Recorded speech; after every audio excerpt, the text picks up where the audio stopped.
Meeting of the Utah State Board of Education. Welcome to the public, stakeholders, our staff and board members. Let's see if we got a few more board members that are making their way in.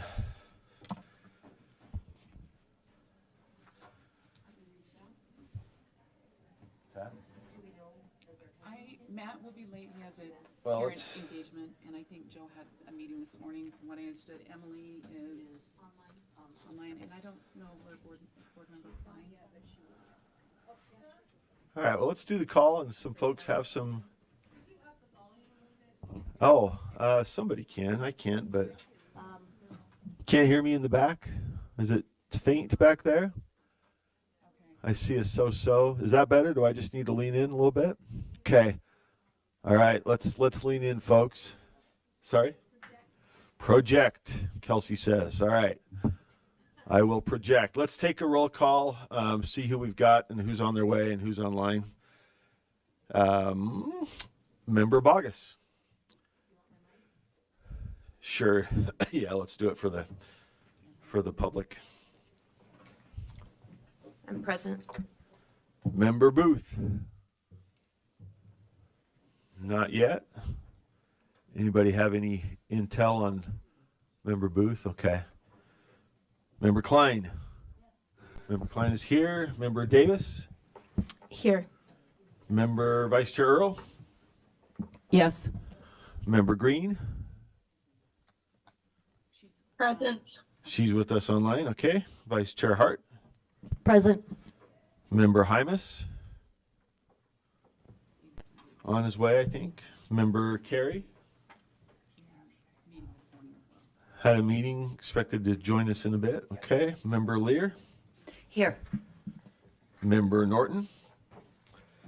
Here. Well, there we go. Member Reel. Here. Member Straight. Present. Member Wood. It's here. Yes.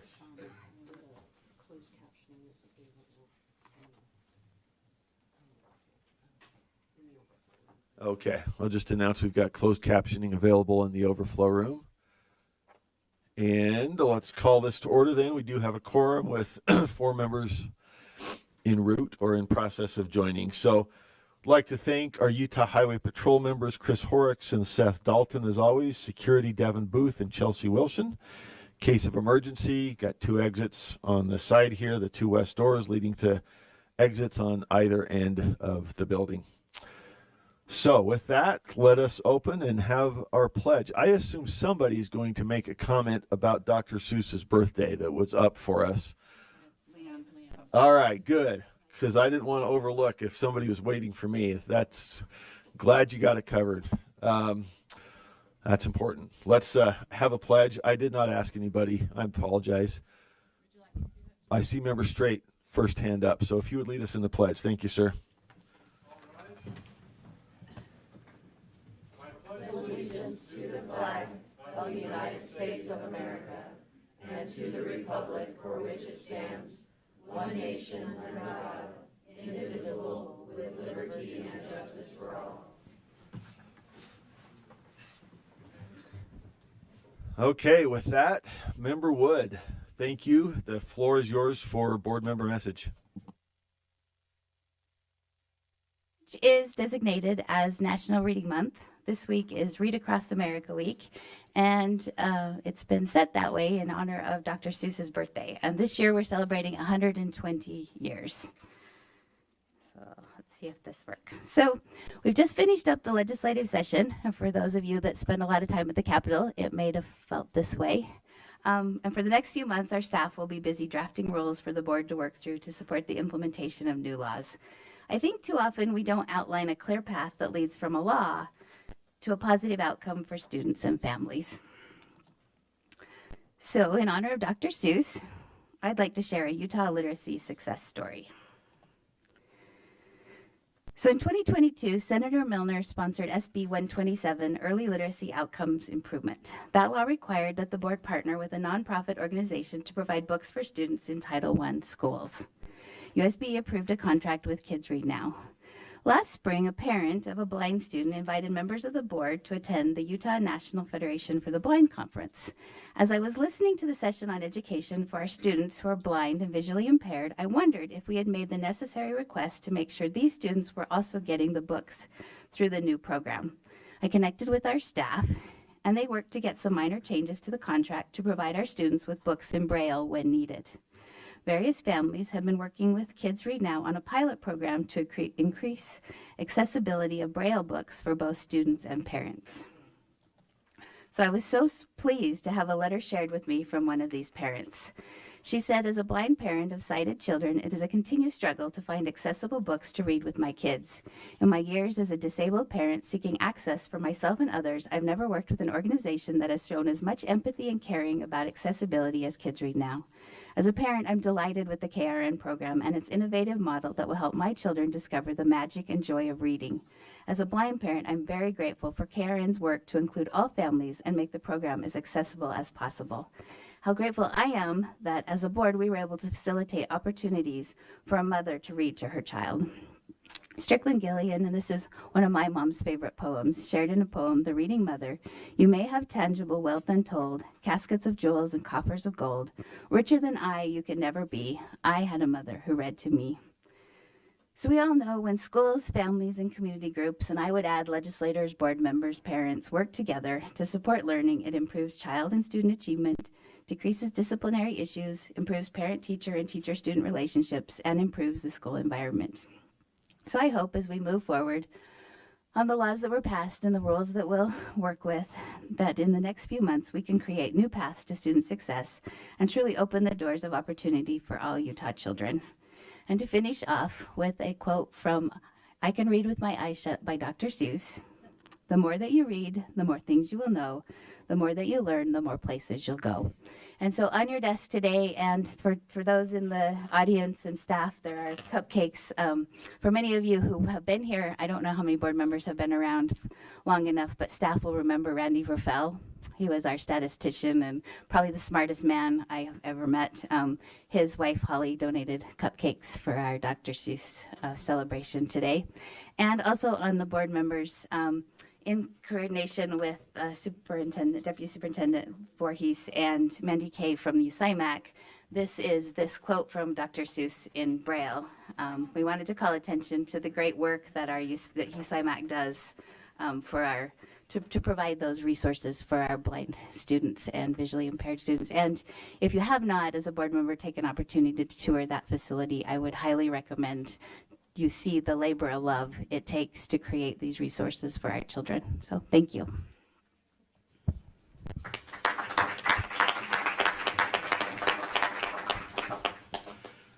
Thank you very much, Member Wood. And I'm sorry I didn't catch Randy's wife's name. Holly. Holly. Thank you, Holly, if you're out there. Greatly appreciate that. All right, let us move to the education highlight with our communications coordinator, Kelsey James. There we go. Thank you, Chair. Kelsey James, Board Communications Coordinator. If I could welcome up our guest, I'm going to do a quick introduction, but before I do that, I'm going to take a moment of personal privilege here. You may remember last month you were handed a invitation to our PAIMST event, Presidential Awards and Excellence for Science and Math Teaching. I remembered that off the top of my head. I'm pretty impressed. That event, just as a reminder, is happening next month as a hard stop. During our April board meeting, we'll have a hard stop at 5 p.m. That event will begin at 6. So you're welcome to come early and mingle with the awardees here. There's invitations and flyers on that back table if you need an extra copy, but that RSVP deadline is March 22nd. So I'll be sending a reminder email on Monday, but just so that you're all aware that that is happening next month. So I am here to welcome both Jennifer Thronson and Dr. Tyler Pohl from the Catalyst Center, and I'll let Jennifer give a further introduction for Dr. Pohl while I bring up the presentation. Thank you, Kelsey. Jennifer Thronson, Director of Teaching and Learning, here to introduce my friend and colleague, Dr. Tyler Paul. We went to doctorate school together, so we have some deep bonds. If any of you have been to doctorate school, it creates bonds for a lifetime. Luckily, he is our director at Davis Catalyst High, which is a career and technical institution, and I was able to go to one of their events over the summer. They held a concert, and that allowed a lot of their students to kind of practice their experiences and trades. And so you had audio production, culinary arts. The culinary arts team had food that they had made to sell to participants like myself. Graphic design, there was t-shirts that people could buy. Video production, they had unmanned aerial systems. I had to ask them, what's the fancy word for drones? So that's the fancy word for drones, going around taking video that they would be able to then use for production purposes. And so it was a really great event where kids got to see the authenticity of the skills they're learning in the classroom out in a real environment. And this is what Dr. Paul gets to do every day. And when you look at his name, it looks like Poll. I give him a hard time all the time about it. P-O-L-L does not spell Paul. Let's be real. But he's here today just to kind of share more about Catalyst, one of our unique schools in Davis School District. So if you want to push that button, and somebody will give you authority here in a moment. Good to go? All right, thank you, Dr. Thronson. I always tell people it's Paul like doll, D-O-L-L. That's how you can remember it. Chair Moss and school board, thank you for this opportunity. First, I want to express appreciation to each of you for all the good work you do for parents and students across the state. I'm grateful for the opportunity to talk to you about the Davis Catalyst Center. We have been open for 2 school years. We opened in January of 22. We are what's called a magnet high school, a part of Davis School District. That means students stay enrolled at their home high school, but come to us for 2 of their 8 class periods. I'll explain about our programs and a little bit about what that means, but the overview of the Catalyst is we combine education and industry. They collide to create pure awesomeness. All of our projects at the Catalyst come from industry. Teachers don't make up projects. Teachers do not make up work. We work with over 100 businesses and industry partners that will give our kids projects to work on. Do I clap? Is there someone I tell for the slide? Just one of these? Awesome. Our school board and our superintendency had a vision to create a school like the Catalyst several years ago. They purchased a building that, no offense to accountants, it was full of accountants, and now it's been changed, and a lot of fun happens in this building. We brought in industry partners to gut the building and make it into what it is today. We asked those industry partners, if you were to train your future employees, what would you want this space to look like? So when you come to the Catalyst, which you are all invited, you will see that it doesn't look like a school. We want it to look like a workplace where students can learn what the next steps of their careers will look like. As mentioned, all of our projects come from industry. So you can see that whiteboard as you walk in or on that picture. Every day we have industry partners coming in. We like to recognize those industry partners and thank them for their willingness to help our students. But also we want students, when they walk into the Catalyst, to see that industry is in the building every single day. Next slide. These are our 6 core values. Every decision we make, we filter through these core values. First and foremost, our learning model is profession-based learning. We want our students learning with real-life professionals, those working in industry. And as mentioned, all of our projects do come from industry partners. We never have a kid ask us, when will I use this? Because every project is literally being used by businesses. Our second core value is entrepreneurial mindset. We want students to not necessarily all become entrepreneurs, but what we want them to learn is how to take ownership for their work. We all went to school and we know how it is when you get a group assignment. You're secretly hoping you get someone like Dr. Thronson, who will do all the work and you can take a lot of the credit. That's not how it works at the Catalyst. We want kids to take ownership for their part of the project. They're all assigned different things they have to do, and we're trying to instill those values in them so that they have follow through and can complete their items. Third core value is professional skills development. Some people call these durable skills. Some people call them 21st century skills or soft skills. We feel there's nothing soft about professional skills. The ability to communicate, to collaborate, time management, project management, all of those things that we want our employees to be able to do. That's what we're trying to teach our students at the Catalyst so they can become proficient and prepared for the next stages of their lives. Self-discovery and exploration. This is a big one in career and technical education. We like it when kids take a class and maybe don't enjoy that class because now they know they don't want to pursue that as they further their education. We also like it when they love the class and want to go deeper and further. So we want kids exploring and discovering who they are. One of the crimes of K-12 education is we have a lot of kids leaving who don't know what they want to do with their life. We're trying to fix that so they have a vision and a plan on where they can move next. Our fifth core value is equity and access. Because we have 9 comprehensive high schools in Davis School District and they're all spread out, we did not want transportation to be a barrier. So we have 9 buses that go out to 9 high schools every single day, bring kids in, drop them back off at their home high school so they can resume their math, science, English, history, and PE classes. Kids can drive if they like, but those buses provide an opportunity for any student in the county to visit the Catalyst and attend school there. Also, people often ask, well, why didn't you just put these programs at the home high school? Well, because of lack of funding and lack of qualified teachers that can teach these unique programs. Rather than put one of these programs at a comprehensive high school like Layton High or Syracuse High or Farmington High, where only that city can attend, bring it to a place like the Catalyst where it opens it up for everyone. That's the point of the Catalyst, is it provides equal opportunities no matter where you live across Davis County. And then our last one is responsiveness. Unfortunately, in education, sometimes we are several years behind industry. We're not allowed to be at the Catalyst because all of our projects come from industry. So we have to be responsive to industry and the changes that are going on. We're trying to quickly adopt the things that need to be adopted so kids can be prepared for the next stages of their lives. Slide. These are the pathways that are currently being offered.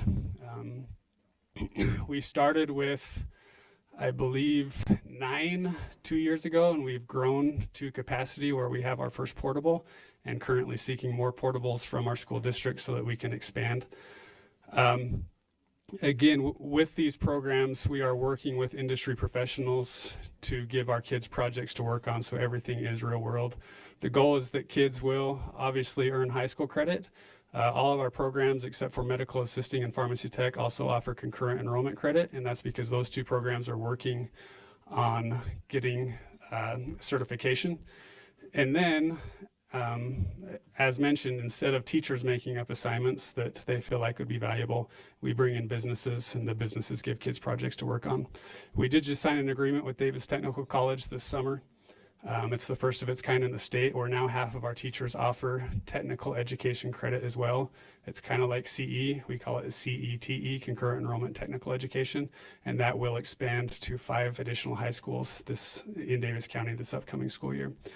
One thing I'd like to highlight is we have a great Teaching as a Profession program that continues to grow. We offer teaching as a profession in our local high schools, but wanted to add it to the Catalyst because we had industry partners coming in every day to recruit our students. And as an educator, I thought, how can we keep good people in education?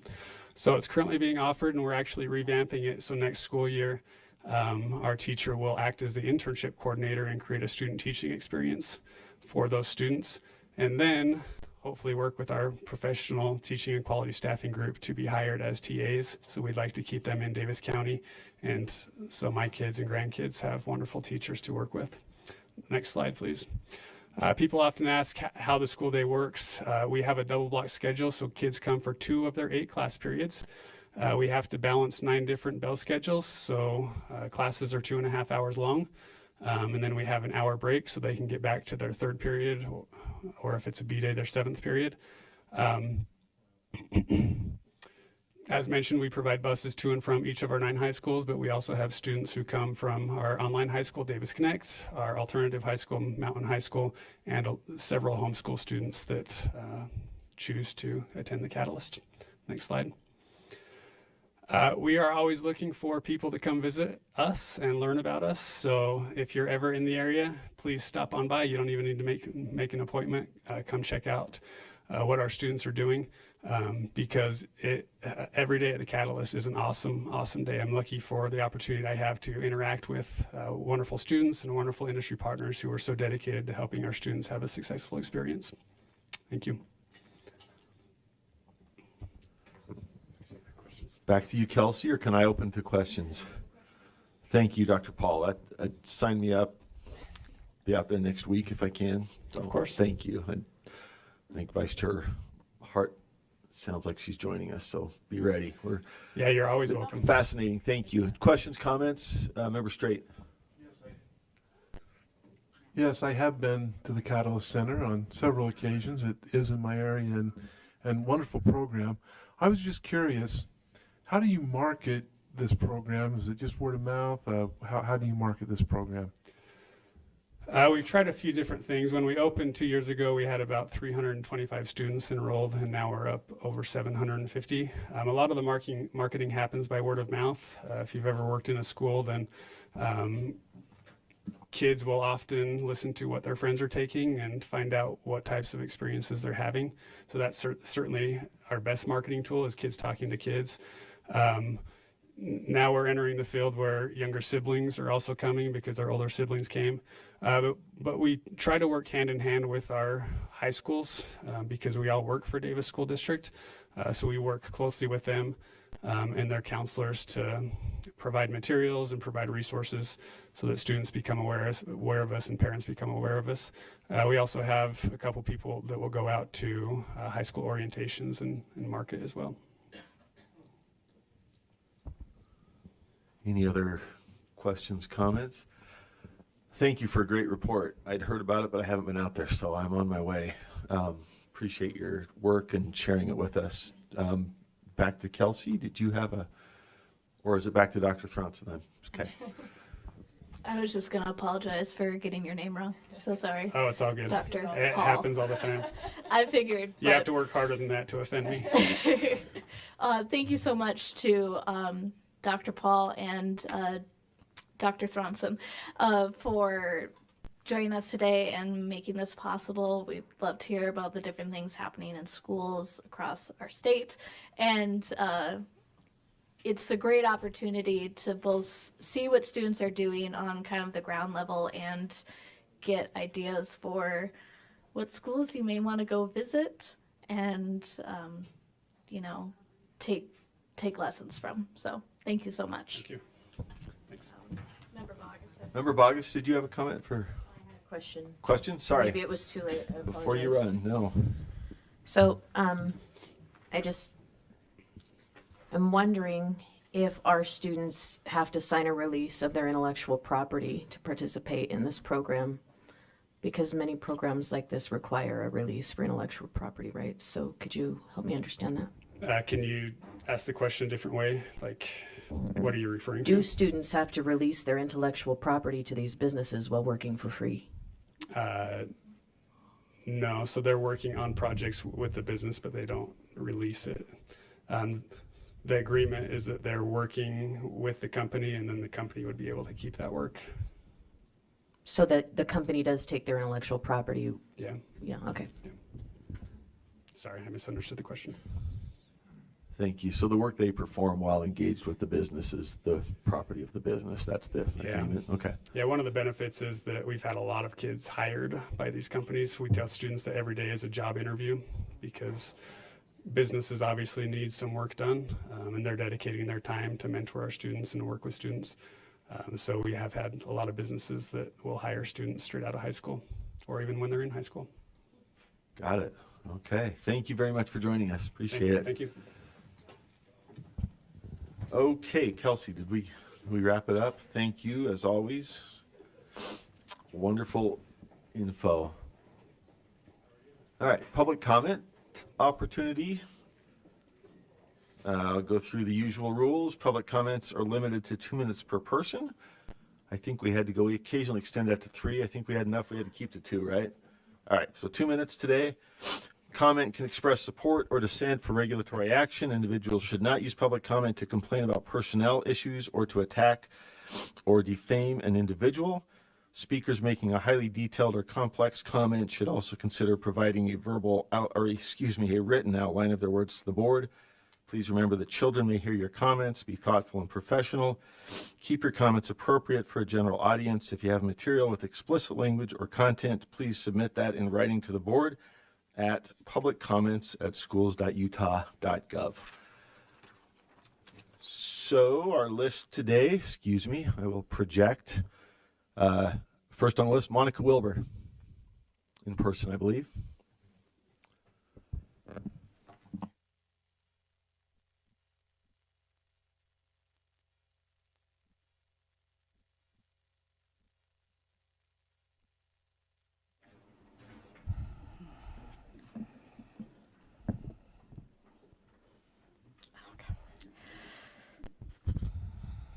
Good morning. I want to first acknowledge the good people who have packed this room wall to wall in support of a hero for Utah's children, Natalie Klein.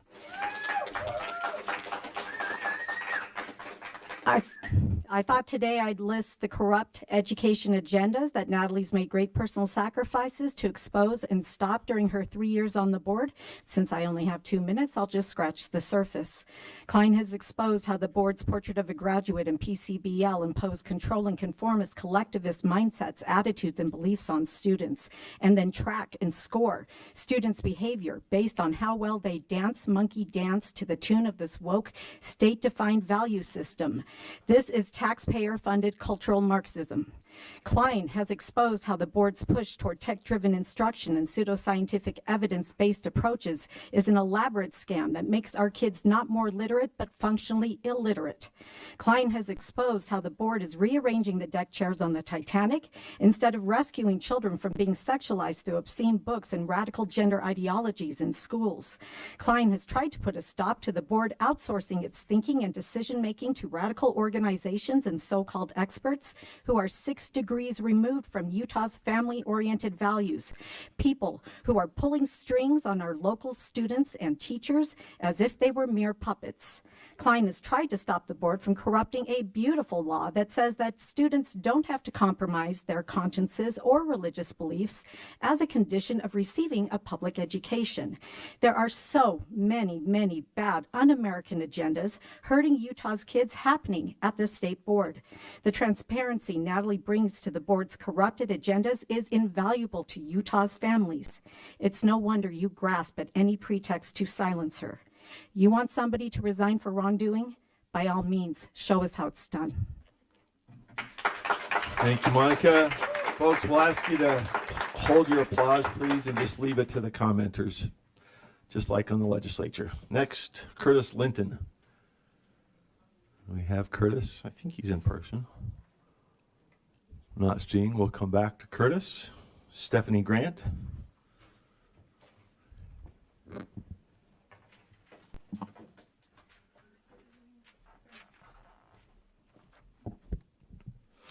Hi, Stephanie Grant. I am so embarrassed and disgusted with how you all have treated Natalie Klein. You should be grateful for Natalie because she's fighting your battles for you. She's fighting for students and for parents like you should be doing. Instead, you attack her at every turn, trying to destroy her at your first chance. That really makes me wonder who you guys are representing. Is this your version of the Disagree Better campaign, the lame Disagree Better campaign? Do you show no grace for someone who's been right 99% of the time? Do you vilify and slander your own board member who stands for truth? Our children are under attack. They are the target. They're the goal. I came here last year and I told you guys that I attended an event put on by Utah Pride, and I witnessed some crazy things at that event. What they were teaching, what they were educating teachers on. They were teaching them how to identify kids as young as 5 years old as having gender confusion, and how to help them transition and give them books with telling them that they're actually a boy, or when they're a girl, or they're a girl and they're a boy, without letting the parents know. They were taught them all these sneaky ways to sneak in the LGBTQ agenda with the students through art, through any way possible to get this agenda pushed on our kids. I told you guys, like, I don't have time to go through the stories, but I told you a bunch of them and nobody reached out to me. Not one person. Makes me really wonder why you could hear such alarming things and not reach out, except for Natalie. Either you refuse to see it, you're too cowardice to do something about it, or you're endorsing it. Natalie protects our youth at all costs, even when she is slandered, vilified, and treated like a parasite. I think that if you are going to continue to censor Natalie's voice and take away what the valuable asset she is to parents, I think that we really have no need for the Utah State Board of Education at all. We should just dissolve the whole thing if you're not even going to be there for the parents and represent parents. There's only one board member that I've seen do that for us. Thank you, Stephanie. Lexi Cunningham. On her way.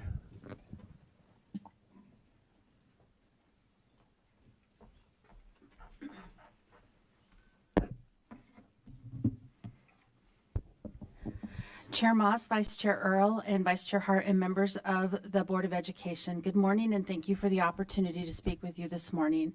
I am Lexi Cunningham representing USSA and USBA. Later today, you will be discussing R277487, Public School Confidentiality and Disclosures. We are concerned with the changes you are considering and the impact they will have on schools and families. As you discuss these changes today, I would like you to consider the following questions. Why are you considering this change? I have been following this discussion for months, and I have only heard a small number of people share that they feel the change is necessary. There have been a few speakers who are advocating for this change so charter schools can advertise their schools and programs, but I have not heard anyone from our 41 districts asking you to make this change. I'm concerned that the voice of a few is informing policy that will impact all. It seems to me that you should be reaching out to determine how great the need really is. Number two, do parents across the state know that this is a consideration? When I speak to parents about this, they have no idea that you are considering releasing student directory information for advertising. Parents do not want their students' information shared with other schools or entities. They do not want to receive multiple flyers in the mail about schools that they are not planning to attend. If the rule changes, what is USBE's plan on notifying parents of the change? This is not a change we are asking for and feel that you need to make plans for notifying parents of the release of student directory information. This is important for many parents. Also, is there a plan to ensure that data is not compromised? Parents will want to know that their students' data is not widely shared. 3, what is the impact to LEAs? Some LEAs have policies on advertising and the sharing of data. These policies have been adopted to protect students. They will now have to be rewritten. Each of the options that will be presented will require LEAs to incur a cost, either one time or ongoing. In a tight budget year, this does not seem like the right decision. Each LEA has an opt-in or opt-out plan for parents. We encourage you to follow that. I'd also like to let you know that USBA, USSA, and UASBO are planning to ask Governor Cox to veto SB 86. Thank you, Lexi. Holly Franz.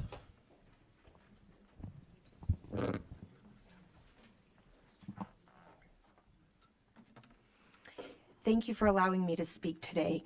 I am a parent and substitute teacher in the Alpine School District and a state delegate for the Republican Party.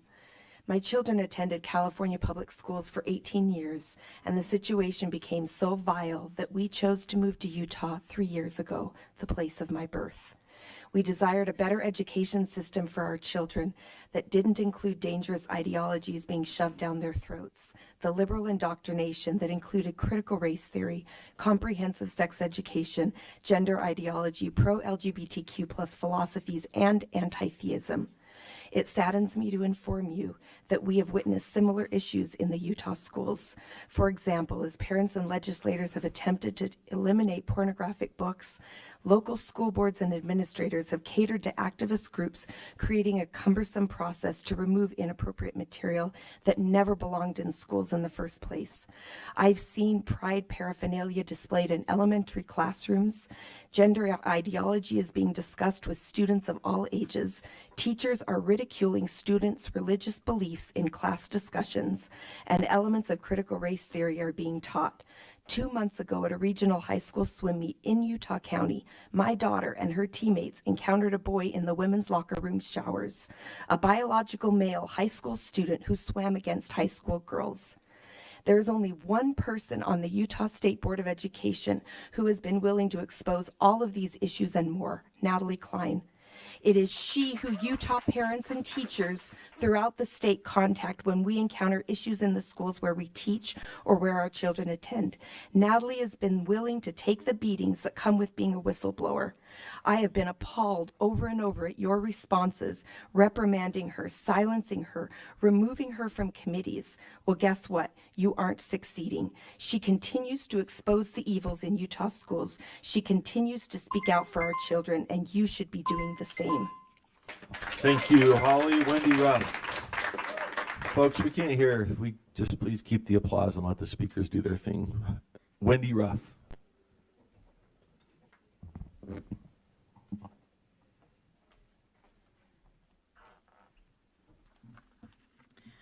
Natalie Klein recently made a mistake. She reposted an existing picture with the words girls basketball in response to concerns from parents. The post was made late at night when most people are not online and was up less than 13 hours. She in no way bullied anyone. The moment she saw the negative comments, she immediately removed the post. She immediately took accountability and issued an apology. This should have been the end of it. However, being true to the character of this board, you took the opportunity to increase the witch hunt that began in 2021. You run to the press with lies, drag her name through the mud before having all of the pertinent information. The injustice of holding Natalie accountable for comments of other people, the lack of due process is unconstitutional and unethical. You cannot be her accuser, her prosecutor, her judge, and her jury.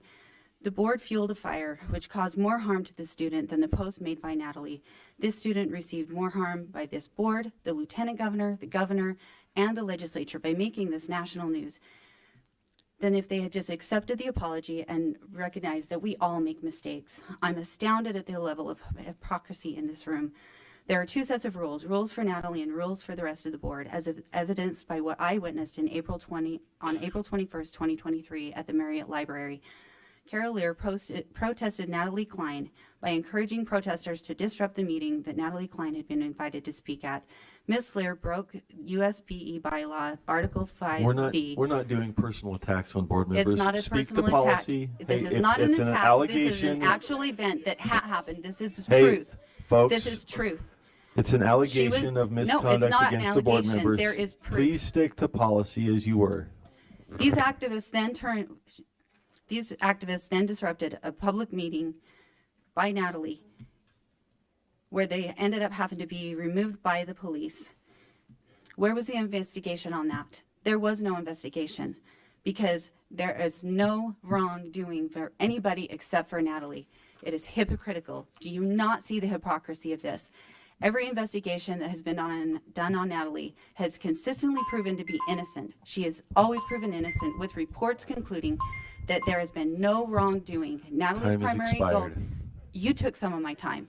Natalie's primary goal is to serve her He constituents. stopped the clock and during that point.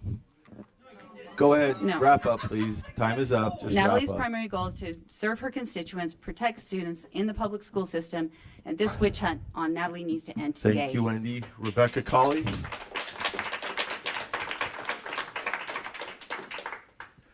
Folks, let me just clarify. Description and policy discussion is fine. Allegations of misconduct against a board member are not proper because the board member has no opportunity here to defend themselves. That's the rule. We're going to stick to it. The floor is yours. Good morning. You know, Mark Twain nailed it when he penned, "A lie can travel halfway around the world while the truth is still putting on its shoes." I read an excellent post citing Michael Clara's YouTube video titled "Due Process for Natalie Klein," part 1 this week, and I can't wait for part 2. What an expose.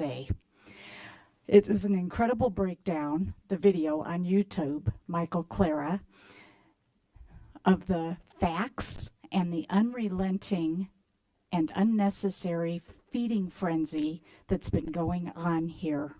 Yet another exhibit of double standards among our own USBE members, and it's simply just awful and an embarrassment to our state and country.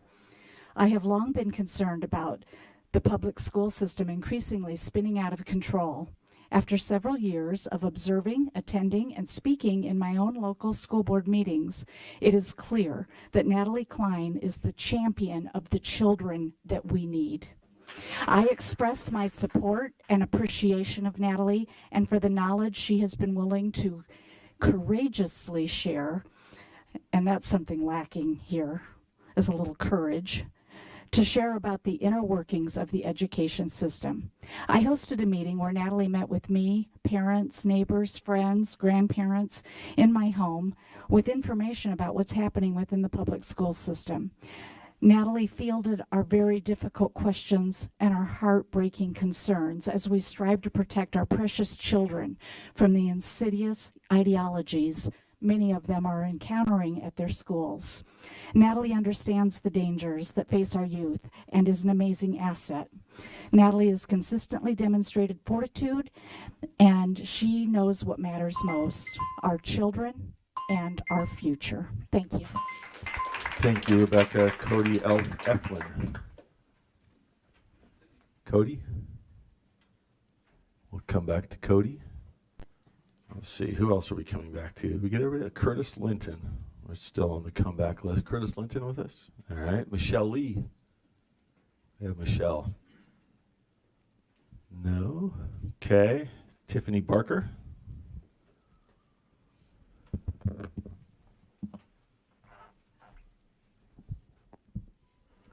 How can we fix policy if we can't even talk about policy? A public ad was created and posted to advertise for a basketball game. Others shared the same post as well. Natalie shared that post.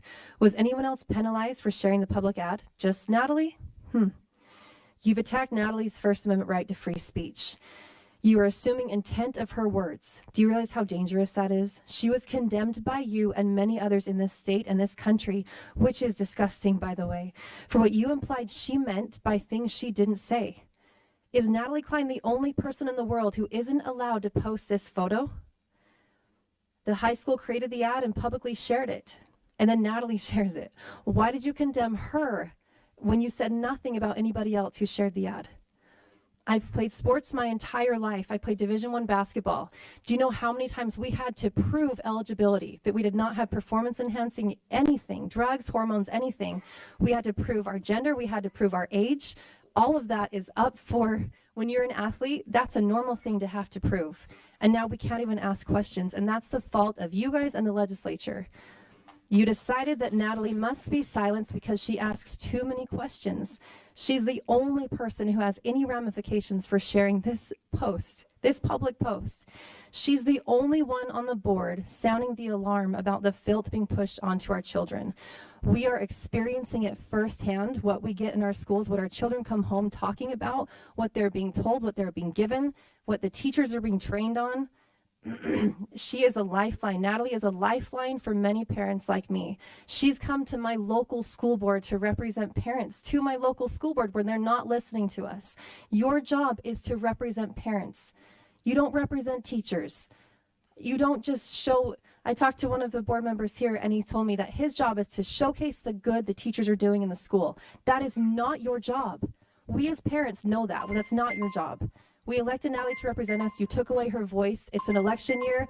We get to decide. Time's you up. don't decide. Thank you, Tiffany. Dr. Janet Eyring. Janet Eyring. Amber Bonner. Wait, is that Janet? Nope. Okay. You're on.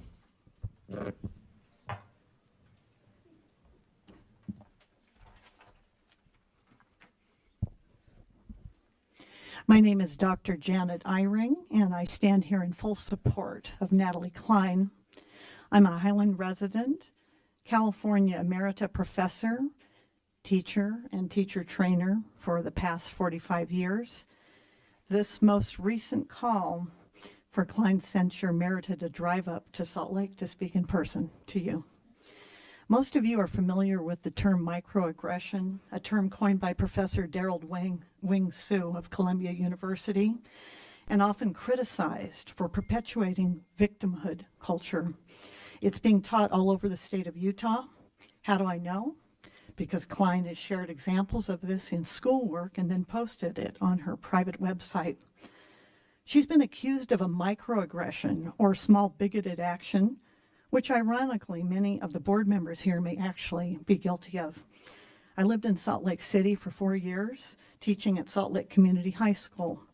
As a member of the Church of Jesus Christ of Latter-day Saints, most of my colleagues were not members of the church, but were graduates of the University of Utah. In a casual conversation, they might talk about the Momos, or the Mormons, in Utah in a derogatory way. Microaggression, by definition, states that the offense should be viewed entirely from the view of the person offended. In that case, I might have felt I was being discriminated against because of my religion or lifestyle. But I thought this would be blowing things way out of proportion.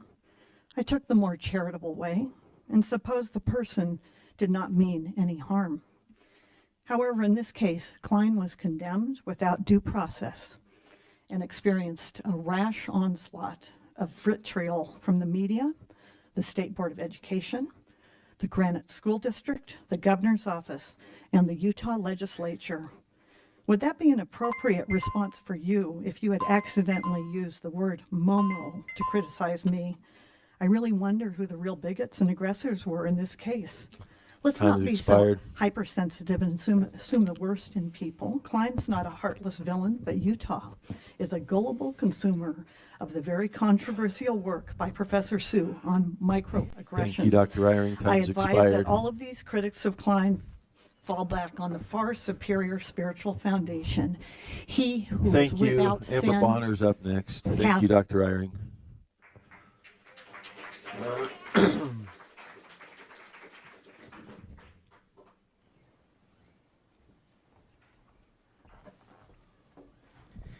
Good morning, board members. My name is Amber Bonner. I'm the Education Commissioner for Utah PTA.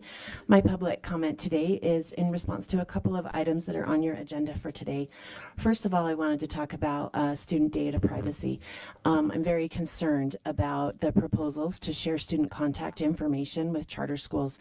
As a parent of children in a district LEA, I did not give my contact information to my LEA so that they could send it out to 100 or more charter schools across the state to be used for marketing purposes. You know, we're very careful with our student data in our LEAs. We try really hard to keep it protected and safe. There is no more personal information than your address and your contact information and where you live. So I think we need to be really, really careful with that. And we need to not be giving that out to outside organizations other than the ones it's been given to for that very specific purpose of contacting that student. Secondly, I wanted to talk about also today you have an agenda item to talk about bills that you may be willing to request that the governor veto. SB 86 is a bill that was passed in our legislature, and it is discussing lease revenue bonds. Lease revenue bonds are a very important part of districts' ability to be able to meet the needs of their students. In districts like Alpine, Wasatch, Granite, and other districts that are growing significantly, they need that tool to be able to meet the needs when they have significant things happen. I know when I was serving on the Alpine board, we had one elementary school that had 300 new students show up from the end of one year to the beginning of the next. Sometimes there are unique needs that boards have no way of anticipating. USBA, UEA, and PTA all took a position of opposition on SB 86, and I'd like you to consider that as one that you may ask the governor to veto. Thank you. Thank you, Amber. Let's see. Laurel Fetzer is with us by Zoom, I think. That's not Laurel, but that's Laurel. There we go. Yeah, I don't know. Can you see me? We got you. We can see and hear you. Floor is yours. Okay, it was very nice to hear about the Kids Read Now and the Catalyst. It's kind of fun to hear some positive things coming out of this board. But good morning, Utah State School Board. I'm here today to comment about the public shaming of Board Member Klein that has started here at USDB. Board Member Klein has been a stalwart defender of truth, freedom, family, and liberty. I think it's amazing to see what a storm it has caused from one Facebook post. Natalie Klein has brought to light all the subtle ways in which this body is ushering forth the liberal agenda of the United Nations. Either you don't know what the agenda is, or many of you are endorsing it. The United Nations agenda for the 21st century is full of communist ideas and programs. I want to remind you all, the whole idea of diversity, equity, and inclusion are communist ideas. Diversity represents politicalization of everything. Equity represents redistribution.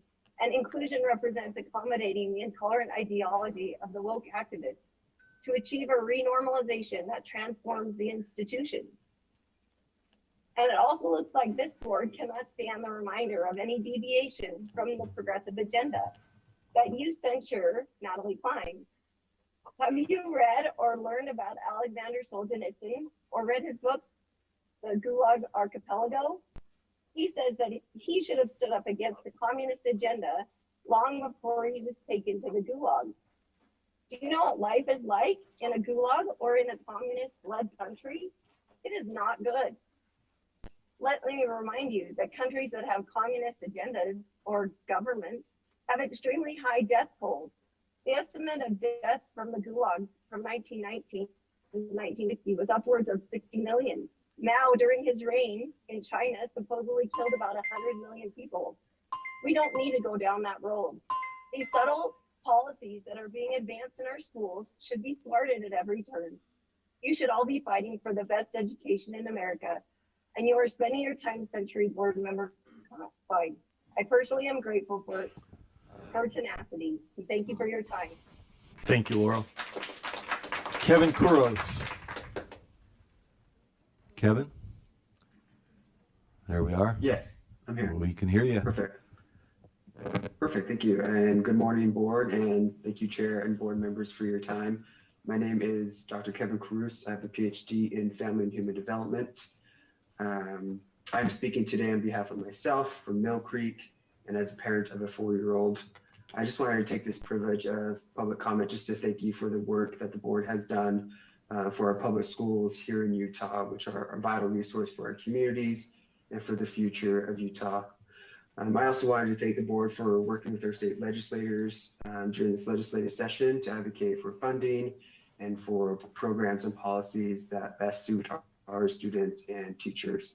So thank you for that. And then I also wanted to thank you for your recent actions towards an event, which I don't have to go into too much detail with than what's already been said. But as a parent of a 4-year-old, it does scare me to think that my child could be subject to unnecessary threat and fear just because of their personal identity characteristics or just by how they look. And I think we all agree that we're trying to move beyond personal identity characteristics here.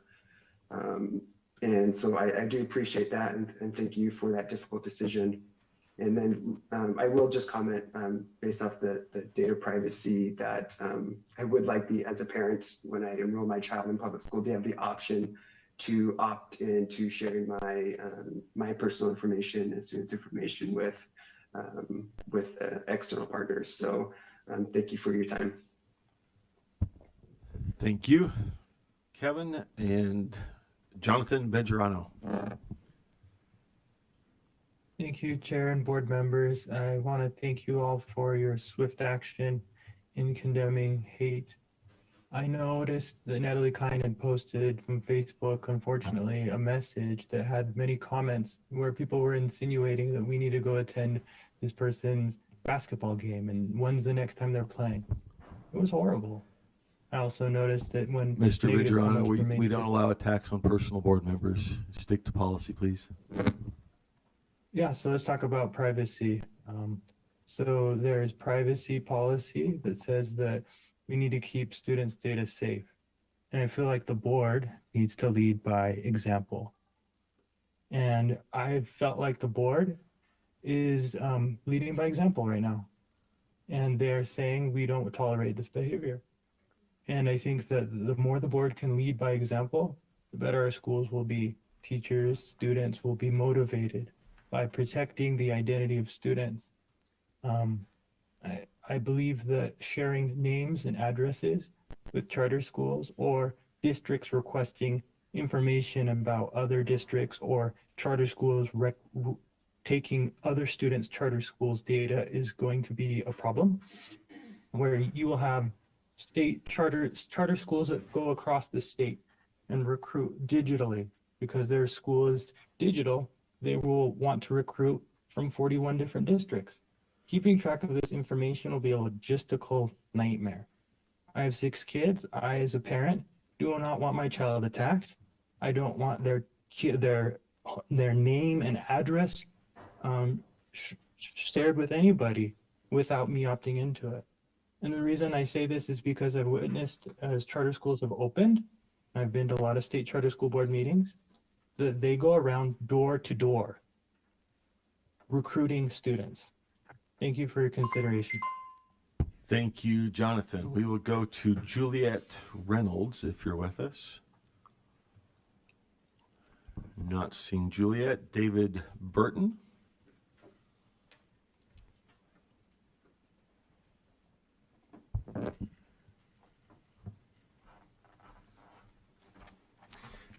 Hi, I've noticed in the comments a real irony.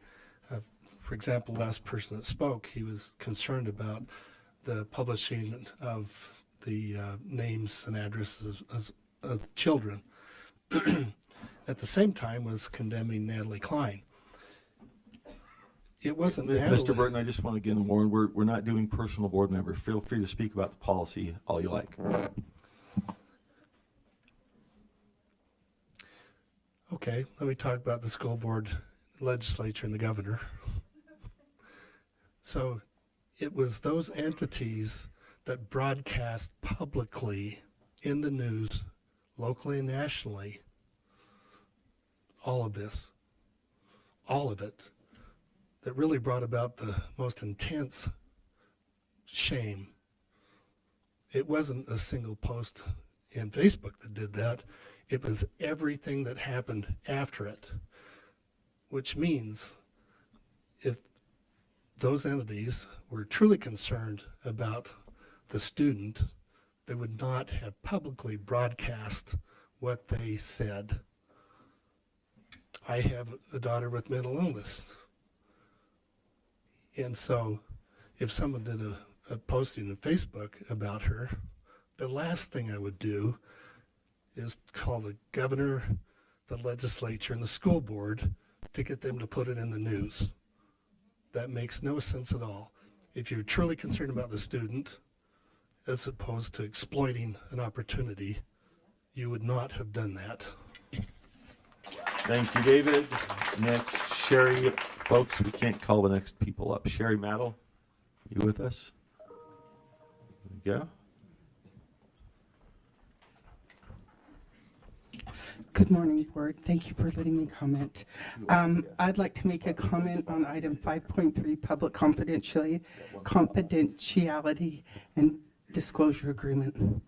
There are several reasons why the contact information of students should not be shared by school districts with charter schools without proper authorization or safeguards in place.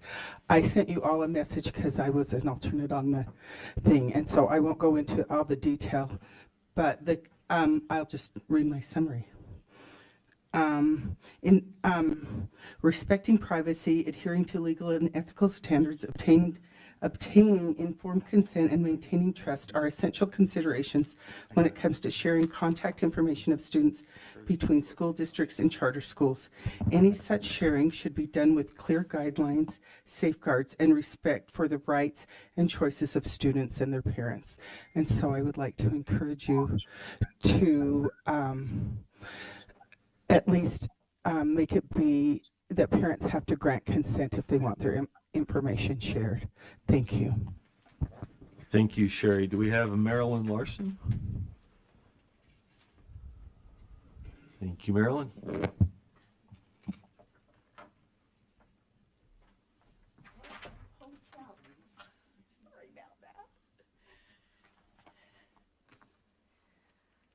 Okay, I am not sure what in the world is going on here today. I am looking into the faces of you. You are here to represent the entire state of Utah, not just a few. And I know that you come from all the corners of Utah here. I have heard this over and over and over everywhere I've gone, this kind of support for our freedom. And my goal and what we're asking is that you, as the board members, take a deep dive and look into what is really going on here. The bylaws of the Utah State Board of Education are really simply copied and pasted from a third-party activist group. How many of you here are aware of that? I'd really want to know. If you are not aware of that, you need to take a deep dive and find out where your bylaws have come from. We are here, the people, to ask you to look at our bylaws, look at the board bylaws, and do a constitutional deep dive. We are asking you, our elected leaders, to enact bylaws that honor freedom of speech. And that means for all of us, not just a few, because we know many people in elected officials have done many more egregious things than what is going on here right now. I have watched you look down at your things. I want your attention. I am a mother, a grandmother, an educator. I have been coming here for 20 years. I have seen our education go down the dumpster. We are being driven by people outside of the state of Utah, billionaires that have brought in terrible things into our education. And you tit-tat and vote on things that are absolutely ludicrous. I am here to beg you, all of every one of you, wherever you live, I beg you to take a look at what you're inserting to our schools. Our kids' brains are being turned to mush through these ideologies. We need your protection. We need you to stand up. We need you to represent.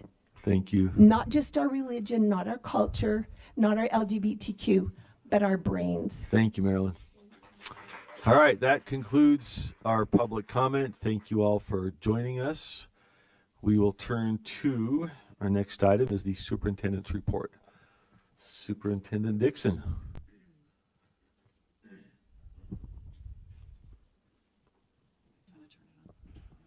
Let's see, we got Ryan to get the slides up.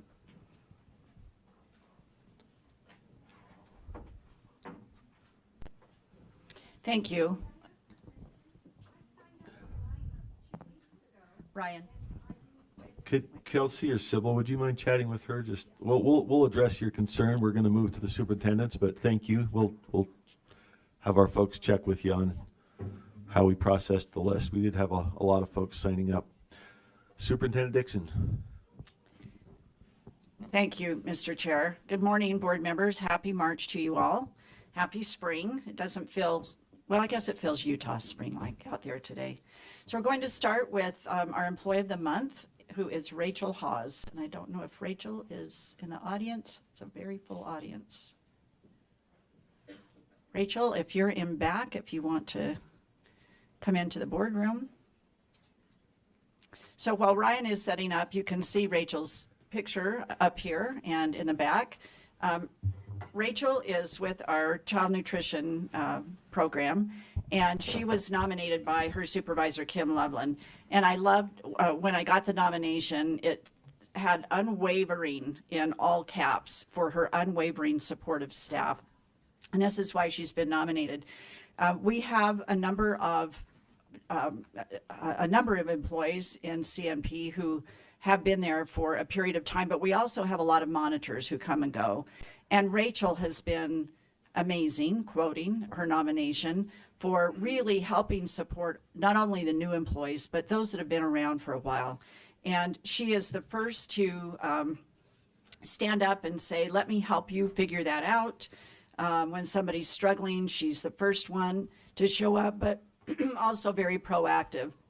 One of the things I told Rachel when we were highlighting her, when we met with her, was that she's a person, when she's in the hallway, just looking at her brightens your day. She always has a wonderful smile, these eyes that just light up, and she's actually quite shy, and yet she takes the time to make those around her feel uplifted. She is very knowledgeable about all of the programs in CMP and takes the time to, it was described to us that she doesn't just stay on the surface of explaining something, but can go into depth and complexity with some of the issues in child nutrition, because there are a lot of rules and monitoring, and she knows all of those rules very well and takes the time with new and veteran employees to explain everything in a very patient manner. She's really beloved by all of her colleagues, and we're so honored to highlight Rachel as our March Employee of the Month. So we'll give her a round of applause.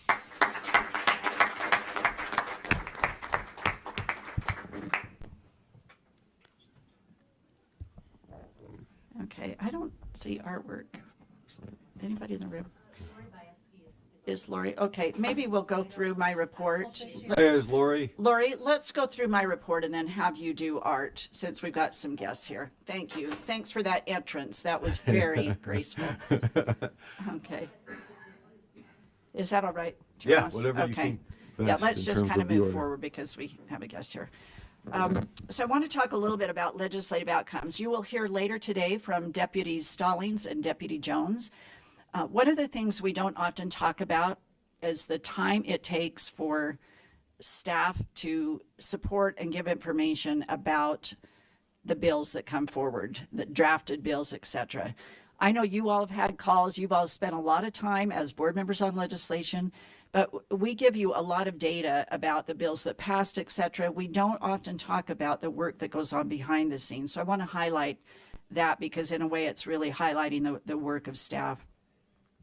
Angie, again, as I mentioned, Deputy Stallings will go into the details, but we tracked about 273 bills that were education related. That's a record for sure. And 166 that were directly tied to education passed. So thinking about all the work that went on behind those bills, it took about 80 staff members. The funding that was passed was not 8.2 billion, and Scott will dive into that, but we now have an operating budget for 24-25 of 8.2 billion. A lot of that flow through, but that is something that you are stewards over and want to make sure you are aware of the amount of funding that will be coming into schools. So the next slide illustrates the work of staff, and I'm sure we're way off with this, but what we could track is that the work that went into staff behind the session. When you think about the bills that come to us, so with every bill there is a fiscal note, and now they've added what we call an impact statement. So we have to go through and talk about what is not only the cost, the actual cost of the bill, but what is the inherent cost? What is the impact to our schools, to the work that will go in, the time and effort to implement the bills? And sometimes that's really hard to calculate. We have to make calls, not just our best guess, but we really have to check on all this work. So there are people out in the field that are giving input as well. So there were about 470 hours that went into these impact statements that we accounted for. Like I say, we're sure there are a lot of time that was spent that we weren't recording. Then we broke that down by House and Senate bills, and you can see that there were more education bills, of course, in the House, but those hours break down, about 268 in the House and 143 in the Senate. And again, that's the background work that we have to send forward of what will the impact be of this bill if it passes, and that's mostly financial, but then going into to look at what is the impact on the LEAs as well. Now, the good news is that Chair Moss and Deputy Stallings and others spent a lot of time in front of Education Interim, and right at the beginning of the interim session, there were 19 policy requests that we made, and 17 of those policy requests passed. And that, you know, that is something that we should consider a great victory.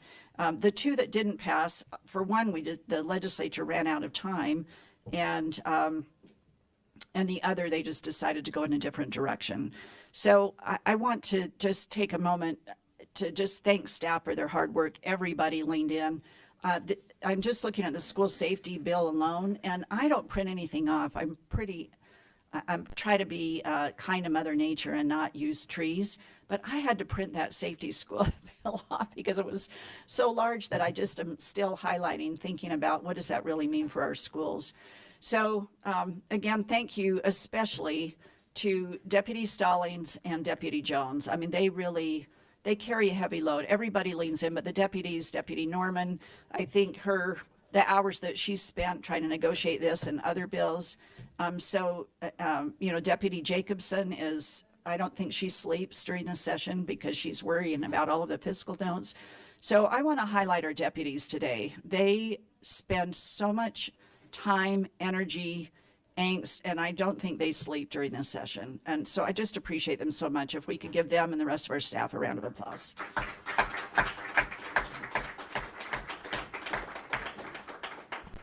Can I briefly second that before you move on? I just want to say, from being in the trenches up there, it's insanity. The depth and breadth of change and revision. This is democracy in action, which means people can bring ideas in, they can negotiate, they can compromise, they can pivot, and our staff, our deputies with their people are on top of this just 24/7. So having watched it, I'm surprised that they're upright and with us. And I also just want to add my thanks to Superintendent Dixon. They're looking out for the kids of Utah. They're looking out for the tax dollars that come flowing through in these bills. They're watching for unintended consequences. That's one of the hardest things, I think, to address when you're dealing with bills, because it is democratic and we all have an opportunity to participate. Somebody's got to stop and say, okay, is this going to do something that perhaps they're not thinking about, and bring it up for their consideration. And our deputies, especially with their staff giving them input, literally just do that on a dime. So thank you for all of your effort during that period. It's truly a great service to the people, and especially the kids of Utah. So thank you. Back to you, Superintendent. But I just wanted to add that it's extremely impressive. Our kids are being well served. Thank you, Chair Moss. It was very kind of you. And I would be remiss if I didn't take time to thank leadership for the countless hours that they were there, and all of you. I think I saw every one of you, and not necessarily on a Thursday board meeting. Many of you were working behind the scenes, giving input up there on the Hill with us. And I know that's not possible for all of you, but I know that you were doing your part, and it was very visible and appreciated. So thank you for that. Another shout out was a national shout out. Every year there's a report that comes out from the National Council of Teacher Quality. And I personally wrestle with this report a little bit. You know, it's a grade. And so anywhere from an A to an F, they grade all of the states on a particular topic in regards to whatever the purview of the group, the NCTQ, is thinking about. But they've been very focused on literacy, which is awesome. And this last year, they've been looking at how do we turn around preparation programs to be more focused on the science of reading, and making sure that the teachers are prepared, coming out better equipped to teach children how to read well. And we have also had a lot of outreach from, or other states, I should say, reaching out to say, how did Utah turn that dime so quickly to get higher ed teacher preparation programs to support teachers with literacy? And it's because the Board of Education has the jurisdiction to license educators, therefore giving you jurisdiction over preparation programs. You have the ability to say, we're not going to license your teachers until you do X, Y, or Z, or unless you do X, Y, or Z. That's one element. The other element is that we have a great working relationship with our schools of education. They're great partners. There are 10 of them that we meet with in a dean's council We have representation on that council, so we work in a very collaborative fashion. And then thirdly, I would say that we see programs they're very much in concert. If you look at the Teach in Davis, I'll just use their hashtag, but they have a great program with mentoring, coaching, and they're working with 3 or 4 universities right there on site. And so our districts, not just Davis, but our districts and our charters do a tremendous job of working with our schools of education and demanding that things are aligned to their districts and to our state standards. So because of our standards, because you hold our schools of education to the standards, and we have these amazing working relationships and people who in our university programs who work so well with us, we were highlighted as one of 2 states in the NCTQ recent report as being exemplar states in taking action to make sure that we're all aligned, that our teachers are being prepared and supported around the science of reading and doing a better job with literacy. So awesome shout out. In fact, Dr. Thronson gets a personal shout out in her collaborative work with making some of this happen. So thank you to the board for your efforts and your vigilance about teacher preparation in this state, and specifically targeted on literacy. So thank you. Now, we are saving the best for last. We have the most amazing guest today that a couple of you might know, and I am really excited to present Mia Walker. So Mia and Mary, if you want to make your way. Mia is here with her mother, Mary, and Mia is a student at Wasatch High School, and Member Booth might know this family because, as you will hear at the end of Mia's report, she has an amazing voice. So one of the things I want to highlight, always sticking to our goals, one of our 4 goals is personal education, and this is a board who really believes in access so that students have opportunities to succeed. And Mia, as you will hear in her story, has a great attitude, and she does not take no for an answer. She does not give up. And she very much wants to go to college. She wanted to take the ACT, and there was not an accommodation to Braille the ACT. And so Mia worked with 2 members of our staff, Tracy Gooley and Jessica, okay, blanking, I know better. Jessica, thank you. So sorry, Jessica. I knew better. Are Jessica and Tracy in the room? I am so sorry. Just like it went in one ear and out the other. So Jessica, Tracy, if you want to stand up so people can see you. So these are Mia's champions, and Tracy and Jessica worked hard with ACT. We're also relentless. They have kind of a reputation with ACT for being relentless, I hear, and worked to make sure that Mia's needs could be met. So excited about this personalized approach to making sure that Mia could have access to quality education. So I want you to hear Mia's words from her. So we'll turn it over to Mia Walker, and we have slides, Mia, I believe, that you sent forward that Ryan will show for us. So thank you, Mia, for being here, and thank you to Mary for bringing her. Mia is missing 2 finals today to be here. She wanted it to be in her own words. We have videos that we will send out to you, but I so appreciate Mia coming. Thank you. Sorry. Oh, perfect. Okay. Thank you for inviting me. Good morning. My name is Mia Walker. I'm 17 years old, and I have been blind since birth. To me, inclusion is incredibly important because blind and disabled characters are misrepresented in books and movies and have been for quite some time. I have always loved writing, and my hope is that I may publish my stories that feature blind main characters who are human, who show their capabilities and weaknesses just like everyone else, and that their stories will inspire others to see disability in a new light and resonate with young disabled people like me. The biggest thing that I hope people will recognize about inclusion is that blind people are human and deserving of recognition, just like us, and that their stories deserve to be told. This is an issue that is often glossed over, but I constantly strive to make others aware of its importance, and I hope that it becomes more of a focus in the years to come. I have been very lucky to have an amazing district, and my academic teachers have truly gone the extra mile to adapt for my individual needs. I believe that each student deserves to be accommodated and given a chance to succeed rather than being separated from their able-bodied peers in special secluded schools. Disability is a part of who I am, and my hope is that I will be able to make changes to society while also recognizing my own limitations and being able to lean on accommodations and accessibility. Since my freshman year, I have been told that I should not take the ACT because I would not get any of my accommodation requests approved, and it was simply not worth it. People also told me that I would not succeed in college and that I shouldn't even try, and often gave me statistics about blind people not graduating college. However, I was determined to do both of these things and was fortunate enough to receive each of the accommodations that I requested with the help of the state and some amazing people who helped me to receive those accommodations. However, when I took my test, the math and science sections were not in the correct code. As opposed to the requested Braille code, UEB, they were in Nemeth, which I had not learned for many years. I took the test despite it being very difficult, almost as if I was reading a separate language, and the next day I spoke to many testing officials about retaking the math and science sections. Upon completing the test in the correct code, my math score increased by 7 points, going from a 16 to a 23. It is incredibly important to foster an environment where young disabled students can not only feel capable, but also receive correct testing materials. My district was incredibly helpful throughout the entire process, as well as Tracy Gooley and Jessica of the State Board, and my general ed teachers did so much to help me prepare for the ACT. However, many are not so lucky, and this is why it's important to make resources available to them and to make excellent inclusion the standard.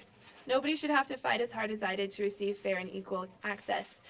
Some people harbor the belief that my blindness is the only reason I have gotten accepted into colleges like Brigham Young University or earned the Sterling Scholar Award, and that I have received special favor. Standardized testing is a way to dissolve that bias and help others understand that I and so many other disabled people have worked incredibly hard to be where we are, and I could not have done that without the help of so many others along the way. I am so grateful that I have had the opportunity to take the test, and my hope is that many others will be able to access the test just as easily as sighted people, and that problems like my own will become less common as we progress and work to accommodate everyone. Thank you.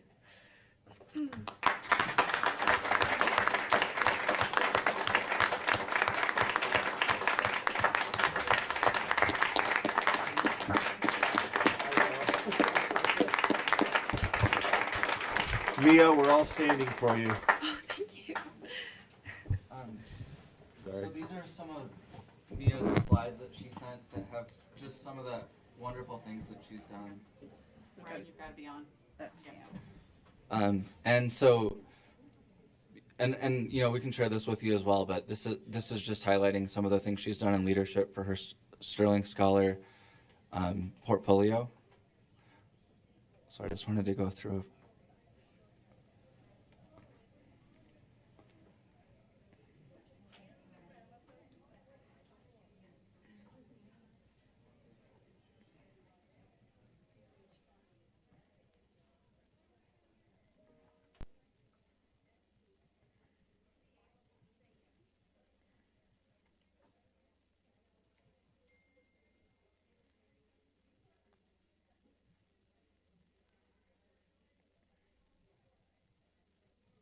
And then just finally here, I just wanted to share a clip of a choir performance. And Mia was the soloist in this, so I'm just going to play a little clip of this to wrap this up here.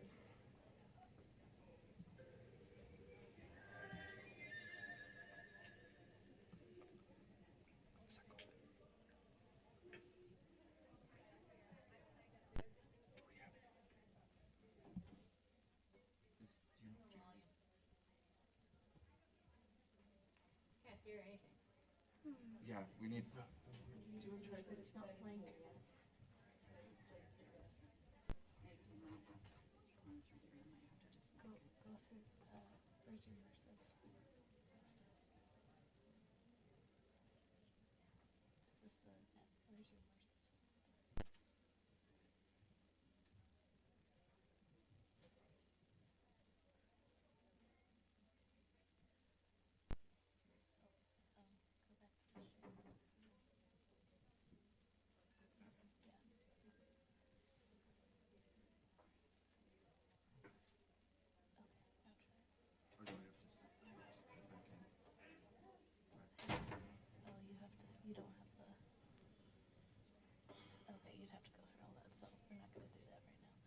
use the microphone.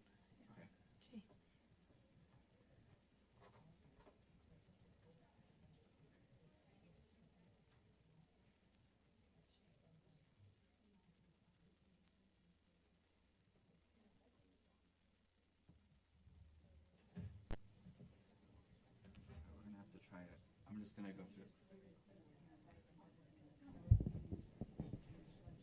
Yeah, that wasn't doing that audio. I'm just gonna try to.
I can, at this point, take any questions that you may have.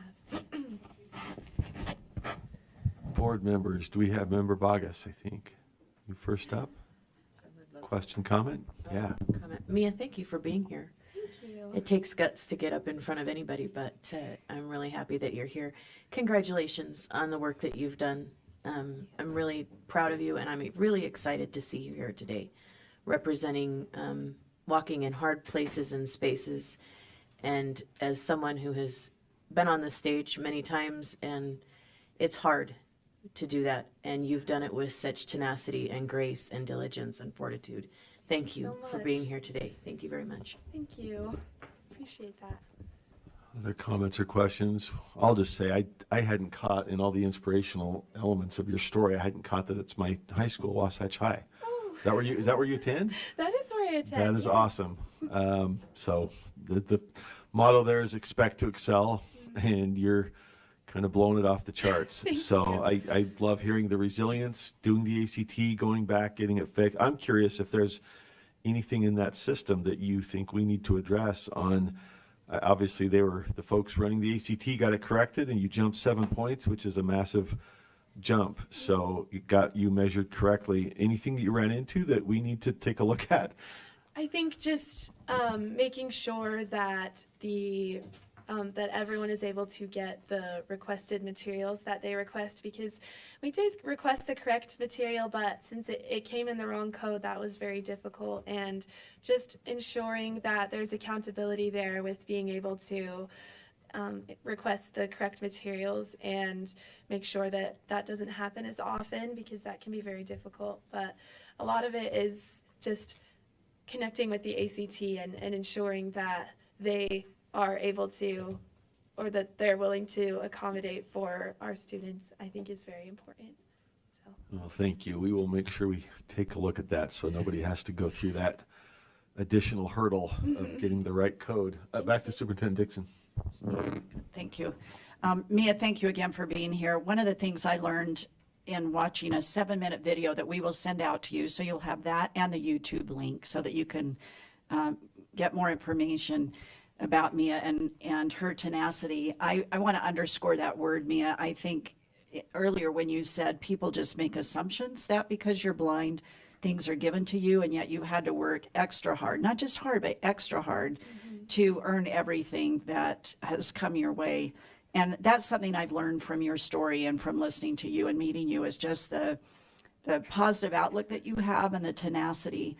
So I'm wondering if you could share what drives you. Where did that come from? That's something we're trying to build in all students, and to see and hear that in you is so impressive. So where did that come from? Absolutely. So since I was very young, I had not only my amazing mom, who is so passionate about education, and that I am deserving of taking up space and being able to achieve all of the things, as well as just my parents and family, who have been such champions for me and have helped me understand that I am able to fight for what I need, but also an incredible vision teacher who was my teacher from since I was very young until my 8th grade. And they just fostered that belief in me since I was very young that I would be able to accomplish all of this. And my love for reading as well kind of helped me to bolster that feeling of being able to fight for myself and for others who are excluded and who are misrepresented, and just being able to know that I can contribute something to society and that everyone deserves to have their story told, as I said. That has just been able to grow inside of me because of those others who helped nourish that, but as well as just my love for stories and music, and being able to pursue that hope of representing myself and others through those mediums has really helped me to understand that and be able to continue to fight for that in my life. Thank you so much, Mia. Looks like you have other comments then. We do. A couple more. Member Booth and Member Straight. Mia, this is a great day for you. I hope that you can take just a moment, take a breath, and realize that we are now shining the light on a lifetime of hard work on your part and a lifetime of wonderful support from devoted parents and teachers who have helped you achieve this level of confidence, this level of acquired mastery and intelligence in terms of your studies, in terms of the skills that you have developed as a musician. Perhaps more important than all, your ability to perceive how you can succeed in life as a fellow human being on the planet. We are so proud of you, and we appreciate very much not only the tenacity, but the commitment to inclusion. And I think it would be very helpful, because you are living the dream and you're succeeding at it. It would be very helpful. I'm going to put you on the spot. I would love for you, from your perspective, to just give us quickly your definition of how we should, as a State Board of Education, view the word inclusion, and how we should deal with that word, which has become kind of a challenging word in our society. How do we include?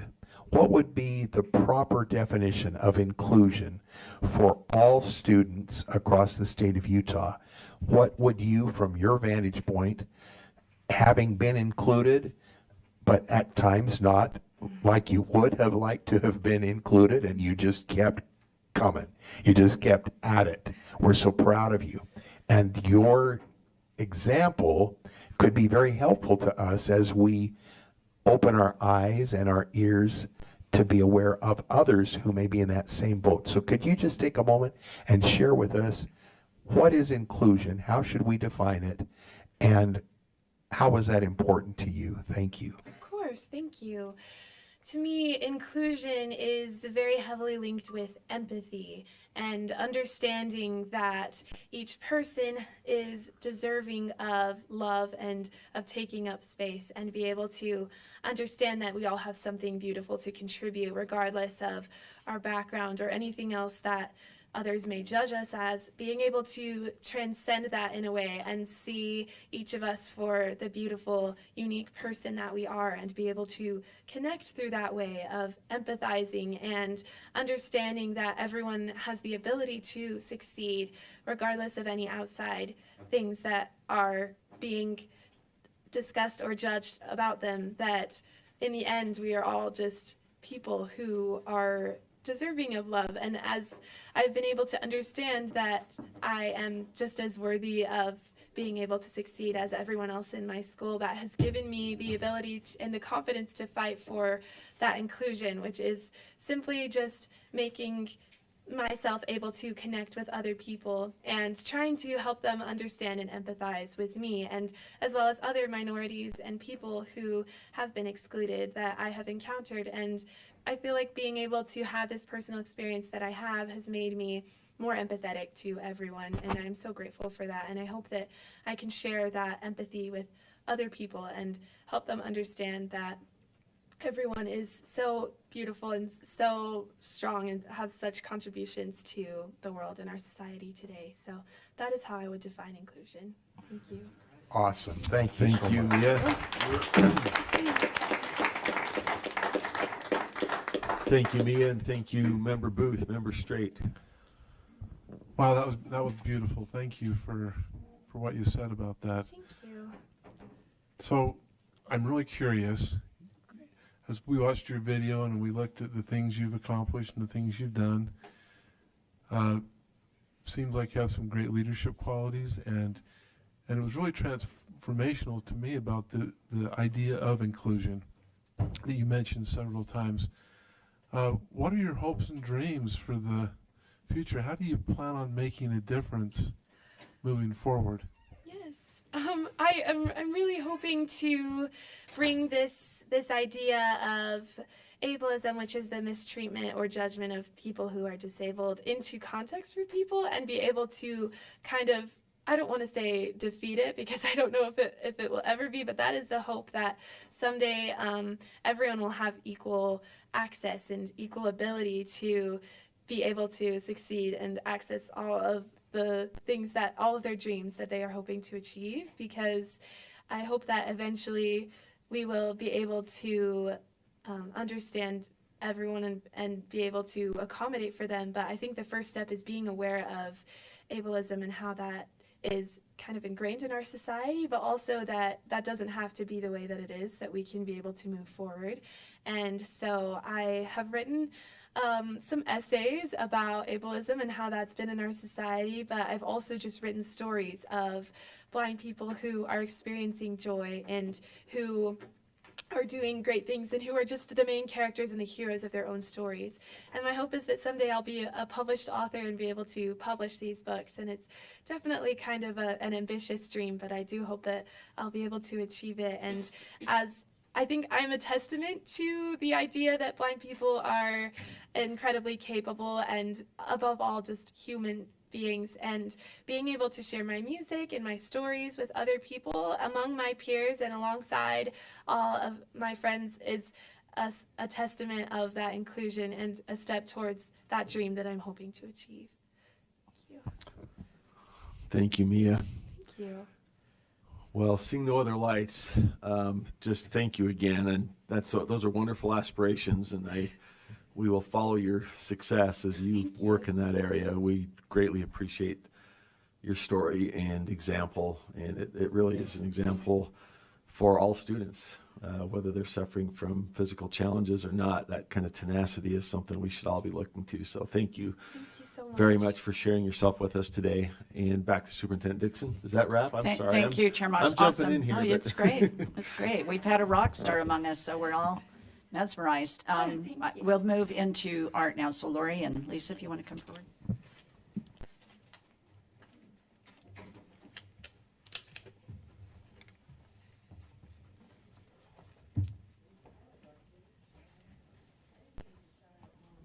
We do. Hold on there. We got it. Matt, did you want to lead us? Do we have Mia's parents? Are you part of our... Did we lose him? Member Bogus, please feel free. Yeah, I can wait until they're we here. left off a bit of a thanks and celebration. Member Bogus. So I would just love to shout out mom and dad. It takes ample effort to raise children and to do so with integrity. Well done, mom and dad. Well done.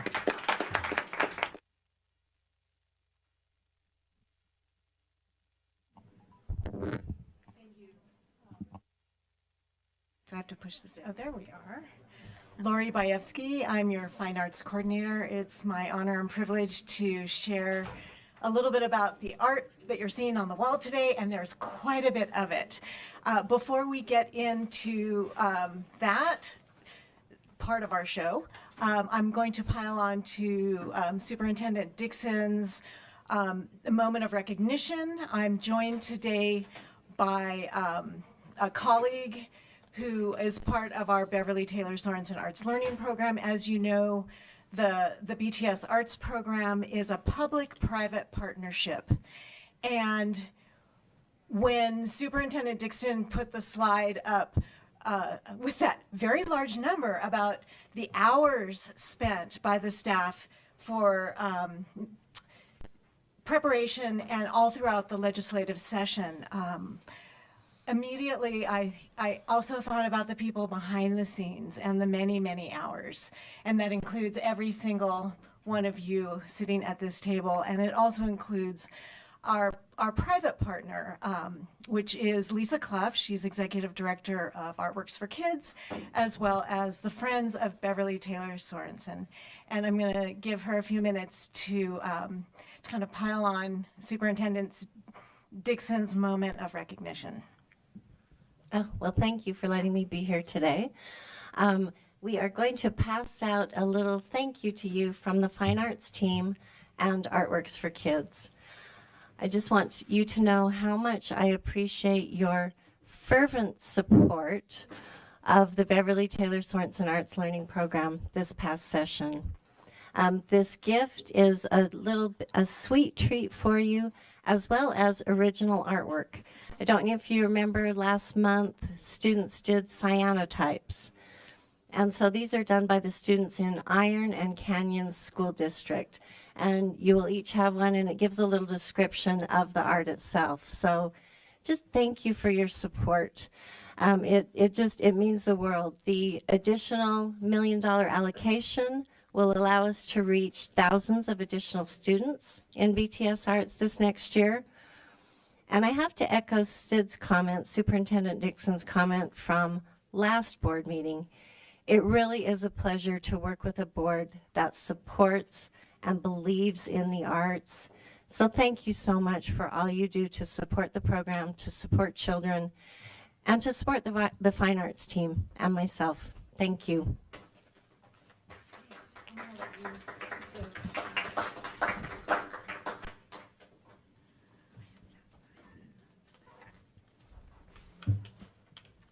Okay, do you want to turn her back on? Thank you, Lisa Clough. Thank you, every member of the board, as well as the superintendency that has really been at this for years. It doesn't go unnoticed that about 2/3 of our schools now have the Beverly Taylor Sorensen Arts Program. And this month, it's really my pleasure to introduce the art of the Weber State University region. And this is the BTS region that includes Davis, Ogden, Weber districts, as well as many charter schools. And I'm just going to give you a very high overview, and then I'm going to direct you to our didactics on this wall, which has a more in-depth explanation of each of these beautiful panels. This month we have Ascent Academy of Utah in Farmington, and that's that black and white panel. These are 5th graders, and they're looking at the fractions of music. And through these visual representations, they explored rhythm, fractions, and dance through these drawings. We have Heritage School in Ogden, and there are 2 4th grade projects They are the beautiful sand paintings as well as the color contrast trees. And I'm not going to do a lot of pointing because we mixed and matched things all over the room. So there is literally art everywhere. And then also there are 5 classroom projects from Hupper Elementary School. And these are the 4th, 5th, and 6th graders in the Weber School District. One is the Andy Warhol-inspired volcanoes, which are super fun, exploring energy and power.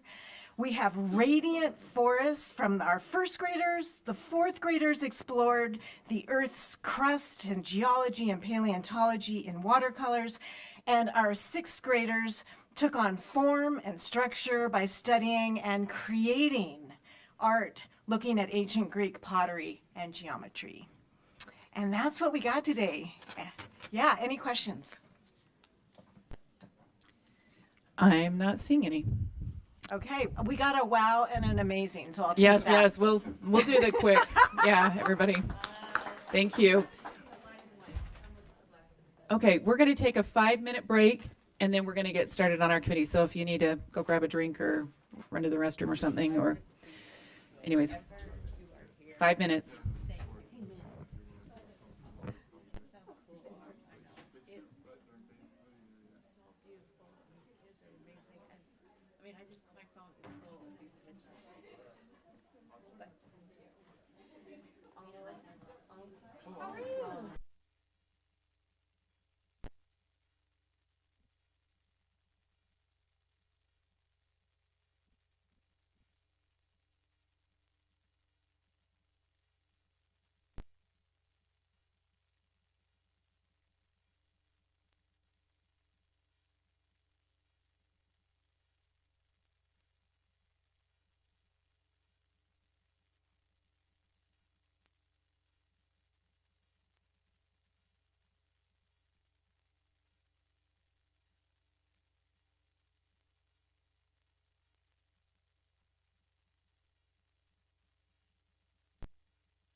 Board members, if you can find your seat, I think we're ready to get going again.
Well, let's see. You got everybody? Okay, we are back. And we are on to Law and Licensing Committee. Chair Hymas. Thank you, Chair Moss. You'll see in agenda item 4, we have 4 rules from the 300s. And although we have motions for these rules, I wanted to, or I was made aware that since the legislative session has now ended, that some changes may be seen shortly coming down the pipeline for these rules. And so I'm wondering, as a committee representative coming before the board, if that's something that we need to consider bringing these back to committee and making sure we're aligned with law so that we don't have to do this twice, or if it's something that the board would like to move forward and then most likely have to bring back anyway. So is that a motion then, Chair Hymas, to refer back to committee for further consideration in light of legislation? It's not a formal motion because I don't know how to say it directly, but I have talked to another board member who has a more clarified motion. Okay. Who's the other? Is that I from can. Law and Licensing? I can. I can make the motion, then we can discuss it. Would you like me to do one at a time or all 3? Let's see. So you have a motion on 3 different items to refer back to committee, is that? Yeah. I think you could do all 3 or 4 together. Well, I'm not If it's sure the same that, motion and the well, same 310 I don't reasons. think would be affected. So we could get that one out of the way. If there's something you want to move on the same okay. grounds, I would suggest you can Okay. put those together. I move that we refer back to committee R277301, educator licensing.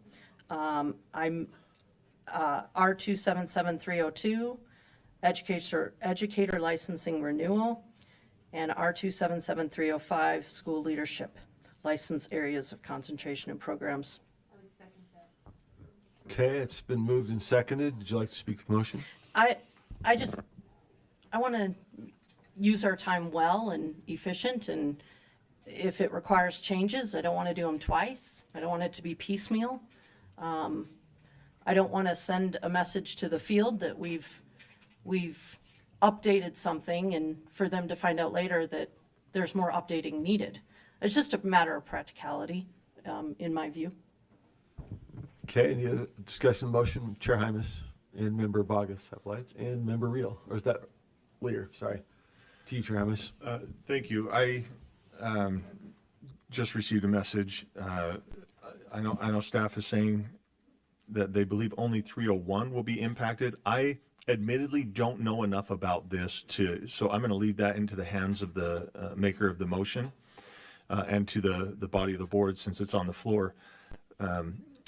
However, I just wanted to bring that to the body. Thank you.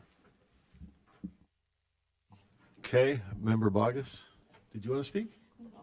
I got the same information, so I can, but I can't change my motion now. Somebody else. We can come back. So Member Bogus and Oh. Member Lear, did you want to speak to the motion? I would just speak in favor of the motion. I would argue that all three probably are going to need updated with the legislative session. But I would just speak in favor of the motion. Thank you. Okay, Member Lear. Speak against the motion. I am concerned about delaying rules unnecessarily, and if somebody could tell me very precisely how the other two rules, I know how 301 it is, would be impacted, but I don't the other two, and if someone could tell me very precisely what the changes would need to be for the other two rules, then I would support the motion. But from my review of the issues, that there is only one, and I just don't like delaying rules. We're going to have 20, 25, maybe plus rules in the next couple of months in response to legislative session. So if we can move on, I'd like to move on and not just delay for, sometimes I feel like delay's sake. So I would support a motion for the one rule, but not for all three. I think Dr. Height is signaling she'd be willing to share her perspective. Thank you for coming up.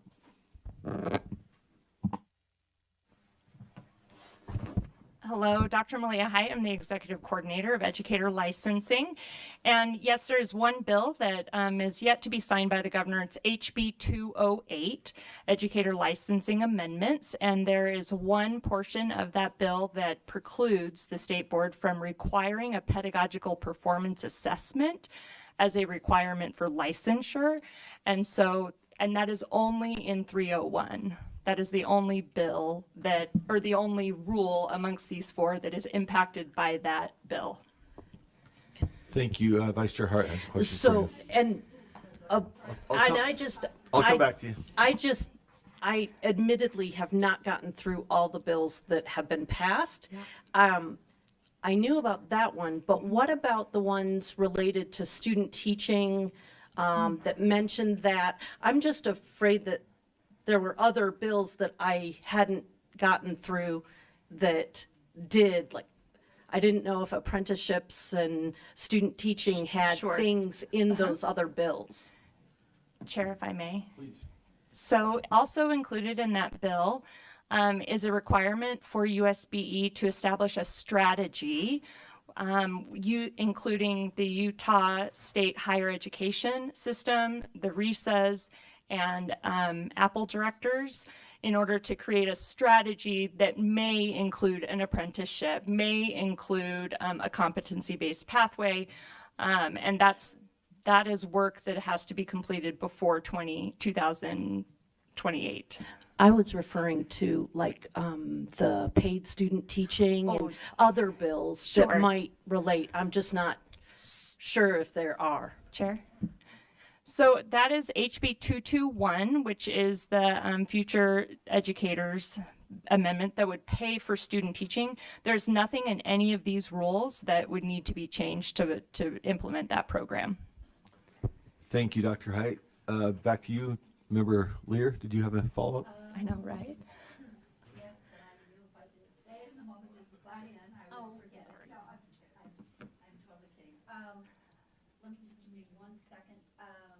Mike, Mrs. Yes. Sorry, never mind. I think that you covered it in your response. Sure. Thank you. Okay, further comment, questions? Member Davis? Sorry? Can someone just recap? So do we just need to postpone the one? Is that what we're hearing? That's my understanding of Dr. Height's take on it. You could bring a motion to amend. It's Is it friendly? let's see what you have in mind, Member Lear. It's called to our attention and go ahead with the other two so that we can get on with our business and not postpone rules indefinitely. Okay, so the motion to amend is to refer back to committee only action item 4.3, which is Rule 277-301. Is there a second? Seconded. Any discussion, Member Lear? No, I did that. Thank you. Okay. Comment, question to that motion? The motion is to amend the original motion to refer back to committee to have it encompass only item 4.3. Sorry? I think that's an amendment because it's only partial, but you tell me. In the context of a referral back, I think it's an amendment, motion to amend. Oh, yeah, I'm sorry. Okay, I think that's the nature of motion to amend. Okay, let's see. We have our first vote then.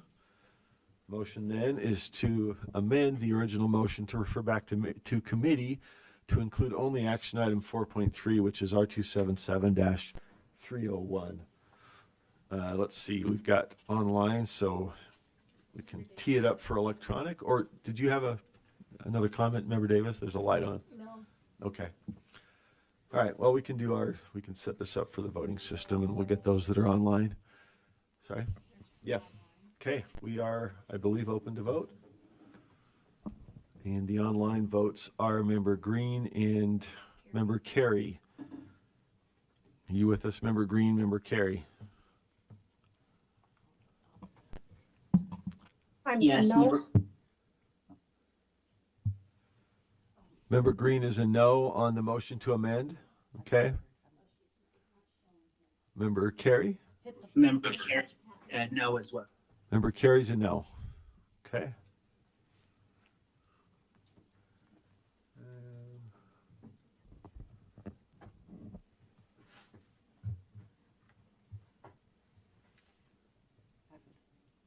Okay, I think that is complete. The motion passes 11-4. The noes being Member Carey, Member Green, Member Klein, and Member Bogus. So the motion before the body is to refer R277-301 back to committee. That was the amendment. We have to vote on the action of referring it itself. So any further discussion of the motion to refer 301 back to committee? Seeing none, let's tee that one up for a vote.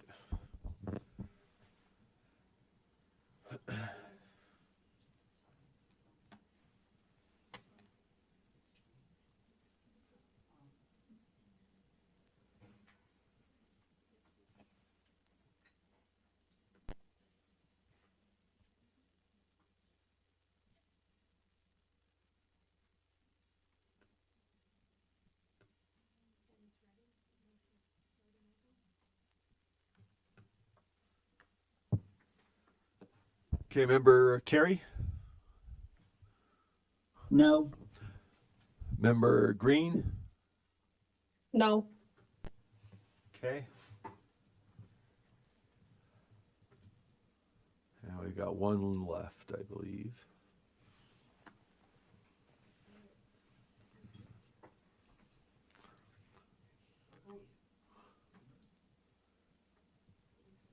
All right. That passes 13-2 with the no votes being Member Green and Member Carey. Okay, back to Chair Hymas then. That was action item number 4.3. So we're back up to top of the law and licensing agenda. Thank you, Chair Moss. Moving on to agenda item 4.4. This is R277-302, Educator Licensing Renewal. The committee recommends that the board approve R277-302, Educator Licensing Renewal, Draft 2 on second and final reading. Okay, discussion of that motion, Member Bogus. Thank you. So, Chair, as I see in line 145, it indicates that an educator shall retain documentation related to their application, and we're reducing that time from 2 years to 1 year.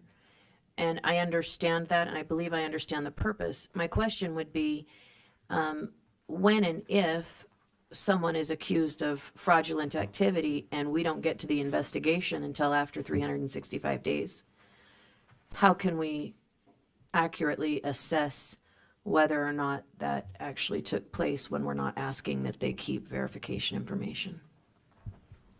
Is there, I see Dr. Height willing to weigh in. Thank you. Yes, thank you, Chair. We complete all monitoring activities within 6 to 8 months following a renewal. And so individuals who, for example, this month we are reviewing anybody who renewed their license from December until February. And so we request that documentation. Educators have 60 days to give it back to us. And so we complete all gathering of materials within 5 months of the renewal happening. Please, go ahead, Member Bogus. So I appreciate that a lot. Thank you. My question is actually in the case of an allegation, not the work that our staff does behind the scenes. We've had allegations come before this body and ruled on by UPAC that have gone over that 365 days. And if we're not asking our applicants to retain that information, how do we go through that process with integrity when we're not asking them to retain the information? Dr. Hyde or somebody else want to address that? This, I think, maybe Director Rasmussen. I don't do UPAC. We've got some different trains running on different schedules here, right? I do appreciate your answer. Yeah. Ms. Height, I just... Ben Rasmussen, Director of Law and Professional Practices. So in the case of most situations that refer to UPAC, we would already have that evidence when it's referred to us. If our case takes longer, we already have the evidence to review, but we have gathered the evidence at the start of when the case is referred. And that's generally why it's referred to us, is because we've seen the evidence, seen the documents that have been fraudulently submitted. And so I don't think this would be an issue with most UPAC investigations. May I follow up? Sure. What if that allegation comes from a member of the public and not internally? I'm not sure what access the public would have to licensing documents to make that kind of allegation. I'm not sure what situation that would arise in. I mean, most allegations we get that there has been fraud involving licensing transactions comes from the licensing team or from an LEA itself that has had access to the records. That's not something the public would generally have access to make that kind of allegation. Could I ask a clarification? If a complaint did come from the public, would still the same time frame apply in terms of requesting information from that teacher? Would that be done within a year so that you'd have what you needed to proceed? I mean, if we decided to open a case, we'd go about getting the documents right away. Sometimes the investigation takes longer, but we would request the documents right away. I guess it would just depend on when the public came forward with somebody from the public came forward with a complaint for us to consider. Okay. I mean, so would you be able to get those documents within a year? I think the concern is if a complaint comes in from outside, would you be able to access relevant documents from the teacher within a year so that when you get to it, you haven't lost that ability? At least as I understand, that's my question, I guess, coming from Member Bogus's concern. Again, this is not the type of complaint that would come from the public, but if we did get a complaint from the public for some reason, it would entirely depend on when that complaint came. And once it did, though, would you request information promptly within the year and get that so that you can then investigate? I mean, if we were going to pursue it, we would request the records as soon as we could, yes. Yeah. Follow-up member Bogus, I kind of piggyback because Yeah, I Oh, just. you're right. I think you got it.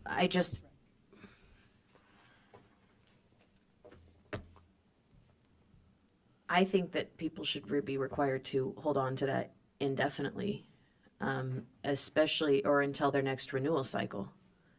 That I know that in other states, in many other states, people find out that people aren't appropriately credentialed or that they don't have the degree they had, or they cited a degree from an accredited institution, something, and then those complaints come 3 years after they're hired. And if we're not asking them to hold on to this information, then there's no accountability, is my concern. Chair, maybe I'm off base here, but I know of probably more than on my fingers and toes complaints that have been filed 2-3 years in to somebody's employment, and it comes back to licensing. So I'm just wondering how this plays into that for accountability purposes. Got it. I think Dr. Height's willing to weigh in again. Yes. So this rule is only specific to educator license renewals, not application, documentation, or evidence of a degree or any of those kinds of things. That would fall under 301 and also 312, which is our online application rule. So the only thing that the educator has to hold on to physically for that year, 2 years now, is their renewal form. And then any documentation that they need to say that, yes, this person, this form was signed and I did these things. And that's the only documentation that this part of this rule applies to. Everything else we have internal documentation of. So you would keep it here at the USB? Everything with the exception of that form, and we're working with the USIMS team to allow educators to upload that form. So at that point, then we would hold on to all documentation, and the educator would essentially, by product of it, not have to hold on to anything. Chair, may I, one last one? So we could audit this if we needed to? 100%, and that was included as part of the audit that was completed last summer for educator licensing. Okay, thank you. Thank you, Dr. Height. Further comment? I saw lights. Oh, Member Lear. And I think my concern has been addressed, and Member Bogus is sort of, it sounds like maybe been comforted with the answers here. But I think it's important to note in the rule it says that an educator shall maintain her documentation for no less than. So certainly if an educator has any concerns or is excessively, not even excessively, is more cautious than others. But I'm assuming this was prompted by educators who said, oh, come on, we've got so many records to keep. Let's not, don't force us to keep this. And am I right? Am I putting words in your mouth? Or, if I may, Chair. Sure. Dr. Height? Yeah, so Chair, I would say that yes, that's true. That's a challenge to keep track of the documentation, which is why we're bringing this board rule to amend to help provide additional flexibility for those educators. Thank you. So I think that it's covered for those who are concerned that they're either just concerned that they always want documentation of everything they do, or you've got the further backup of your office and an assurance that the documents are requested promptly when it has this, and when it's for this very narrow purpose. Thanks. All right, thank you, Dr. Hyde. Any further comments or questions to the motion? If not, the motion back to Chair Hymas was that the board approve R277-302 educator licensing renewal draft 2 on second and final reading. Members, please vote. Member Green? No. Member Green is a no. Member Carey? Yes. Member Carey is a yes. And we're looking for one more vote.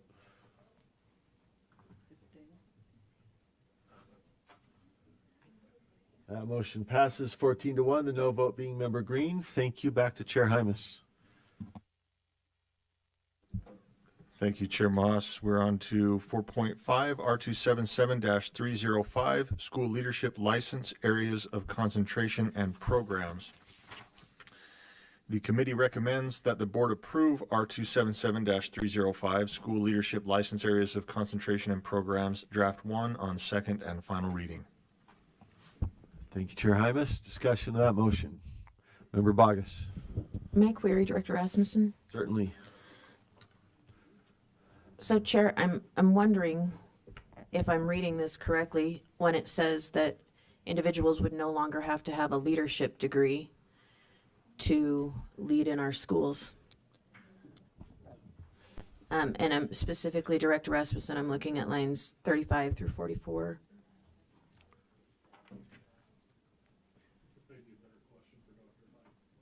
Oh, I apologize. Thank you. Thank you, Dr. Height. Yes, so this section says that they must have a valid license in school leadership in another state before they can have a Utah license in school leadership.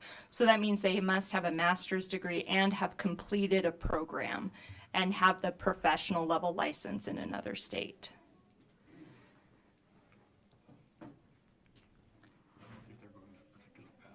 That's not how I believe this reads. I'm Let's just get some clarification. You're saying that it requires an out-of-state license in order to get a Utah leadership license? That's the addition or the removal? Sorry, yeah, back to you, Dr. Height. Oh, I can see. So, Chair, what we've removed in lines 38 through 44 would be eliminating looking at their program that they finished in their state and looking line by line, course by course, and looking at all of their clinical experience hours to make sure that what they did in that state is equivalent to what Utah has in their programs. We have found that 98% of people who apply through our out-of-state process do meet that standard, and so there's a lot of burden on to validate things that it's true already. And a lot of times one of the other things that happens is educators come from other states that have maybe an elementary school principal license in their state, but because Utah's license is K-12, then we have to say, well, you have to do a secondary internship experience before you can be licensed in school leadership in Utah. And that is an additional burden to the educator. And sometimes that educator has many years of experience as a principal in a different state and are now coming to Utah. And so it really is just to eliminate that degree of the granularity of checking their program. So they still have to have a master's degree. They still have to have a license at the professional level in another state, and have taken an assessment to say, yes, I know all of the things related to school leadership. So all of that is still in place starting in line 26. Okay. Thank you. I appreciate the clarity. Thank you. Okay, thank you. And I guess, Dr. Height, my understanding is that is an alternate. The out-of-state requirement was an alternative to begin with, or a recommendation from a board-approved school leadership program, right? So for the out-of-state alternative, this simplifies that particular process, but the other one is already available, and then the other masters. Okay. Other questions? Seeing none? Oh, sorry. Member Klein. I was just wondering if this also applies to teachers that come from out of the country, or is that specific? I see our next rule up speaks to that to some degree, but do those from out of country have to meet these same requirements that are listed in this rule that we're looking at now? Yes, all educators who apply for a Utah educator license are subject to these requirements. Follow-up? So if we're simply looking at their credentials from where they came from, how do we know those credentials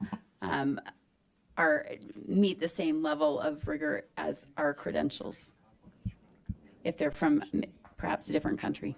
Yeah. Dr. Height? Yes, Chair. So this is limited to school leadership, and we do not get school leadership people coming from other countries. They're teachers typically. maybe 1 or 2 a year in some other area outside of education. But this rule is limited to school leadership. And they still must have a master's degree, and there are several organizations that will do credential evaluations as well as transcript evaluations to make sure that the transcript's provided in English, and it also says what the U.S. equivalent of all of their credentials and degrees are in the United States. Follow-up, Member Klein, or other comment, discussion? I'm just wondering if, for the record, you could state what school leadership entails, like what positions does that include? Sure. So that it really is, it only covers 2, a principal of a school and an assistant principal of a school. And that's it. Some districts will require the license to be a superintendent or a curriculum director or some other kind of LEA administration. But per Board Rule 309, it is limited to school principal and vice principal or assistant principal. Okay, further, Member Bogus. So just for clarity, that's not always required at a charter. Yes, so at a charter school, there is state code that says charter school directors or principals at charter schools are not subject to educator licensing requirements.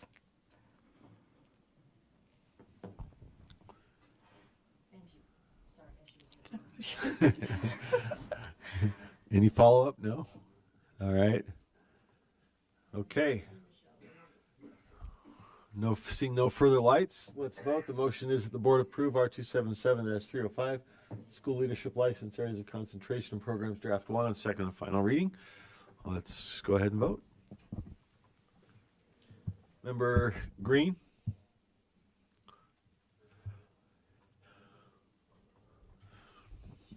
Yes. Member Green is a yes. Member Carey? Yes. Member Carey is a yes.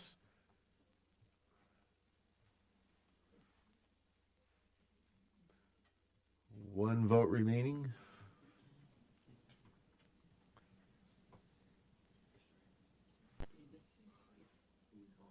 All right, that passes 13-2. The no votes being Member Klein and Member Bogus. Thank you. Back to you, Chair Hymas. Thank you, Chair. We are moving on to agenda item 4.6, R277-310, International Guest Teachers. The committee recommends that the board approve R277-310, International Guest Teachers, Draft 1 on second and final reading. Okay, discussion of the motion. I see Member Klein and Bogus. Who is up first? Member Klein. Okay, so I'm seeing, it looks like the only change in this is extending it from 3 years to 5 years. Is that correct? And if so, why would we want to do that? Do we know which staff that would be directed to? Is Director Height? Dr. Height, thank you.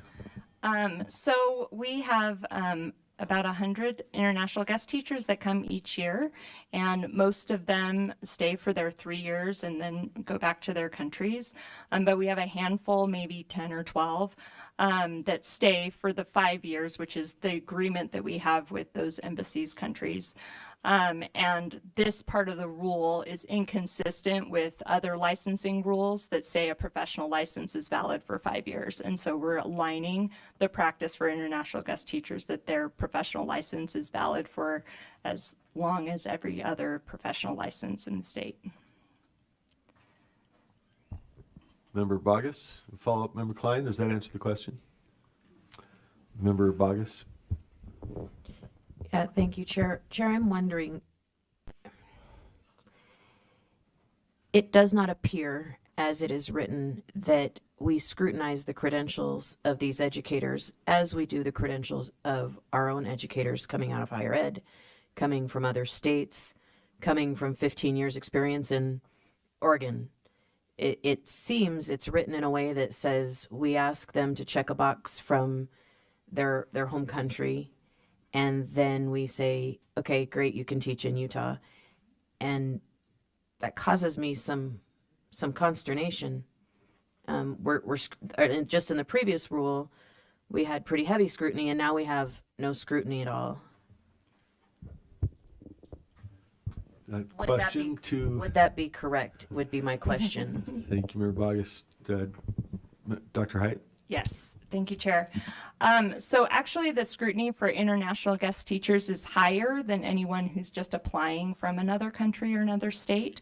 In addition to providing evidence of a bachelor's degree from an accredited institution, and in addition to providing evidence of teaching experience and a teaching license or equivalent in their state, they also must have their country's embassy sign that they approve this person in participating in this limited experience in Utah. So we look at all of their documentation the same way we would any applicant. Does that answer the question, Member Bogus, or follow up? Well, I would ask, where did I miss that in this rule? Yeah, let me find it. So we also have an MOU with each of the 7 countries that are involved with this DLI program. That is part of the MOU, that we will do that, as well as that the MOU's requirement is that we facilitate the licensing process, which includes reviewing all of that documentation. They must meet all the requirements outlined in other board rules for licensure. Okay, thank you. Okay, further discussion, question, comment.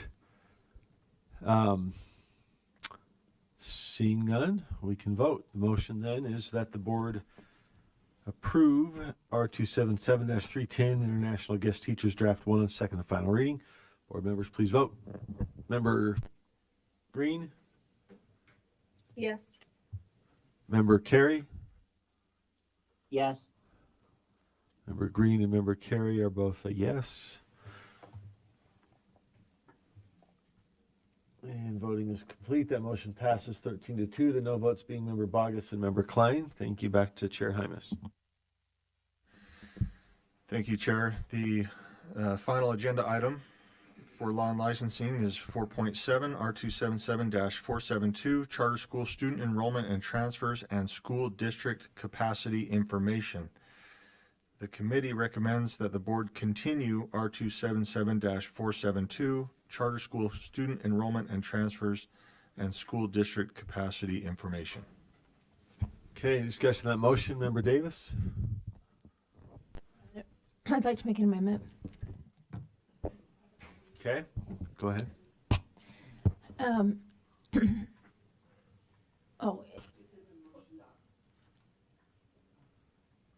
Okay, it just needs to be scrolled up a little bit, I guess. Yes, Member Lear? But this was noticed as a continuation, not an amendment. Can we still amend it in this? I believe we can, because it's before the board, but I'll double check our parliamentarian. I think the motion was to simply continue, but having brought it up, amendments are appropriate. Still okay? Yes. Okay, thank you. Thank you, Member Lear. Back to Member Davis. Yeah, thank you. I move that the board in R277, I just lost what I had. R277-472, Charter School Student Enrollment and Transfers and School District Capacity Information, except in the case of a split level class at the beginning of line 59, and replace June 30th on line 136 with April 1st.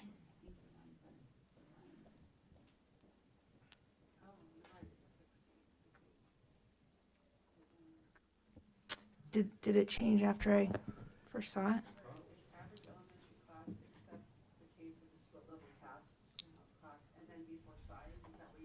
Yes, please.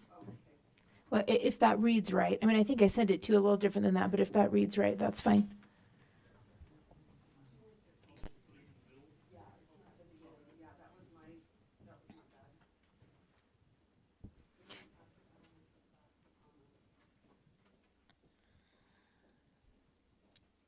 And I'd like to speak to the motion if I get a second. Sure. I'm gonna second with a question. As you speak to the motion, I'm seeking. I get the first one. The second one, I'm not understanding as well. Okay. Member Davis. Would it be friendly to just separate those as two separate motions, and would you still second them so we don't have to take the time to divide? Is that fine? I think so. Friendly? A separation is a friendly. Division is a friendly. Anything against that? Without objection? I don't know that there's an exception to the general From the rule, body. so if there's any objection to separating the two,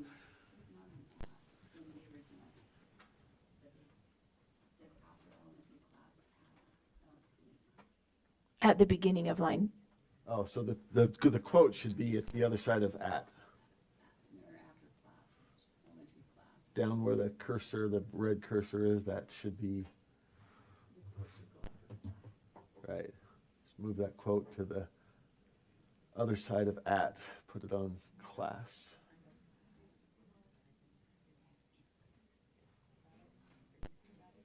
There we go.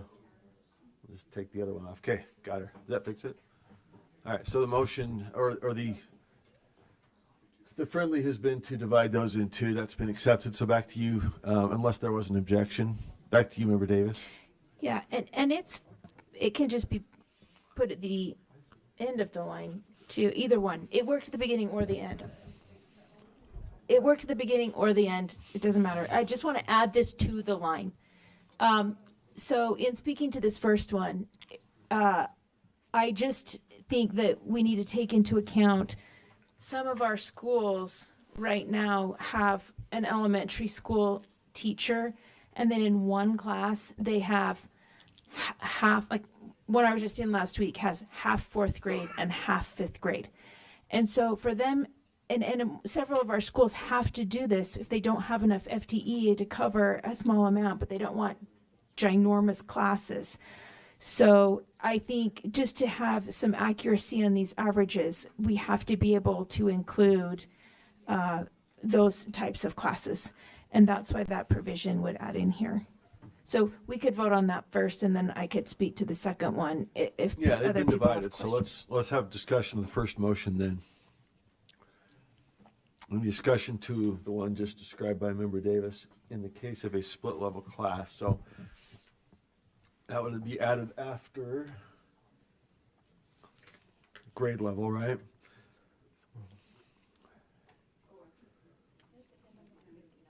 Right. In determining average elementary class size for a grade level, except in the case of a split level class, in which case they would be able to count students assigned to multiple grade level classrooms. That wouldn't result in any duplication then, would it? I'm just Duplication of what?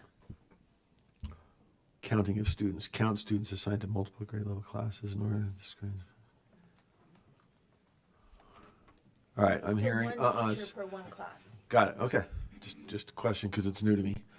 Member Hymas, Chair Hymas. I guess the question could be if you have a split level class, and I actually appreciate what Member Davis has brought forth here because I think it's helpful. But to Chair Moss's question, to avoid duplication, do we say, well, we have, Mr. Hymas teaches a third, fourth split class. And so I'm going to count Mr. Hymas as teaching a third grade class of 30, and then I'm going to count him as a fourth grade teacher. Okay. Right. Perfect. Thank you. That answers my question. Thank you for framing it better. Any other discussion of that motion?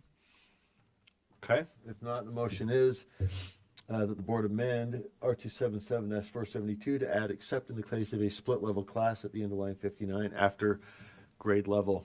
Seeing no other lights, please vote. Green is a yes. Member Green's a yes. Member Carey? Yes. Member Carey's a yes.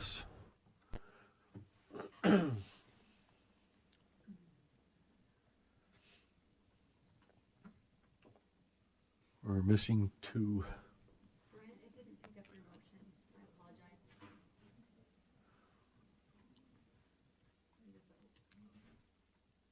And one more. That passes unanimously. Thank you. Back to Chair Hymas. I'm sorry, we have part two. Back to you, Member Davis. Apologies.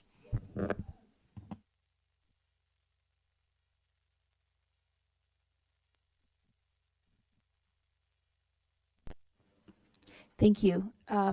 So I'll speak to it since we already have the motion on the table. This one won't be unanimous. That's okay. But I have to bring it to the body because I actually brought it also 4 years ago, on the last continuation of this. And the reason that I brought it was because most school administrators hire in the spring, not in the late summer. And for example, when I was principal, we would do our rolls and look at our chemistries in February to try to get our numbers and figure out how many teachers we were going to need and such, and how many, boys and girls, and try to get things balanced. So, to have the to have to take transfers after June 30th can be problematic. It's just much better. It's more financially responsible to do it by April 1st, and it's better for classroom balances, in my opinion. Having said that, I'll argue the other side, which will be, sometimes parents just need to get out of the school year before they can make a hard decision like that. They need to kind of breathe for a minute. So I get that. I get the arguments on both sides. I will say, however, that I had lots of parents who came in March or in February and said, we're either going to leave next year to go to a charter school, or we're coming back to your school from a charter school. I really, really appreciated those parents because I felt like we could logistically, at both schools, make better choices and do things better. So I'm bringing this to the body because I just need to know that I did, and whatever happens, happens. Thank you, Member Davis. She addressed both sides, so there's no other lights. Appreciate presenting both perspectives. No further lights? Okay, the motion then before the board is that the board amend R277-472 to replace June 30 on line 136 with April 1st. Let's go ahead and vote. Member Green? No. Member Carey? Yes. Member Carey's a yes. Member Green is a no.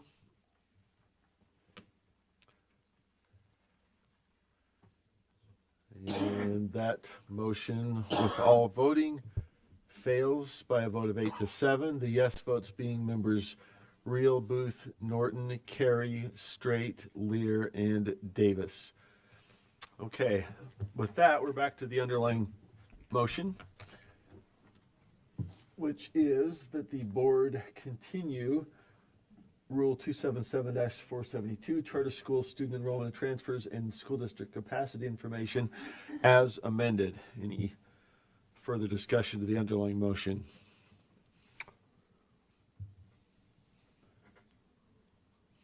Seeing none, please vote.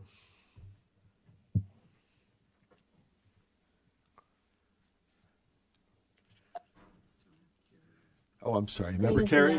Yes. Green is a yes. Member Carey? Yes. Members Green and Carey are both yes. And that passes unanimously. Thank you. Back to Chair Hymas.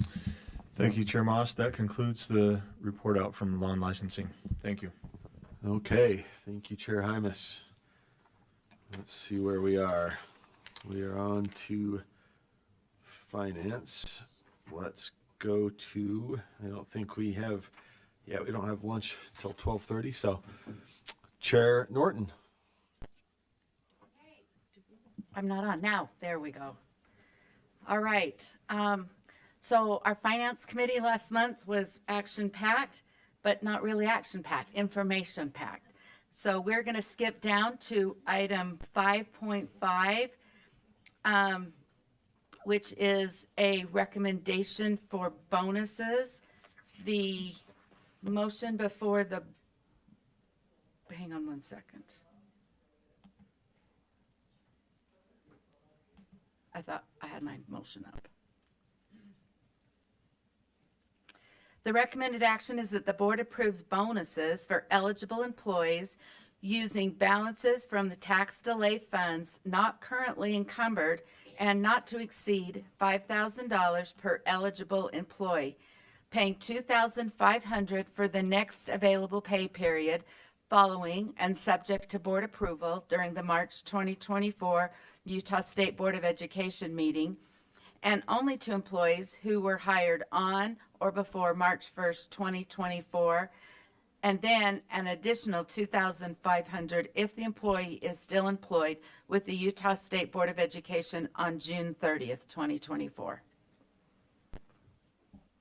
Thank you. Discussion to that motion. Member Hymas? Oh, Bogus, I thought you were putting her mic down. Okay, for something else. Member Hymas. Thank you. Are these bonuses ongoing? Just one time? Okay. Thank you. Chair Norton, I see a nod. Is that with the answer that it's one time? One time, okay, for the folks online. Okay, Member Straight. Yes, thank you, Chair. For several years now, we've really fought hard for market adjustments, and paying our employees a fair wage. I guess it's not a wage; it's a salary. This is one area where I've had lots of experience. One thing that I found out quickly is that your people are your greatest resource. And when people leave, you lose their institutional knowledge and you have to start over. The cost of not maintaining employees is greater than just the salary. It's much more than that. For example, in my experience with police and fire protection, and actually anyone who worked in the organization which I was on the council for, just to train a new police officer or a new firefighter cost close to $100,000. That's a little higher than what it actually costs, but it's expensive. And then oftentimes they would get a better offer and leave anyway, so your training costs were down the tube. And so employees who are valued because they have great value, and this is a Band-Aid. This cannot be our long-term thing where we offer bonuses every year. It has to be a one-time thing, and then we have to fight hard to get our market adjustments.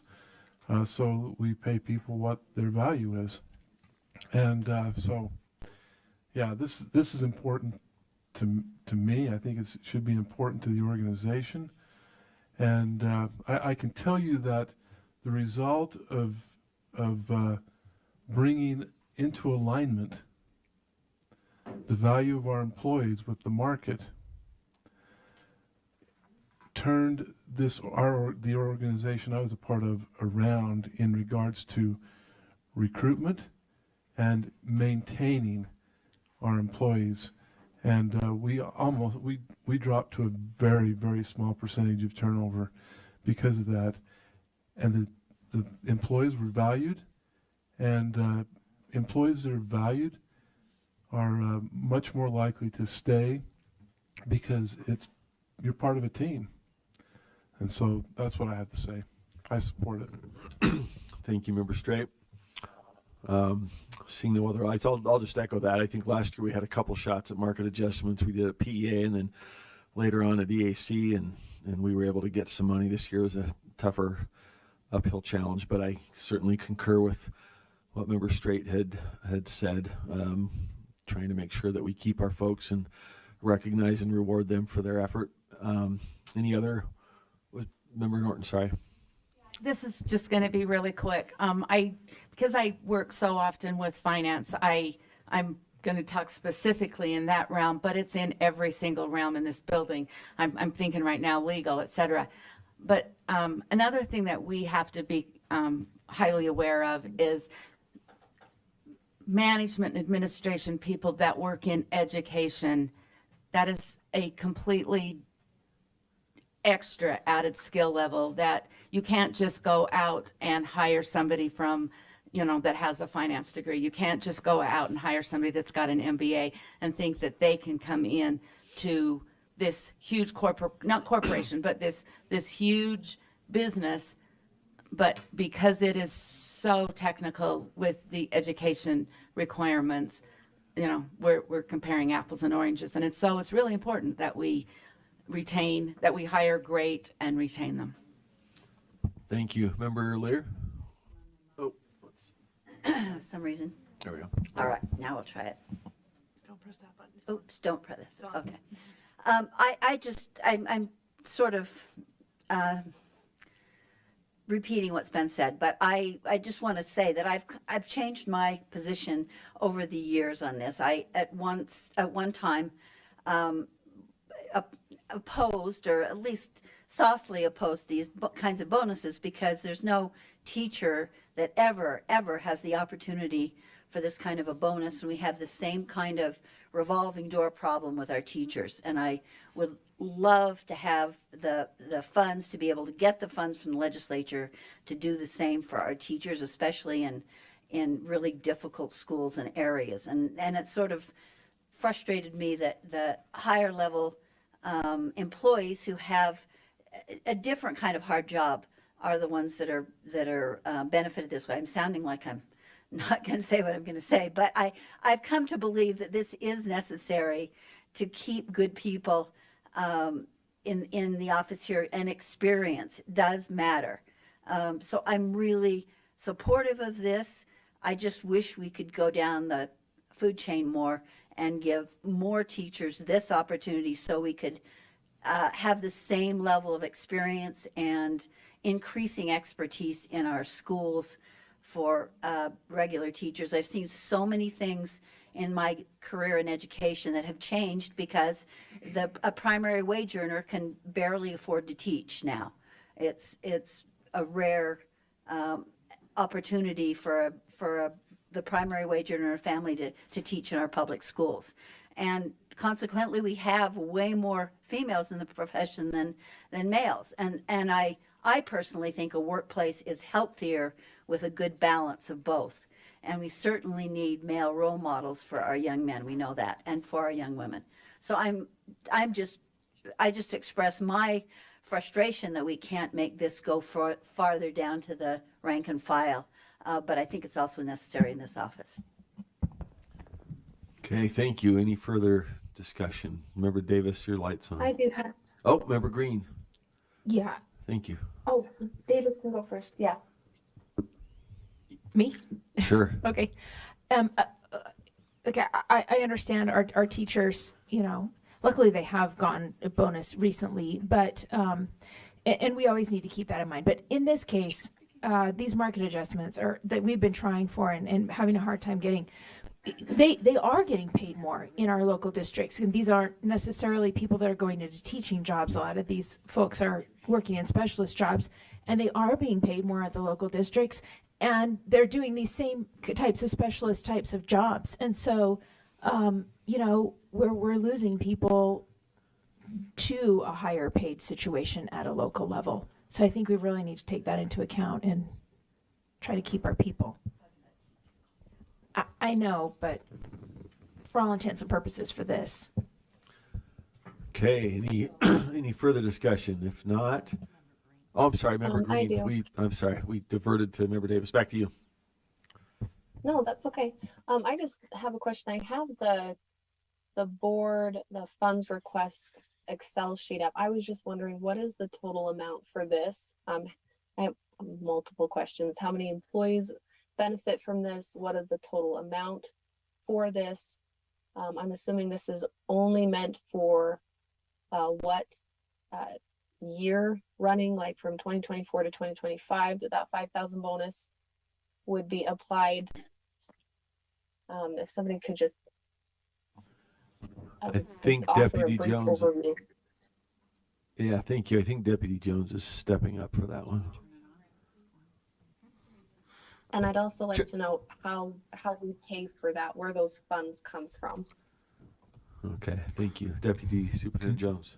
Chair Moss, to answer Board Member Green's question, the estimate is approximately $3.5 million for the bonuses for all of the staff that are eligible for bonuses. That's the estimate. It comes from the tax delay funds, which are non-lapsing carry forward balances that we were given or provided by the legislature, I think in 2020.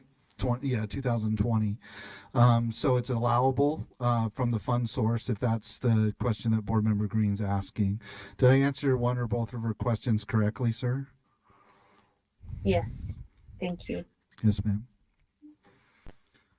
And how many employees do we anticipate benefiting from this at this point? I'm sorry, can you repeat how many employees? 347? How many? 430. That would include part-time employees too, though. So federal, everyone. Okay, Board Member Green, did you get your questions answered? Yeah. Can I clarify something? There Yes. is a difference between FTE and employee, right? FTEs are full-time equivalents. There's employees that conceivably could be eligible for the bonus, depending on the criteria that was put in there. So we just want to make sure. So in case anybody's not counting FTE versus employee, because there's part-time employees as well, so. Okay, do we have any additional questions? So, oh yes, go ahead, Board Member Green. Probably a bit redundant, I'm so sorry, but, No, it's we okay. you are saying though from the tax delay funds that we do have 3.2 million. Yes. Yeah, I can confirm that. I attest to that availability of funds. And even after that, there will still be some tax delay funds left over. Okay, do you have additional questions, or did that answer your questions, Board Member Green? No, that was wonderful. Thank you. Okay. Thank you, ma'am. All right, the motion before the board is, unless I don't see any others. Are you ready for the motion? Okay. The motion before the board is that the board approves bonuses for eligible employees using balances from tax delay funds not currently encumbered and not to exceed $5,000 per eligible employee, paying $2,500 for the next available pay period following and subject to board approval during the March 2024 Utah State Board of Education meeting, and only to employees who were hired on or before March 1st, 2024, and then an additional $2,500 if the employee is still employed with Utah State Board of Education on June 30th, 2024. And we are ready for a vote. So as soon as that comes up. Okay, go ahead and take your votes. Member Green?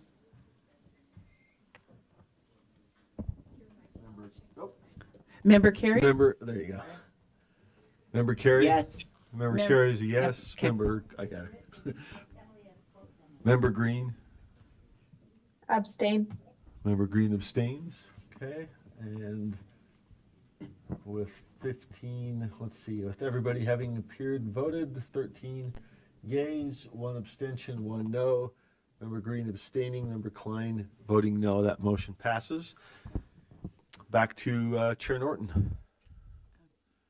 Oh, Member Bogus, did you have a? So we skipped over agenda item 5.3, and I have a motion for that item. Okay. Sorry? We skipped over that because the board had no, the committee took no action. Right, so there was no action from the committee, but it's open to members to bring a motion. So Member Bogus has a motion related to the item that was considered in committee but not recommended to the body. So I would move that the board approve R2 of 7747 draft 5 today. Okay. And with a second, I'll speak Is to that in backup? Yes. That's in backup. Is there a second? Yeah. There's Second second that. to Member Green seconds that. Back to you, Member Bogus, if you'd like to speak to the motion. Yeah, thank you, sir. So I think as emails are coming in, we have a real misunderstanding of what's happening here. And that is directory information leaves our LEAs all the time. and it goes to many companies that market to people, whether that be your yearbook provider, whether that be Scholastic, whether that be the Kids Read Now contract that we passed last year. It goes out all the time, and we are trying to hold our charter schools to a different standard than we hold everyone else. And that I don't think is fair and sporting. And there has been great work and great effort put into ensuring that that this information cannot leave the charter school itself, that it cannot go to an authorizer, that it cannot do all of the things that we are concerned about. And there is a provision in here that tells our LEAs that they need to publicize what directory information is, and that parents have to opt out of directory information. And so with that, I would leave it to the body for discussion. Okay, discussion on that motion. Let's see. Well, we got a lot of lights. Who's up first? Member Lear. Member Reel. Why, thank you. Thanks, Chair. A few of you have heard from me over the last few months that we've been discussing this, because for the last 20 years, I've worked in marketing and communications, including advertising. I spend $1 million of state money on advertising every year in my role at Salt Lake Community College. And I know a lot about marketing rules, and I'm sure Member Carey can jump in as well. And the one thing that I know for sure is that there is no such thing as free data. Data is precious, especially if you are trying to target folks with different messages on different platforms. And I use a comparison of the Utah system of higher education in this rule because I think it's applicable. If at Salt Lake Community College or at Utah State or at the University of Utah, we are not allowed access as a public institution to any student information without a cost. So if I want to recruit students from Granger High School or Hunter High School or Taylorsville High School, all feeder schools to Salt Lake Community College, we have to pay for that contact information. Each year, we get that contact information from ACT. So a student that takes the ACT opts in to giving out their contact information to be reached out by institutions of higher education, state institutions of higher education. And so when I'm thinking about this, I think about how this is it feels like a sneaky way of getting free data in a space where data is never free. And the other piece that I think about often on this rule is in my master's degree, I had a lot of libertarian professors that I did research with, and they were very pro school choice. And I learned a lot from them. I'm very grateful for them. And one way that they pitched school choice and charter schools to me was by thinking about it as a market. So in a market, and this was really convincing for me, and I think there's a lot to it. It said that in a market, if you are a great school and you provide a great education and the students have a great experience, you are going to do well in that market. If you are a low-performing school where students do not have a good experience, that school will not survive, and that's how the market works, right? We will see schools that do well exceeding and schools that do poorly leaving that market. And so for me, this has nothing to do about charter schools and supporting charter schools. I'm very supportive of charter schools. But on principle, I think it's unfair to give away free data for marketing and communications purposes. And then on the other side, I think that if you are a school that is providing a great experience for students and for teachers and for parents, you will survive in the market, and you don't need to get lists of students' contact information, target them on multiple channels. You can upload, just fun advertising 101, you can upload contact lists to your advertising platforms and target specific students on social media based on their social media accounts.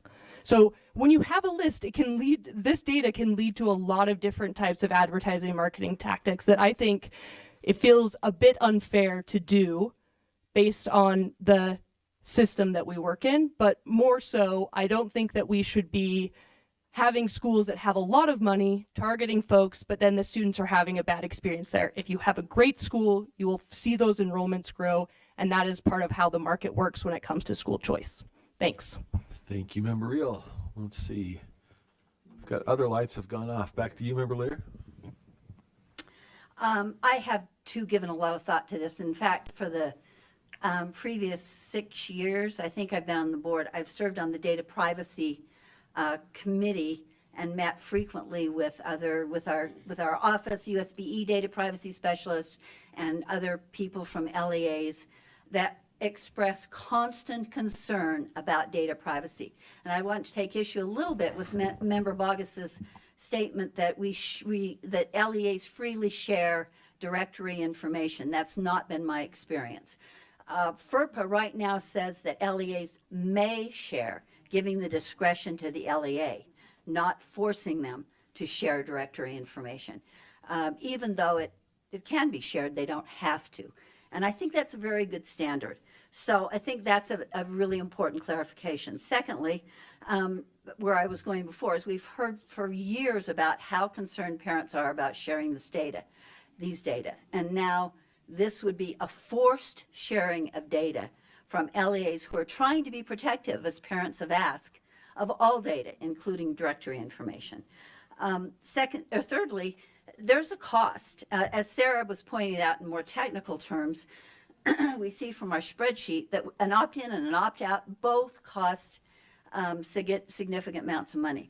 Even if that sharing goes through the USBE, there's a cost to the USBE for that sharing.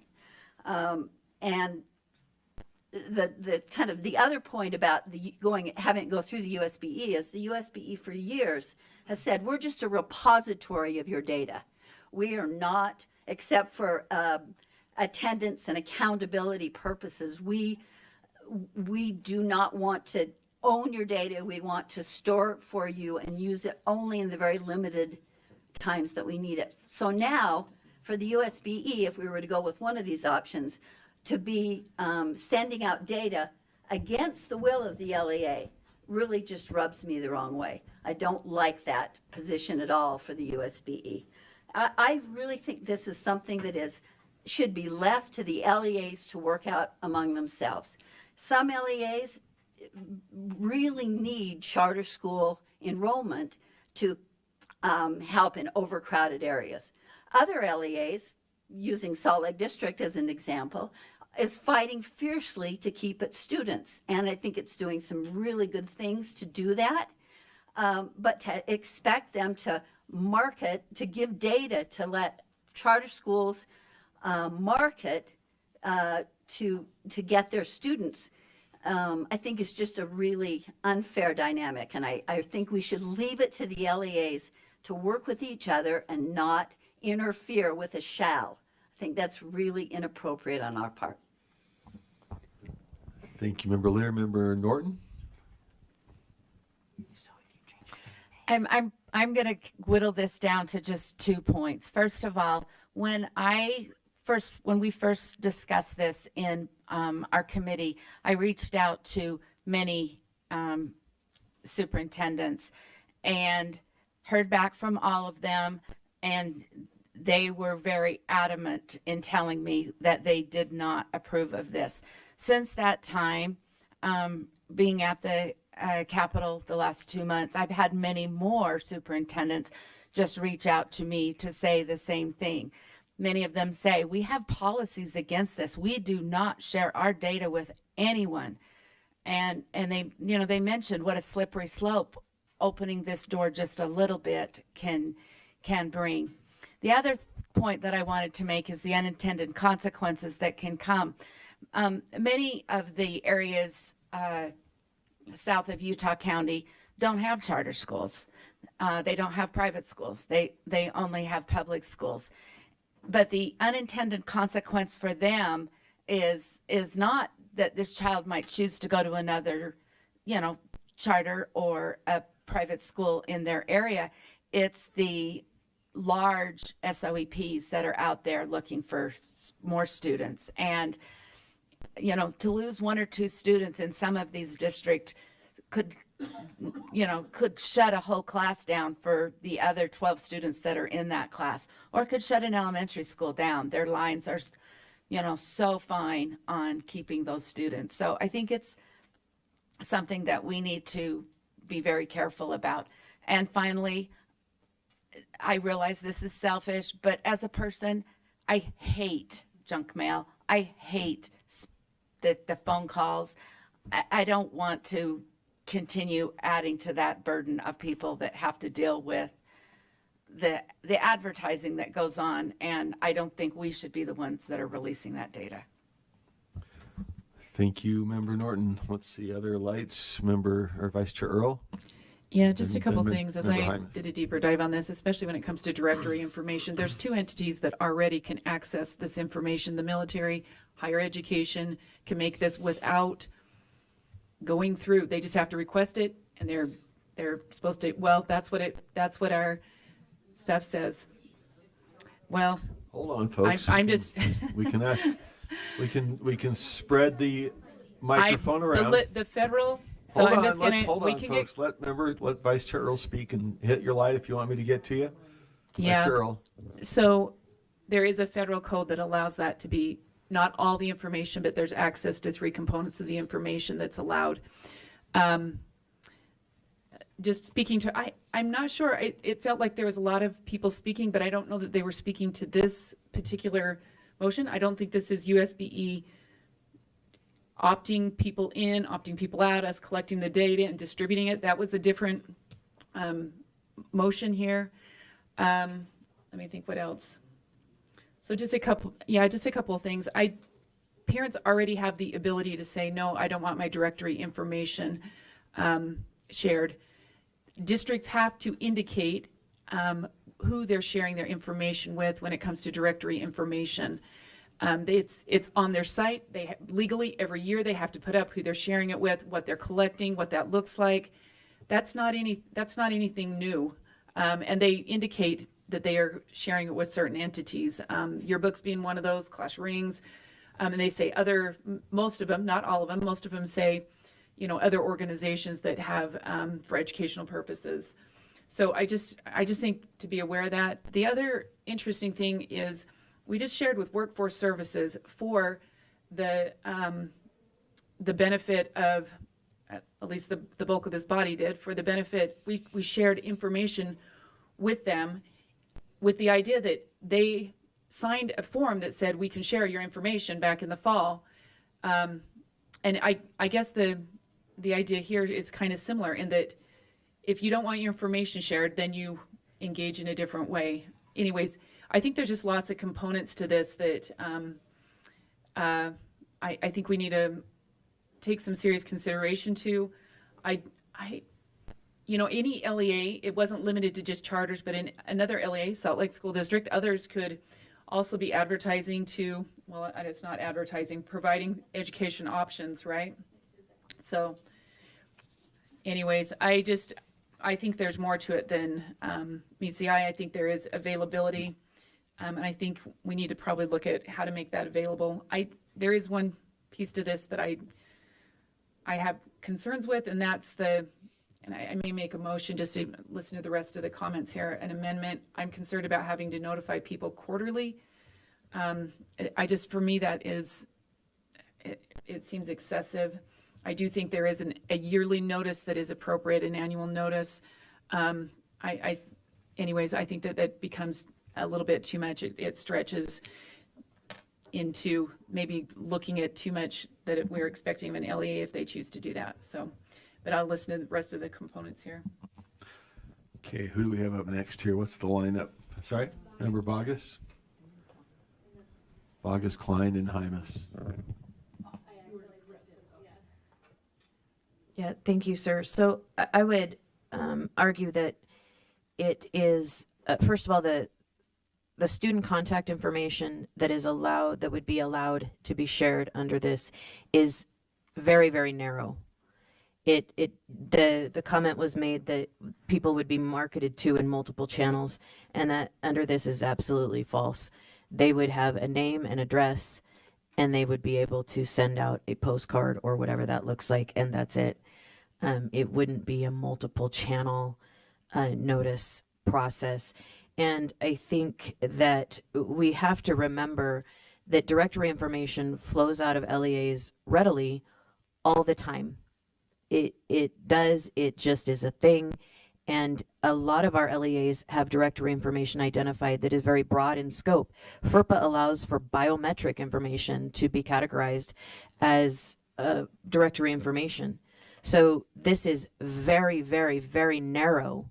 It doesn't include social media handles, which is allowed under FERPA. It doesn't include student email addresses, which is allowed under FERPA. It doesn't include all sorts of things. It's very narrow in scope. And with regard to the notice of opt-out, that's not a burden on LEAs. They could put it on the bottom of a report card. Many districts send out a weekly email. They can put it at the bottom of the email. This is directory information, is something that is accessed on a regular basis. To opt out, click here. It's not something that's burdensome. It's not something that's going to cost a lot of money. In fact, I would argue that minus the hour that it takes a staff member to put that on every report card, it's free because it's already on the website. We're asking for it to go out quarterly and in digital form. And that could be a report card for the paper. It could be a monthly calendar with a line on the bottom that says directory information is regularly shared with different entities. And to opt out, click here. And so I think we do need to keep it there. I think it is super important. And without continuing to notice parents that their information is already shared without their consent on an ongoing basis, we're doing a disservice to our students. And then my final thing is that I do believe it is the proper role of government to prevent monopolies. And charters are publicly funded public education entities. And so I just would argue that we need to consider that it is the proper role of government to prevent a monopoly. And I would hope that our charters would be able to gain access to information that other public schools have. Thank you. Thank you, Member Bogus, Member Klein, then Member Hymas, then Klein. Okay. Thank you. This surprisingly has not been one of those. This has been like a heavier vote. It shouldn't necessarily have to be, but it has been. Anyway, this all these issues and concerns that have come up, and I get it and I hear it, and then at the same time, I think it's okay. I think we might be putting more into this, right? I get a piece of mail from Home Depot. I don't drop everything and run to Home Depot, right? It just doesn't happen. I might look at it, toss it, because maybe I prefer Lowe's. Now here I am advertising, right?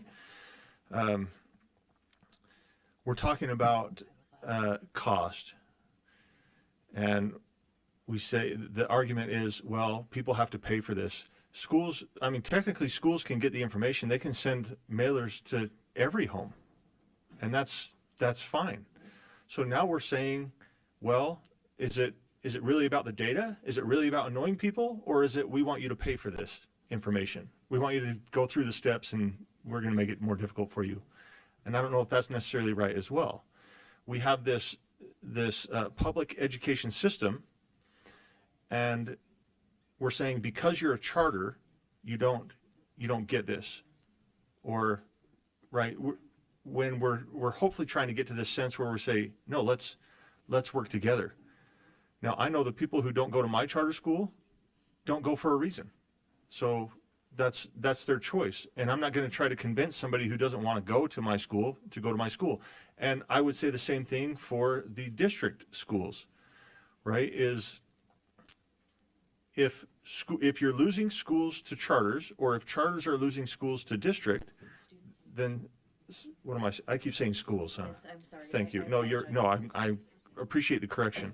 If I'm losing students to districts or if I'm a charter losing to districts or a district losing to charters, then there's probably some changes that need to happen. I don't think that getting a piece of mail is going to make or break a charter or a district, right? It's what's what the district or the charter is going to do to keep families there. So anyway, I speak in favor of this motion, and but I do have an amendment. Is that okay? And then you can come back to me after Member Klein if you'd like, and I can do that. If you'd like to hold, so unless Member Klein has an amendment, is yours just a question or comment? Go ahead, let's do that and come back to Member Hyman. Okay, so I'm looking at this from a couple different perspectives. I don't, first off, I don't think taxpayer dollars should be used for advertising public schools. We already pay taxes to cover the cost of schools. We shouldn't be having to pay taxes to be advertised to. That said, I don't believe that charters having access to the same information that the public schools have access to is necessarily constitutes advertising. I think I don't think there should be a double standard between what the districts have on the student versus what the charters have. But I also don't believe that we need to be buying and selling or giving data on the students. I don't understand why we can't just put up on our website even for parents what all of their options are. And they can just go to our website and see what all of their options are. Why does it need to be a data sharing endeavor or an advertising endeavor when we could just post for parents what all their options are? So if they are looking for options, they know where to go and look for it, and they can study it out. And then we're not using taxpayer funds to advertise to parents for things that they're already having to pay out the nose for.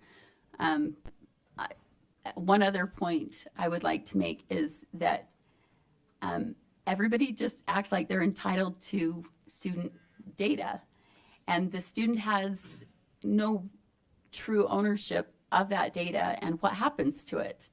And I don't think that that's right either. And so, I mean, this could be, I think, solved very simply just by posting on our webpage for parents what all of their options are within the public education system.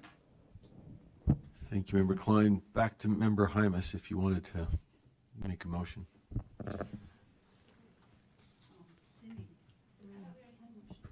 There is a motion. Member I Hymas was going to move to amend, but I can wait. The motion is quick, simple in my opinion, but it does change things. Line 278, I move that in line 278 we change the and to an or. And what that would do is, let's get a second, and then second to the motion. The motion would be on line 278 to change the and to an or. I'll second that. That's been seconded. Back to you, Chair Hymas. Thank you. Here we have, this section 10, subsection 3, at least once per quarter, an LEA shall actively communicate the opt-out process in subsection 2 through, and then it lists these 3 items: paper communication, digital communication, and posting information on the LEA's website. I don't know if it's necessary, in my opinion, to have all 3 of those, but at least one I think is sufficient. So that's the purpose for the change. Okay, discussion of that motion to amend. Member Bogus. Member Davis, did you want to speak to this, or are you holding?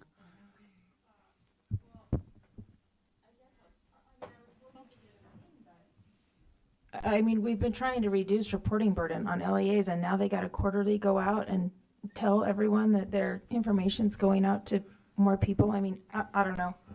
And as parents now, we have to have more emails quarterly that tells us that There are no emails. what says So- paper or digital or posting that our data can be opted out and shared with whatever. It just seems like a lot. I don't know. So the amendment is to change the and to an or, Discussion of that amendment, Member Bogus? Or, I'm sorry, Member, who's in line here? And then Norton? Okay. All right, Member Bogus. Okay. So I would argue that the and absolutely needs to stay. I don't think it takes it to amend the template of a report card that includes information that says director information is shared on an ongoing basis to learn more and opt out of sharing your child's data through the directory information process. It doesn't take but 5 minutes, and districts email parents once a week anyway, and there's disclaimers on the bottom. Then you can add a disclaimer on the bottom that says directory information is shared legally without your consent on an ongoing basis, and that to opt out per the law, you click here.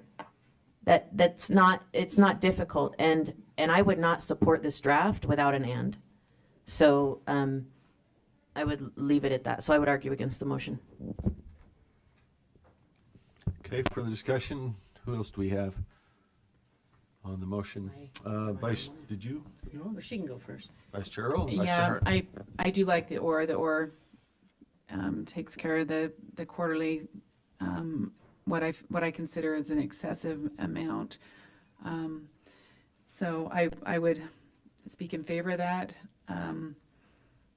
Anyways, and maybe people know this already, but directory information has to be posted already. There has to be active posting by this district on information about directory, where it's going, who it's going to, and also the ability to opt out, and the provisions associated with that. It's already a proactive approach when it comes to the directory information, required through law that's done. So for people that think there's going to be a new process created, there isn't a new process created with this. It's there. It just needs to be, if we move forward on this, just articulated there. So, Vice Chair Hart. So first of all, there was a point at which somebody asked how much this would cost in LEA. Did we ever find out any information about how much it costs? Where is it in backup?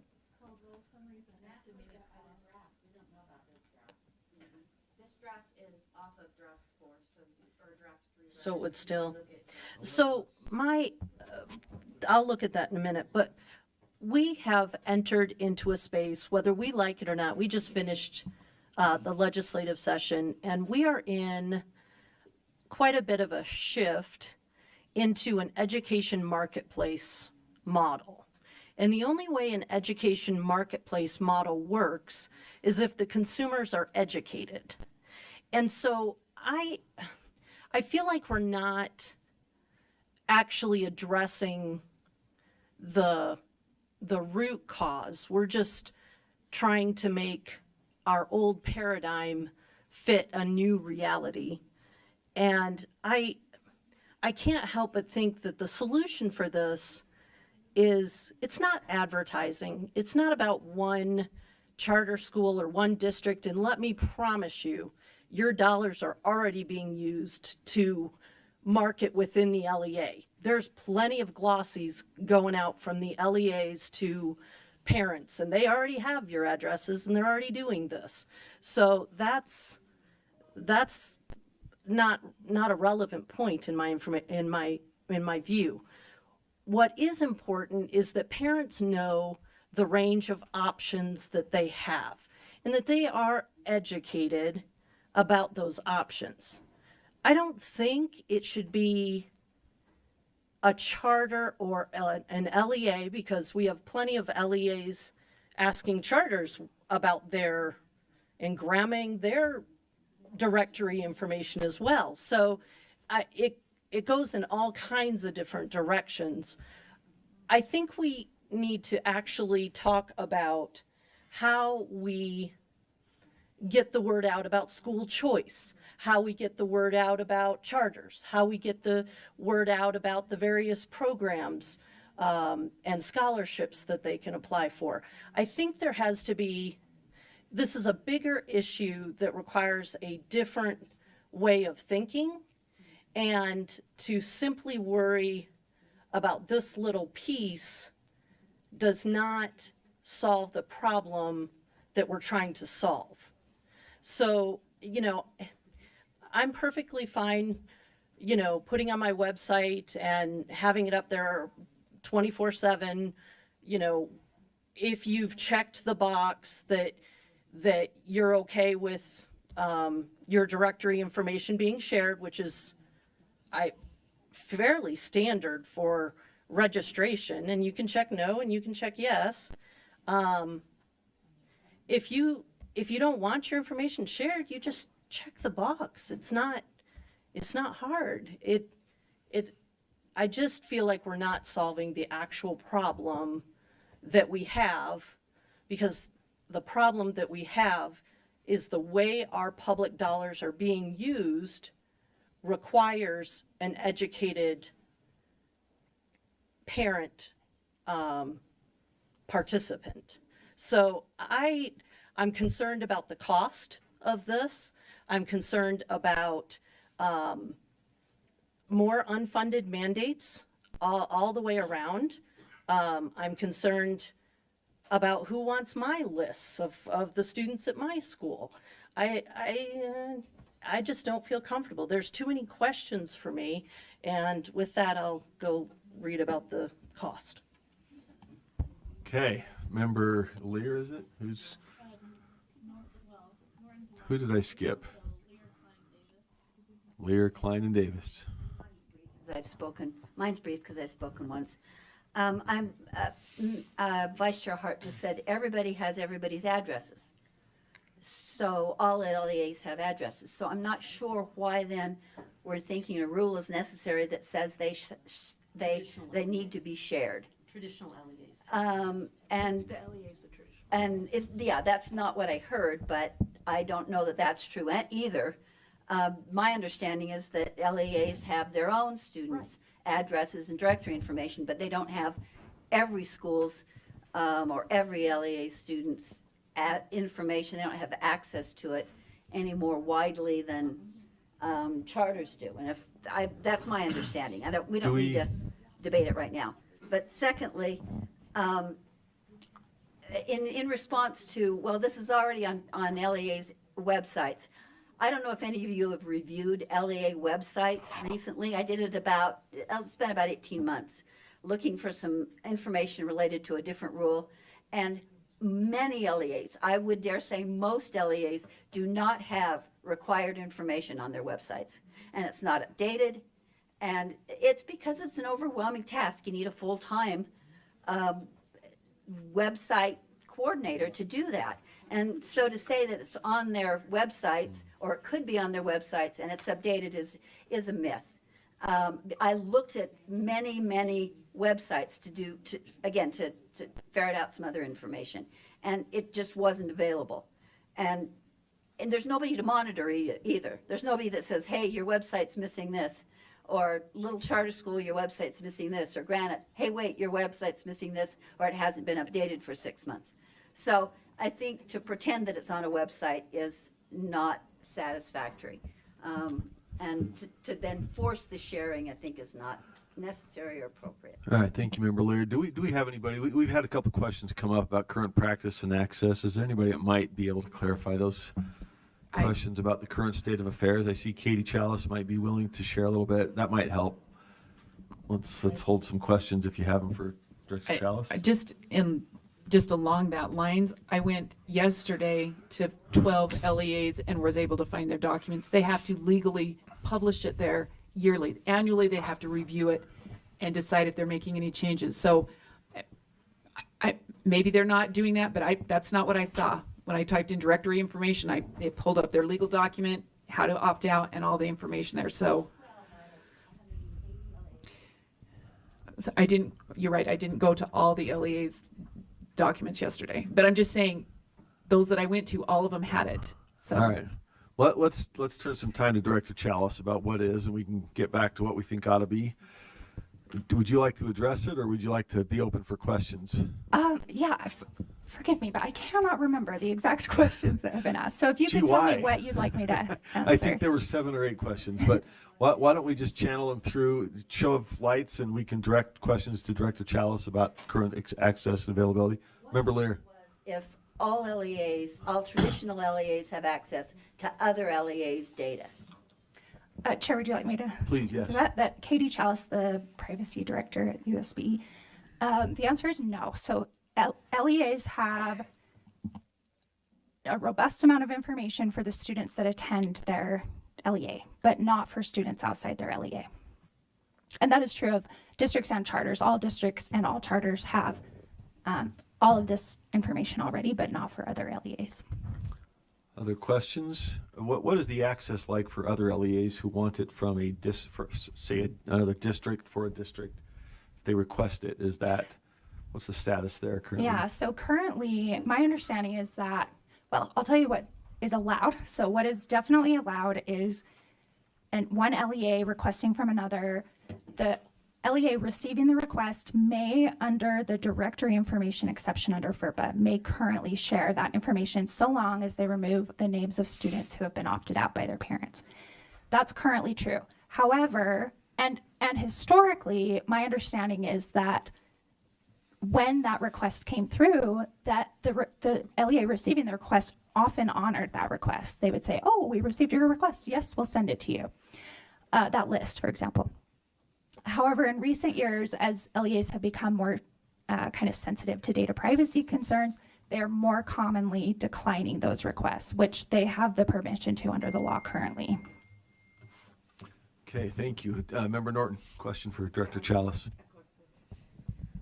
This could be just a local situation. I'm a teacher in one of our districts here. I do not receive my students' information. I get their name and their birthday.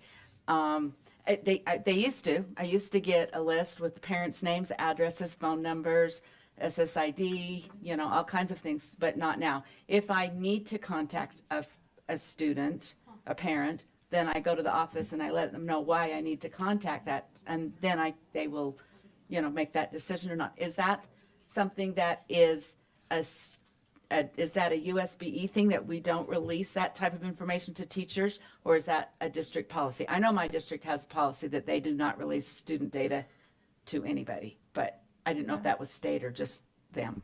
Yeah, Chair, would you like me to Please. respond? I think it's a combination of two things. So one is, as you know, FERPA, and then we have state law that governs data privacy. The general threshold of who should have access to student data within an LEA is someone who has a legitimate educational interest. So it sounds like your district has determined classroom teachers don't have a legitimate educational interest in most cases to student addresses. And so they've made the decision, according to that guidance, to make a policy that reflects that. But there are some districts that may argue that yes, teachers need to have access to student addresses, and that's the prerogative of the LEA. Thank you, Director Chalice. Any other further questions for Director Chalice? All right, thank you very much. I do have a question. Oh, we do. Member Green. Yes, I want to try to understand then with this conversation, this discussion here, how Kids Read Now is different than what we're talking about, in the sense that all of these students' names and addresses were shared. I didn't give permission. I did because I'm a board member. Actually, I didn't vote for that. So, but I got books anyway in the mail, unsolicited. Can you explain the difference between what is being asked now in this rule and the Kids Read Now contrast? Compare those two, just so I understand. Yeah, I'm happy to. Chair, would you like Please. me to? Okay. Yeah, that's a great question.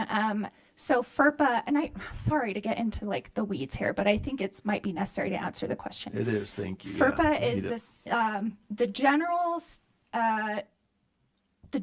threshold of FERPA is, hey, listen, you cannot share student information, personally identifiable student information, with anyone unless you have parent consent. And then there are a slew of what we call FERPA exceptions that are like, well, except under this circumstance or except under this circumstance. The one that you're grappling with right now is the directory information exception, which allows schools to share, provided that they've given the chance to opt out. For anyone who hasn't opted out, it allows them to have the discretion to share information externally. That's the use case before you now. To Member Green's point about Kids Read Now, the exception that would allow a school to share information with a product like Kids Read Now, or a product like their student information system, or a product like Imagine Learning if they're using it for literacy. The exception under FERPA that allows for that is called the school official exception. It's the same exception that allows Member Norton to have information about her students as a classroom teacher. So while in both cases the individual is requesting or are receiving student personally identifiable information, the reason behind it being permitted is different. And then there's kind of some nuances in what those recipients can do with the information. Chair, does that answer Member Green's question? Member Green? I do have a follow-up. Sure. With Kids Read Now, I have the option to opt out, correct? That's correct. And if I do, then we are also allowing parents to opt out. It's the same action. Names and addresses are being given. Names and addresses are being given. I can opt out of Kids Read Now. I also can choose to opt out of being having that shared with other schools in the area. Am I correct? Dr. Chalice? Yeah, that's correct. I'll mention that typically under the school official exception, there is not an opportunity to opt out. That opportunity to opt out was the discretion of the board, because you as a body were the ones who entered into that contract, and that was an interest that was expressed by the board. Hey, we understand that this data is going to be shared. It's important to us as the board to provide an opportunity to opt out. That normally doesn't exist under the school official exception. For example, Member Norton, students could not opt out of having their information shared with Member Norton. There's like this understanding that when you are in the school education system, there's certain people who need to have access to your students' data. But because the board wanted that special opportunity to opt out written into the contract, that's why Kids Read Now has the opt-out option. So one follow-up question, please. Sure. So how is us allowing the opt-out in this rule, how is that not able to fall under the school official exception? Chair? Go ahead. Yeah, thank you for that question. The reason it does not fall under the school official exception is because in order to fall under that exception, a few requirements need to be met. One is that the person needs to have a legitimate educational interest, which means they need the information to do their job. So while an LEA might have interest in kind of making parents aware, it would be hard to argue that they need the information to do their job to educate that kid. So that's one of the things. The other is that under the school official exception, the person or vendor that receives the information needs to be under what they call the direct control of the LEA that's sending the information. And in this case, it is not the case that if one LEA requested directory information from another, that the original LEA would be able to say, delete that, or I have the direct control over this. I need you to provide that information back. Like, that direct control does not exist in this relationship. Okay, thank you. We wrap up the questions. Member Lear, one more for Director Chalice. One more question, and I'm hoping you can answer this based on this rule. I'm not sure how carefully you've reviewed it, but I didn't see anywhere in this rule something the number of you have referred to, and that is if an LEA receives that directory information from another LEA, I don't see any prohibition in saying that LEA cannot then further share with another LEA or that. And if it is in this rule, if you can point me to the line, that would help me. Could I defer to the maker of the motion, Member Bogus? It is line 285. They may not share the information outside of the LEA. may only share student contact information under this section but it says with the Utah LEA. So it doesn't say, it can share then with subsequent LEAs. That is not the intent. Well, that's what it says. And my understanding in my discussions with staff is that they can receive it, but they may not reshare it. Well, it doesn't say that, I'm sorry, but it doesn't say that to me. So it was an additional concern I had. Let's come back. I think we just want to see if we've gotten all the answers from Director Chalice, and we can bring it back for discussion, argument. Does that cover questions for Director Chalice? Thank you. And if you want to stay with us, fine. If not, Chair, we'll move on to discussion. Yes, please. I apologize, but I just wanted to in order to help you make an informed decision, I wanted to bring up one potential unintended consequence of doing a quarterly reminder about the opportunity to opt out of directory information. Currently, the way FERPA outlines it is they say, hey, you have to give parents notice. You have to tell them some examples of how you might share, what you might use directory information for. You need to tell them what data elements might be shared. And you need to give them a deadline, a timeline by which they need to opt out. Most LEAs establish that timeline to be about 2 weeks after the beginning of the school year. The point that I wanted to make here is that there is one use case that has come to my mind where a continued opportunity to opt out throughout the school year could be problematic, and that is with a school yearbook. So any of you who have worked in high school know that there's a yearbook class that starts at Q1 and goes through Q4. Anyway, I realize that's only one use case, but it just occurred to me that might be something for you to consider. Thank you. And I guess in this case, it wouldn't necessarily be an open invitation throughout the year, but a repeated opening of that period for opt-out. Would that be, as compared to the yearbook example, would it be different where you have a repeated? Yeah, that's a good question. My Notification. reading was that the intent would be to remind parents, hey, you have the opportunity to opt out. And that would be kind of accompanied with, oh, I forgot about that. I'm going to go in and change my opt-out indicator, like at the time of receiving that notice. But I think, as written, I guess an LEA could provide that notice quarterly and yet only allow for the changing of that opt-out indicator annually. My assumption was, though, that the notice quarterly was intended to remind them that they could opt out at any time. Okay. Presumably they need to comply with FERPA as they. Okay, let's bring it back to discussion among. Let's see, who's our lineup here? Vice Chair Hart, Davis and Wood and Norton and Straight. Member Davis. We are on the motion to amend, which was to change the and to an or on line 278. So it would be quarterly through paper communication, digital communication, or posting information on the website. So, Member Davis. If I'm waiting to speak on the overall, so if we want to just Okay. vote on the amendment, if Well, other let's see who people has are willing to comments speak. or questions to the amendment. Anybody on the amendment? All right. Anybody discussion to the amendment from Chair Hymas, Member Hymas, I guess. Okay. So let's tee that up for a vote. The motion then is that the board amend R277-487 draft 5 to change and to or on line 278. Any further discussion from our remote board members? Don't want to overlook you. Okay, if not, please vote.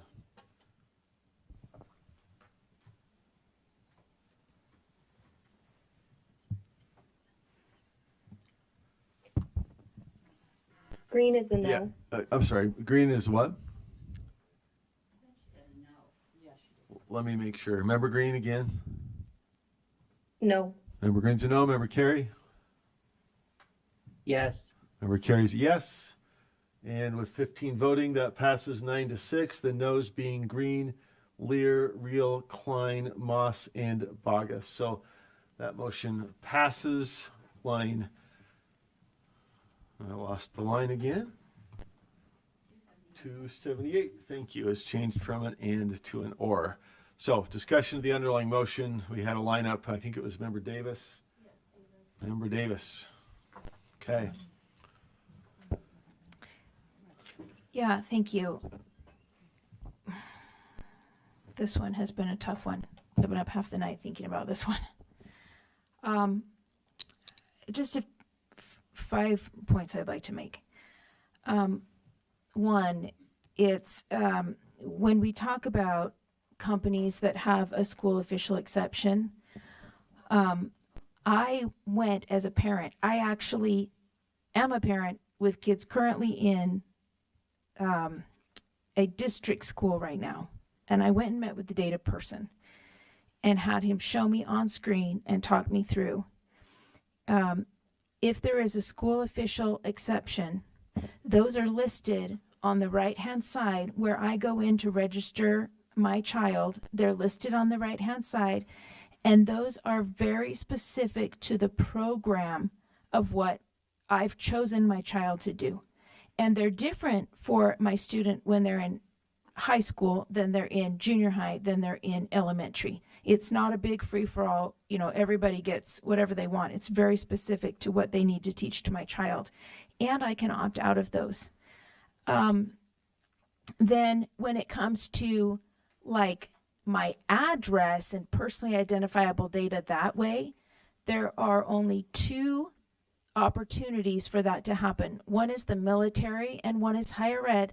And both of those are on my front registration screen, and I have to choose to opt in to those being shared if I want the military or higher ed to have any access to my personally identifiable information.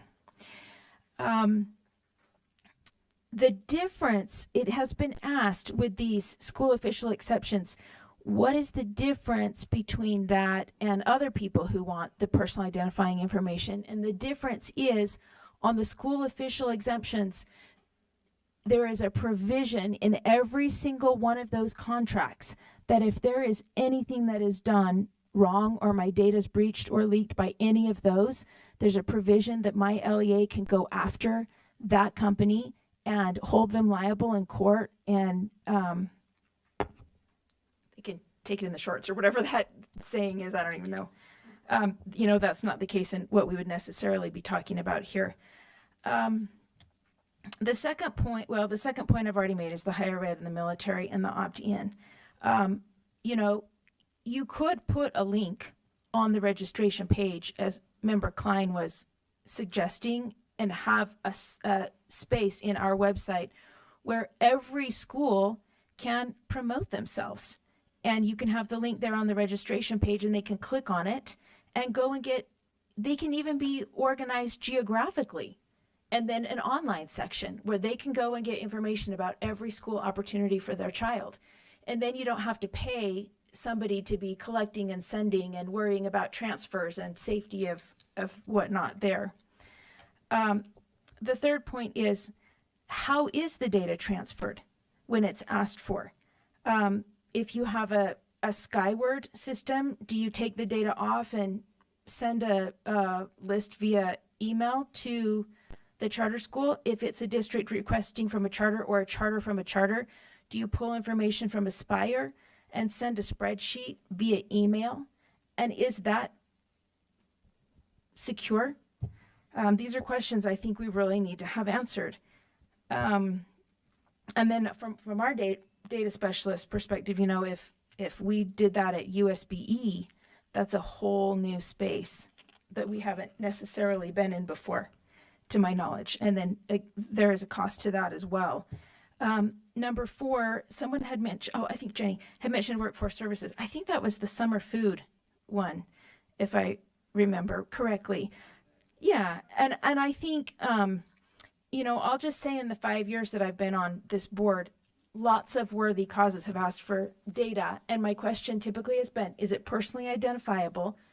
If yes, then no. If they don't want personally identifiable, then yes, you can use this for doing all the great research and things like that. Except in the situation, for example, that one that was brought up, and that was for something that parents had chosen to feed their kids during summer, and that was the entity that was going to provide food in the summertime, if I'm remembering that one correctly. I'm seeing a shaking head no, so I might be remembering that wrong. The only other one that I remember with personally identifiable information voting on a yes on was during COVID, and the health people already had access to the personally identifiable information, and the vote just skipped one step to get there. Instead of 2 steps, it was 1 step, so they could alert people faster. so I voted in committee to do an opt-in situation on this. But since then, I really did it to support the charters who were asking. There are people who I really respect in this world. Kelly, I don't know where you are. If you're out there, I'm looking at you.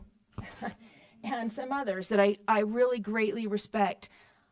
It's really tough because since then, you know, I feel like I'm hearing from a lot of parents. I don't have anyone saying, please send my data out there so I can learn more about things. But I have parents saying, please don't do this. But the bigger issue that I did not expect is that not all charters are on board with this. I didn't expect that kind of feedback. That there are some who are saying, I don't want other charters or districts, I don't want to give them our personally identifiable information. And, you know, now I didn't know what even to do with that one. So I'm probably likely to abstain on this whole thing. I want people to know why. I think it's gotten really convoluted. For me personally, there are unanswered questions about how things are going to be transferred and where and the security. And I just, that's where I'm at right now on this. But I would support something like Member Klein was saying and having something on our website where it was as easily accessible as possible. And also my own, like elementary in my neighborhood, we're declining enrollment. But the other elementary in my own LEA isn't. We have some great things to offer. Should we be able to, you know, contact them? I don't know, because even in my own LEA, the other schools don't have access to my personal identifiable information. Only my feeder system school, elementary, junior, and senior. Thanks. Okay, thank you, Member Davis. I lost track of where we were. Who's up next? Member Wood? Okay, Member Wood. I just wanted to speak to something with Member Klein and Member Davis. We had a bill passed last year with Representative Peterson, HB 249, which requires us to put on our website options for the student to make changes to its student's educational environment, options for alternate school enrollment, options for differentiated start or stop times, options for, I mean, there's lists I can go on. There's more than a dozen different things that we are required to have on our website. Where are we on that?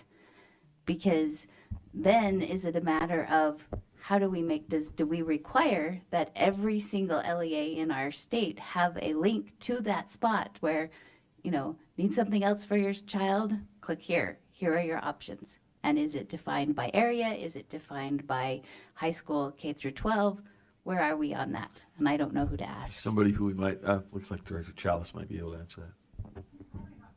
Oh, sorry. I might not be the ultimate source of truth, but because the Member Klein's proposal was something we considered earlier on, and I believe we even determined the cost for that. Anyhow, the reason I bring that up is because we had discussed consolidating, taking the tool that you're describing, Member Wood, and sort of attaching those, flyers, for example, so that a parent could go into their geographic area, see what schools are available to them. So that functionality does exist, and my understanding is that the system is currently up and running in Data Gateway, but is probably not commonly used. Maybe parents don't know about it yet. And Aaron Bruff was the one that told me about that. He might be able to speak if I'm wrong. Okay, well, does that answer the question, Member Wood? Well, in progress, but not final yet?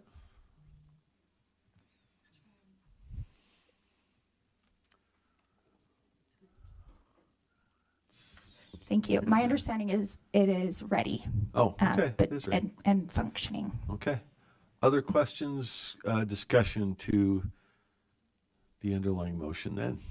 We are Member Straight? Or who's up? Who do we got? Member? Go ahead. We had a list at some point.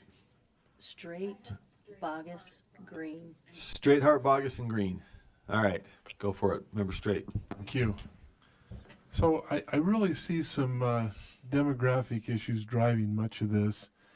We all know that we're going to, in our current state, even have some declining enrollment while we have still increased growth in areas. There's all sorts of different situations and circumstances. And I think that's partly driving this. There already is advertising. If a school district wants to bond, they have to advertise and to meet the needs of the public. And the legislature requires that. We also have advertising in regards to charter schools doing their recruitment. I think that's wise on their part. They're trying to compete. Everyone's trying to compete, and isn't that the basis of choice?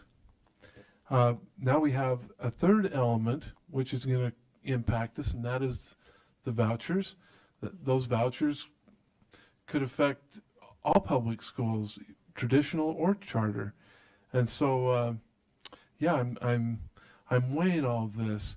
And then I listen to my friends who are in charter schools, and I hear the amount of money to get contact information so they can get their advertisements out there, and they can bring in students. And the amount of money is, wow. And so the question was asked earlier, and I know that we've talked about this in the Finance Committee. We've brought it up several times. What's the cost? What's the cost? Well, I've talked in the last couple of days with some school administrators, and they say that it's very difficult to quantify the cost, but that there is one. And so we put this recurring costs, one-time costs with these different drafts, and we did the best we could, but there's such a wide variation all the way from 0 to this. And so it's so hard to dictate that. We want a level playing field. I think, but I'm not 100% certain, that all of the drafts include language that all schools need to, or all public schools need to share data. If I'm wrong about that, I hope to be correct. Yeah, so it can go both ways. The difficulty is there's so many schools, there's so many districts, depending on the circumstances, that it's hard sometimes for districts to manage all the different elements of this program. Anyway, I guess the bottom line is that really what it would take for me to support anything here is we have to deal with the cost, but more importantly, we must deal with parents' rights and their children's data. And it seems odd to me that we've kind of reached a conundrum here where some of the advocates of privacy have kind of changed and done a 180. And so I'm a little bit confused by that. But we have to make certain we protect parents' rights with their students' data, and we have to deal with the cost. That's my view. Thank you, Member Straight. Vice Chair Hart. I think it's kind of goes both ways on that. I think the people, there does seem to be, there's competing philosophies, definitely, and it creates cognitive dissonance in some ways. But at the very base, there is an opt-out in this. So you can opt out. So I'm not sure why we're making it more difficult than that. Thank you, Vice Chair Hart. Who is up next? Member Bogus, Member Green. Thank you, sir. So I would just like to respond. Off mic, somebody said make it opt-in. I agree. Let's make the whole system opt-in. I agree. Let's make everything opt-in with no caveats, no carve-outs for vendors, none of that. No school official carve-outs. Let's make everything opt-in. But if we're not willing to take that step to produce student privacy in a way that's authentic and real and without adulteration, then we need to treat our charters the same way that we treat KRN. It just seems absurd to me that we spent $7 million paying a company to market to Utah's children, and our LEAs gifted them the directory information under an exclusion clause. It just seems absurd. How many times in the past year have we known that there was a leak? I know of at least 5. How many times were parents notified that things were leaked, that a data leak had occurred? It happens all the time, and parents aren't notified. I think that's kind of a crazy thing to even bring up. I also wonder about, the concerns that were brought up about how the information is transferred. I send encrypted emails all the time. I send folders that require a password that is delivered over the telephone to open up. You can encrypt things left, right, center, and backward. The security of that data release is something that is never secure. I mean, the CIA can be hacked. So it's never fully secure, but it is secure in as much as it can be secured. And then finally, I would just offer that I do see a 180. I think we pretend we're Oprah Winfrey in here, and we just give data out left, right, and center like we're in a GIF. It's funny. Some for you, data for everybody. But when it comes to being fair and consistent and holding people to the same standard, we make alternative arguments. And that doesn't seem fair and sporting either. Data flows through this agency it's like the leak in the Titanic. It's insane to me. And then lastly, I would just argue that, we're talking about cost. And I get that cost is a concern. But when we think about fiscal impact, we have to think about the fact that buying these mailing lists costs money. And blanketing your community without targeted mailing costs a heck of a lot more to the Utah taxpayer than a targeted mailing list. So if you target all of Taylorsville, for example, and you try to hit, homes with students age X and X, you would be targeting a broad swath of people. It costs the taxpayer far less if they have a targeted list. It just does. It's a fiscal impact question. And while I understand there are costs, the cost of not doing this are far greater than the costs of doing this. And I would go back to, without an and, I can't support this draft. So, but I do think that if the board chooses to move in this direction, we should hold our charters to the same standards, the very same standards of all the other companies, all the other people that market to our children. Every day, directory information is released for whatever purpose, and it's done without parental consent. And our charters should be held to the same standard as every other entity that we release information to without parental consent. Thank you. Thank you. Okay, I think we had Member Green, and I'm in line somewhere. Member Norton, Member Davis, Member Green. Yeah, I mean, I appreciate everything that Member Bogus just said. I don't know that I have a whole lot to add to that other than just maybe, reframing the argument a little bit, that the courtesy of, and I know we've voted on that, but the courtesy to parents, educating them about children's rights and their data privacy would be that, quarterly reminder that their data is in fact shared in many different avenues. And it's just a way to inform them, remind them, help them stay engaged on that level. I think the argument that Vice Chair Hart made about, this kind of back and forth between charters and public schools, that's something I'm very familiar with. I relate it to sibling rivalry a little bit. But if we were to bring this back to serving our students and our parents and our families, being offered information about educational choices that are funded by the taxpayer dollars, I think is just an absolute win-win. I think it keeps the dynamics of competitiveness in the schools at a healthy level. I think it gets people thinking about what they want for their children. They have the ability to be more engaged in those options. I do know that we have a different approach in one of our schools here. We call it Launch High School. I received a flyer in the mail for that. My my daughter 3 years ago tried that out. It had just launched. We did it for a semester. We went back to the public school, but now they're sending the flyers. It's helpful, it's improved, it's motivating, it's intriguing, it gets the conversation going in our community. And if I'm going to view that through a small business mind, that's quality. That's a good thing. And I see it that everybody wins. So anyway, I appreciate the conversations that we're having about this. I'm anxious to see what comes from it. Thank you. Thank you, Member Green. Is it Member Norton?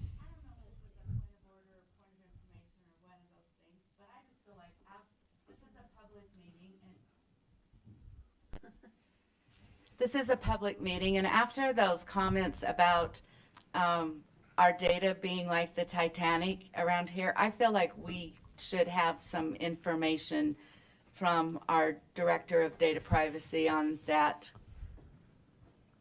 If you'd like to direct the question to Director Chalice, Director Chalice, would you please give us some information about the security and safety of our children's data with USBE? Yeah, Chair? Please. Yeah, thank you.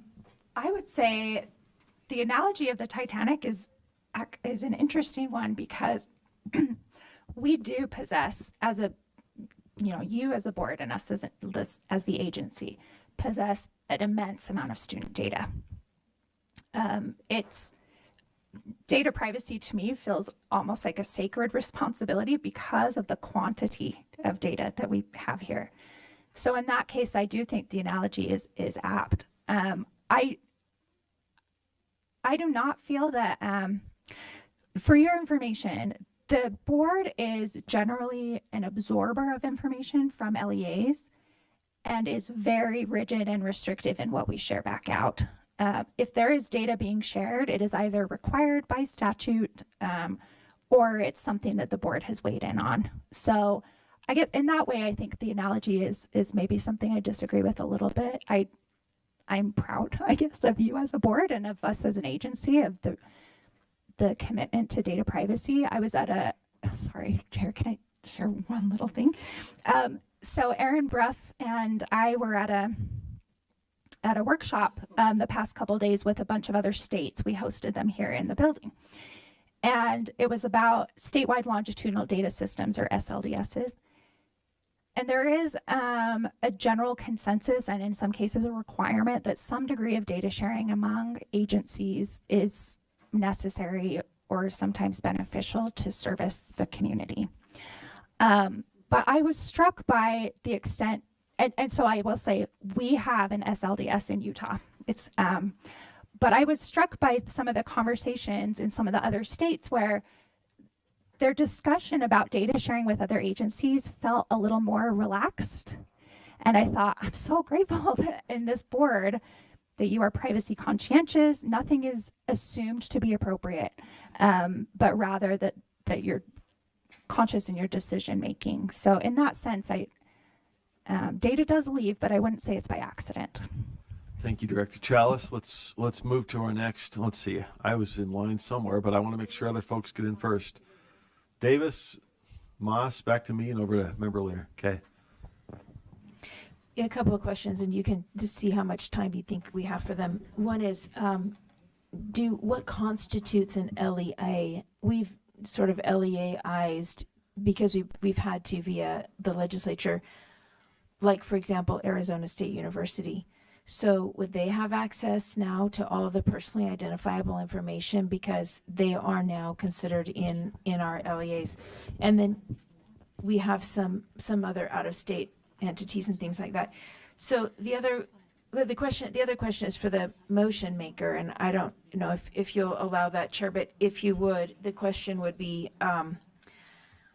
so I guess when we say then the schools that receive would be held to the same standard as the other folks that are in the school official exemptions.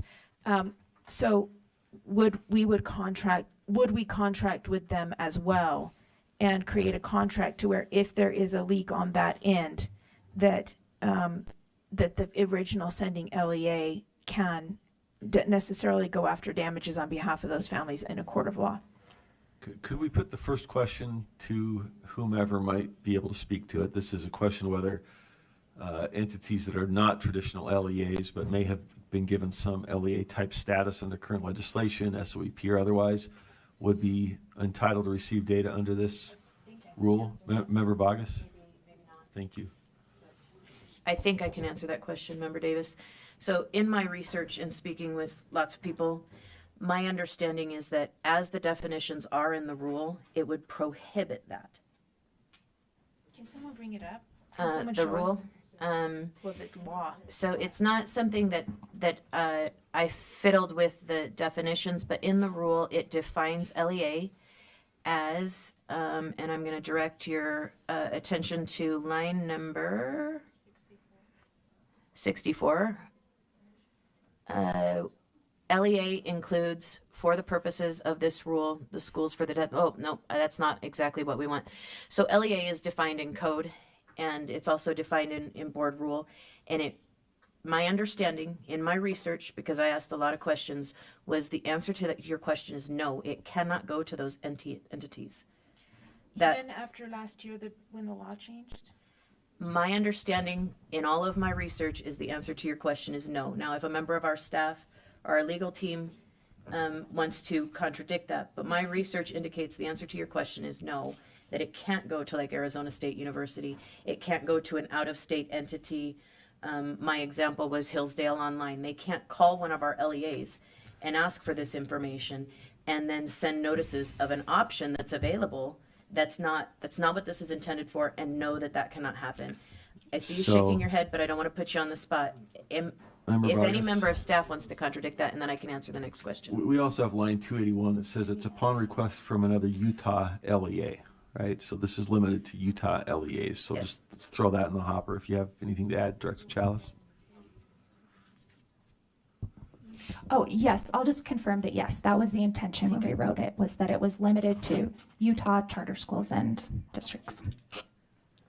Okay. Public charter schools and districts. So do we need to change LEA?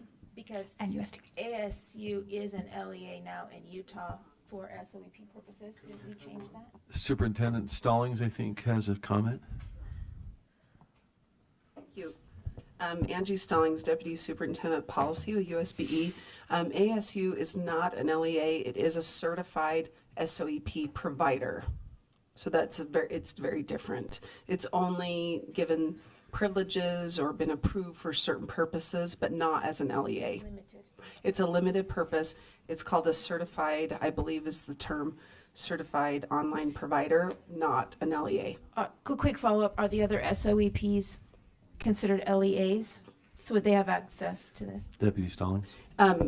The other 6, I believe there are 7 total, and I believe 6 out of the 7 SOEP providers are LEAs, meaning they are also school districts or charter schools. So my guess is that those entities, if they were to request data from another LEA, would likely do it in their capacity as an LEA and not as an SOEP provider.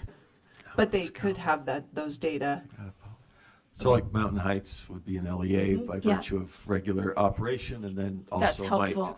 Yeah, and then the second Okay. part of my question was just for the motion maker about the other things that were mentioned that we need to have encrypted data and such. Is that in the rule? And also would we contract with, if anybody was receiving, let's say a district was receiving information from a charter, would the charter contract that they could go and receive damages in court if there was some kind of a breach, like we do with our the others, to have it be the same, the school official exemption vendors. Somebody, Dr. Chalice, thank you. What was actually Oh, I'm sorry. for the motion. Sorry, Member Davis. Back You to make just- a motion. I just want to make Member sure I'm Bogus. understanding the whole landscape here. There you go. Back to So- Member Bogus. I would defer to Director Chalice if she chooses to answer instead of me, but my understanding is that the transfer of student information, for example, a student file, this would fall under the same method of disclosure. You don't just randomly send it. There's a way that you send it so that it's encrypted and protected. And that this would be under that same process. Now, if I am incorrect in that understanding, I would love to be corrected. And then the answer to your other question would probably fall under Utah code, or we would have to amend the rule to accommodate that, because as the rule is written, there's very little changes in it. But if we need to do a right of action, then that might be something we consider, but I would defer to Director Chalice after that. Director Chalice? Thanks, Chair. I'm going to answer I'm going to try to answer the question. If I don't answer, let me know. There is some language in code currently. It's 53-9-310, which puts in place some penalties for misbehavior of vendors. Admittedly, the threshold is pretty high. It's something like knowingly or recklessly sharing data in an unauthorized fashion. So it would be pretty unlikely that someone could meet that threshold in order to bring a lawsuit, but there is statute in place for that. But the LEAs heighten that on their own in their own contracts with the vendors. Yeah. Yeah. All right. We've got a lot to discuss. I think we've got a few lights. Any objection to breaking for lunch and then coming back and reconvening on this to close it out and move to a vote? Any general sense? I'm sort of, Chair can decide here, but I'm looking for not formalities, but what's the general sense? You've got an amendment. Anybody else have amendments in line? I think we've probably got some additional substantial discussion. So why don't we break? We can discuss things and come back at 5 after 2. All right? Okay. 30 minutes. We'll be back at 2:05.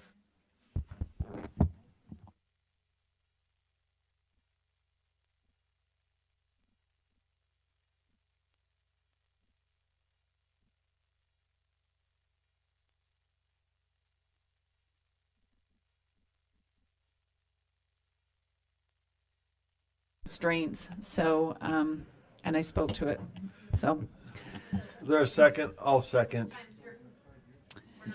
Yes. oh, tabling it till after USDB. Thank you. Which we anticipate will go till about 3 because they've got some hard commitments. So, do we need a vote on that then? I think we need a vote Oh, yeah. if it's a motion. Yeah, Correct? let's So, vote. All in. Let's see. Do we need I guess. We need everybody because we've got still a couple online. So That's the ready to motion go. is to table until after USDB so that we can hear from them and help them make sure they get their time certain. So can I do a voice vote on that, or do I have to do the whole? Yes. It's up. It's already live, so let's go for it. If you could all please vote on the motion to table the item we were on, which is the information sharing item, till after USDB. Member Green, Member Carey, could I get your votes? Yes. Member Carey's a yes. Member Green?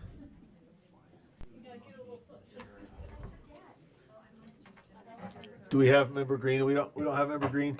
We have 12 votes in the affirmative, 13 missing Member Carey. Anybody else? Member Lears? Board Member Klein's not here. Okay, so we need to undo Emily, Member Green's yes vote, because I think we didn't actually hear from her. All right.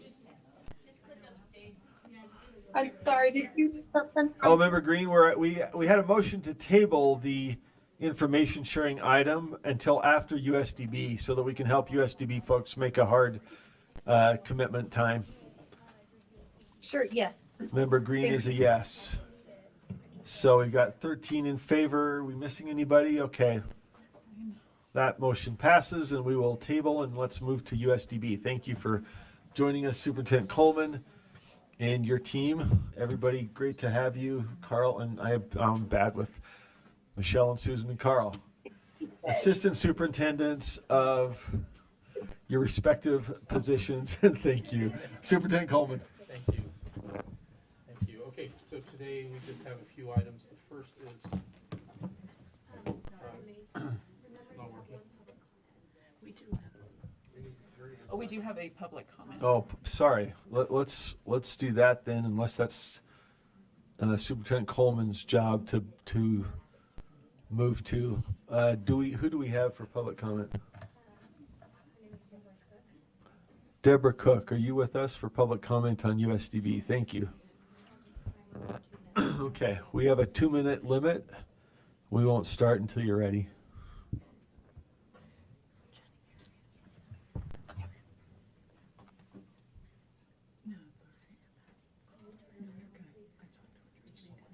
There we go. Okay. Bear with me. I'm a little nervous, so I'm sorry about this. Well, I first want to start off by saying thank you to those I've been in contact with. Sorry for my persistence in getting this meeting to some of you. I really do appreciate you all being here, though, and taking the time to meet about this, because this has been something that's I've been struggling with in my own family for several years. I just wanted to ask that I don't know if changes will be happening today, but as you continue to meet, to please when you go over rules or requirements for special education schools such as USDB, that not only the pros but also the cons are taken into consideration. I'll finish with 2 examples. Information I received before today and before being able to have the chance to talk with Michelle that I received from other staff at USDB is that there are rules that state children with CAPD can only have CAPD, which is auditory processing disorder. This coincides, and Michelle's going to explain that, by the way, for those who don't understand. This coincides with the second example, being to have children with CAPD being professionally tested for things. They require at the school that children with CAPD also need to not have other problems such as anxiety, autism, behavior issues, ADHD, etc. Having looked into that myself, it was several $100s for each visit, and it is not attainable for some families who are already paying for medical bills to help their child who has a disability. And this is something I just learned as well today, most families do not know that USDB can help with that because it's not usually presented when you go to IEP meetings. It is also unrealistic to require that a child only have one disability to receive help or be admitted into a special school. No child, especially with a disability, will be without any other problems, especially anxiety, or struggling with handling their diagnosis, and their feelings may show through their behavior. I feel the bar may have been set a little high for children who have CAPD in order to receive help from special education schools like USDB. 5 seconds, 10 seconds. Oh, I'm sorry. To have an official diagnosis of a hearing impairment of any kind from a professional should be enough to warrant help for a child going through this and trying to manage this new life of their own. Special education schools are able to help children and their families manage their disability and how to manage their new way of living. I've seen that within my own family, and I hope it can help other families too. And new information has come to light with this meeting, and this is what I understood at the time. And now, having spoken to Michelle Tanner, who is here, she and I are also going to work through this as well. Thank you. Thank you very much for joining us. Appreciate your input. Back to you, Superintendent Coleman. Thank you. Okay, the first 2 items on our agenda are 2 contracts that just need your approval because they're over the financial threshold. The first one is an exterior painting project that's been in the works for a long time. The contractor finally got the bond, so we're ready to go on that. And the second one is a recruiting services contract. I think because they're not on a consent agenda, you'll have to consider those one at a time.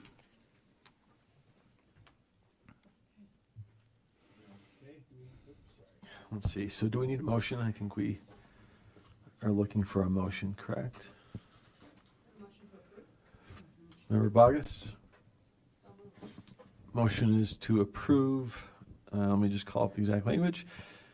Approve moving forward with the Ogden campus exterior painting project. Is there a second? Second. Second from Member Vice Chair Hart. Any discussion on the motion? If not, please vote. Did anybody want to speak to the motion? I'm sorry, Member Bogus. We didn't ask you to speak to it. No, I reviewed the information. Okay. And this addresses painting the exterior metal fascia, windows and door frames, metal doors, metal casings, and paint steel handrails. So, seeing no lights, please vote. Member Carey. Member Carey is yes. Both Member Green and Member Carey are yes. Thank you. And let's see, we're missing 2. Down to 1. Are we missing somebody?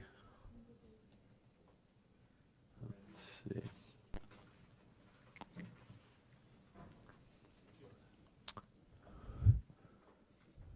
Okay, voting is unanimous. That passes. Thank you. Back to Superintendent Coleman. Thank you. The second item is the proposed contract for educator recruiting. This is only for the blind school to recruit TVIs, teachers of the visually impaired. Part of the reason for this is because we have, I think, like 5 of our own vacancies internally, but we also have another 4 or 5 that other districts are requesting for us to serve them. And so it's very hard to find teachers of the deaf or teachers of the blind. And so this is an outside agency. We're going to recruit first and do everything we can. And if we hire them, then this doesn't apply at all. But if this agency finds people for us above what we can find for ourselves, then they charge a fee that's equal to 20% of the first year salary for the person. So it's actually quite a small price to pay, especially because once we recruit people, they stay. We have very low turnover. And so be happy to answer any questions if you have them. Did you say that's just the first year? They get a cut of the first year's salary? Okay. Salary only, yeah. Yeah, okay. Any other, Member Davis? Yeah, I had some questions when I read the contract that I had sent to you and our AAGs that we're going to contact you, Superintendent. And then I'm looking through my text to see if I ever got a follow-up on that. Can you remind me, maybe AAG, or have our AAGs address this, or maybe you can, Superintendent, but so just to make sure that it is legal to use a recruiter, and then in the contract, the way that I read the piece about the compensation, it looked to me and to one of our AAGs that it seemed like it was more a piece of the every year for up to 4 years because it had that annual in it, instead of maybe more of a clarity on that it was just the first year. Yeah. And where is the money? How are we paying for that? Great questions. No, it's only the first year of the person's hire that the fee is, but the contract with the company is for 4 years to provide these services for us. The money comes from, for example, we have positions that we can't fill. That is that salary money for them. So if we can't fill them, then it would come from that salary savings, so to speak. Got it. And so the money's already allocated for that position. Although if it's not for USDB, if we're hiring one to serve another district that's contracting with us, that fee will be part of the contract with them, so we won't be paying it anyway. That'll be part of their cost of bringing on a USDB educator. And so, can I follow up, Chair? Okay, so I guess that would just be written as part of their salary for the first year, but then the next year it would go down that 20%. If someone was looking at those, like transparency.com or whatever. Yeah, it wouldn't be part of their salary. It would come out of our salary budget, where we always have vacancy savings for positions that we can't fill like these. Okay, so it wouldn't show as part of their cost. No. Okay. No. That's helpful, but my Right. bigger question is, do we need to adjust the language just a tad so it's more clear that it's a one-time payment? Because I didn't read that anywhere in the contract, and even one of our AAGs thought it wasn't clear. So we'll review that. Our Chad Hines is our procurement officer, and he's the one that buttons up all of our contracts perfectly. But we'll double check to make sure that that's the case. That is the agreement we have with the company, though. Okay, thank you. Any further discussion, Member Hymas? Oh, sorry, Member Hymas was first, then Wood. Member Wood? Yeah, just a quick question in terms of if you recruit for other districts, do they have the funding in place, or that they know that'll be part of the contract? Have you talked to other LEAs in terms of that, or is that just something that's agreed upon? We agree on the contract before we start working together. And do they we have? would do this a lot with them. Now, so far, we have not had a fee like this because we haven't, for these positions. Let me clarify that. We have used companies like this before for other positions, but not for these positions with contracting. And so it's legal for us to do this process. When we talk to the LEAs, they're responsible for providing the services, and so they can use USDB or not. If they want to, then this is what they'll have to pay. They'll agree to that and know that. Okay, thank you. Yeah.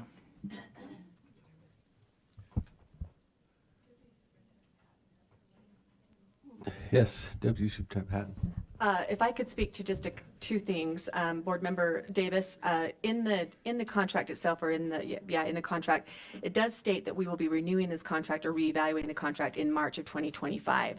So that might be also where you're getting that 1 year, but we need to look at that and make sure that that's clear. So the contract that we'll be renewing in a year is actually with the recruiting agency itself. So is that clearer? Does that answer the question? Just a really quick follow-up. That Yeah. actually was clear Okay. in the contract. It Okay. was the piece of the compensation only being one time. Yeah, and we can add that, as Yeah. Superintendent Coleman said. Thank you. And then also, Board Member Wood, I have had a conversation with one of the school districts who is wanting to contract with us for their special ed director. They are aware of this. They were in favor of this because, again, their problem is just they can't find the TBI. So they're like, if you guys can do that, fantastic. So, of course, we didn't talk about details, but they are aware of this. Okay. Further discussion? Anything else? Member Hymas for a motion? Thank you, Chair. I move that the board approve the educator recruiting services contract. Okay. Is there a second? It's been seconded. Seeing no lights, please vote. Green is a yes. Thank you. Member Green, Carey Member is a Carey. yes. Member Carey's a yes. There we go. That's life. There we go. Missing 2. Missing 1.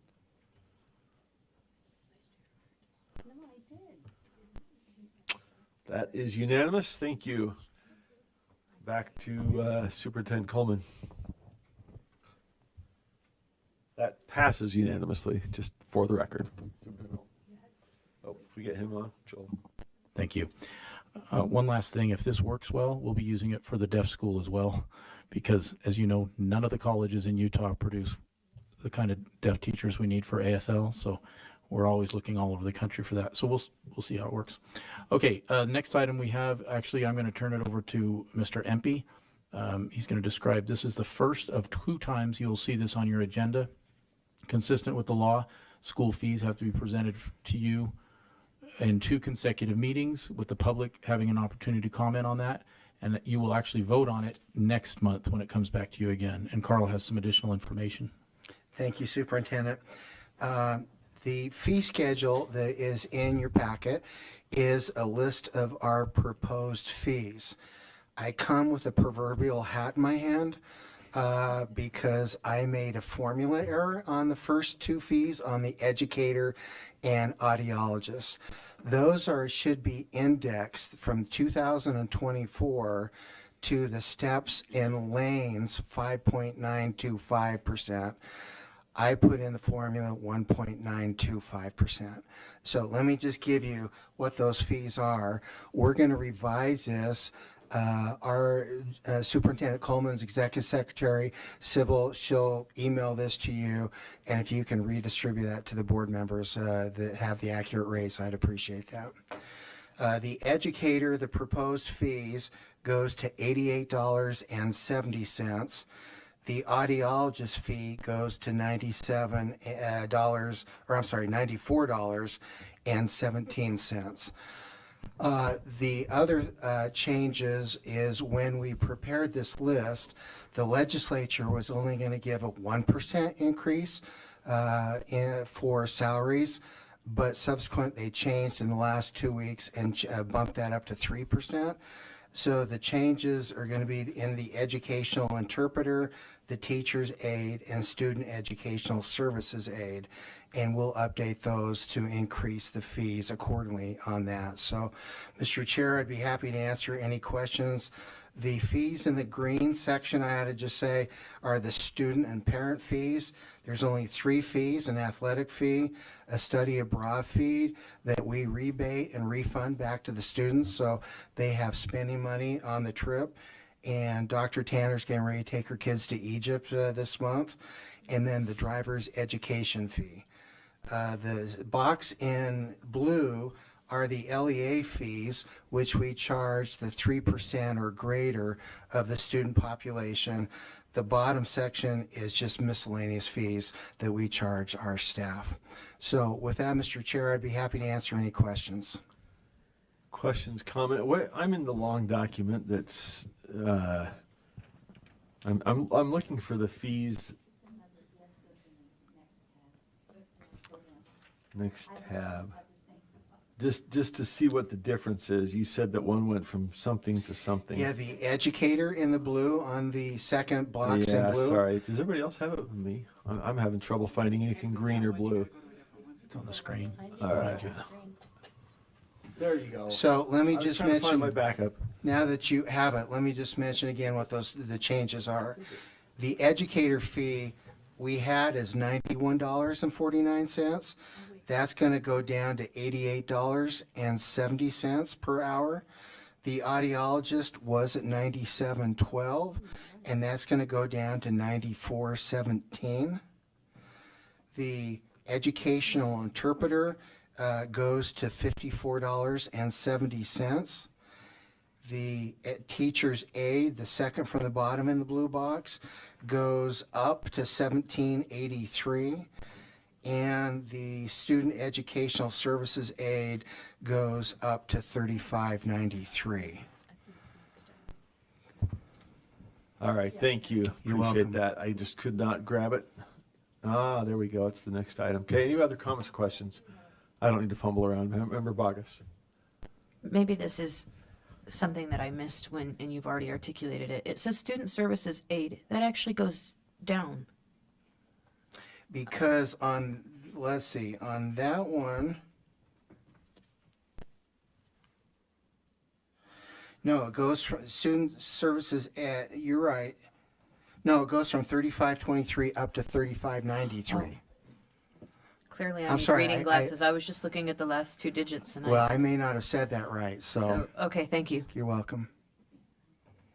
All right, thank you. So Director Empey was explaining to me that this is a two-part discussion, right? So we don't Yes. actually need action here, but appreciate you giving us those adjustments so that we can consider that. And this actually would come up next week, I think, or next month, correct, for action. So, okay, Member Lear, you had a comment or question?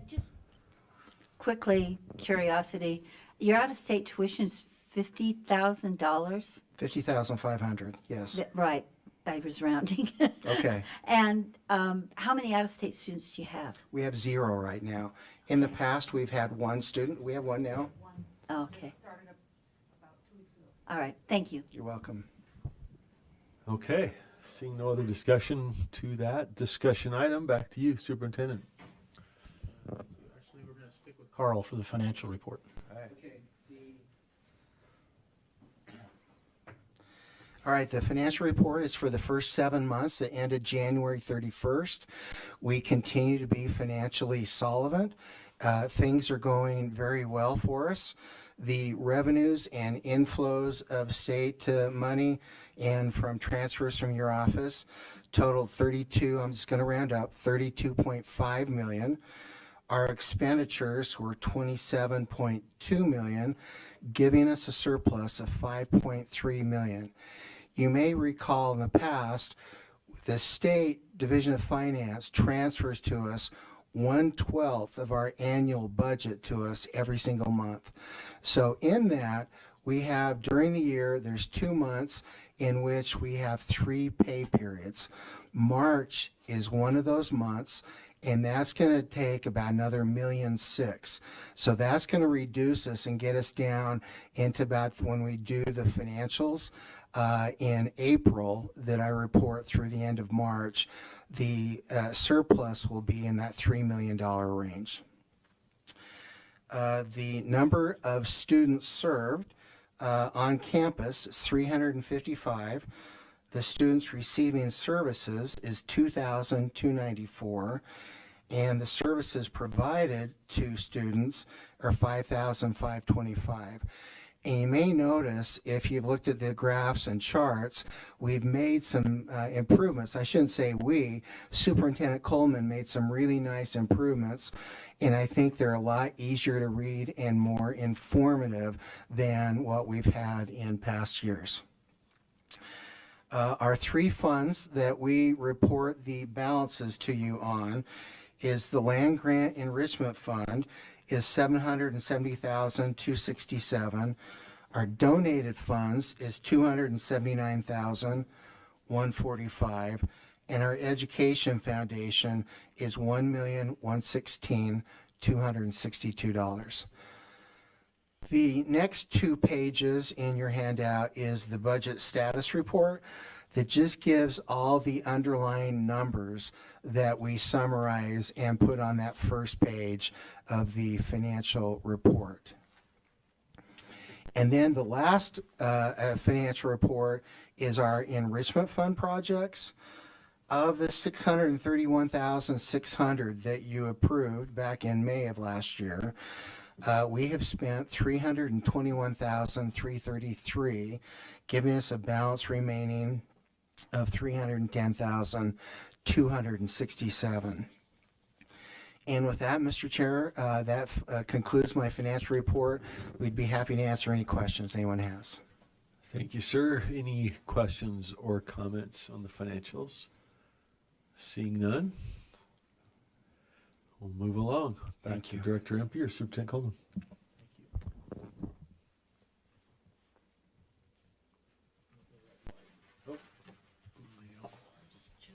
Thank you.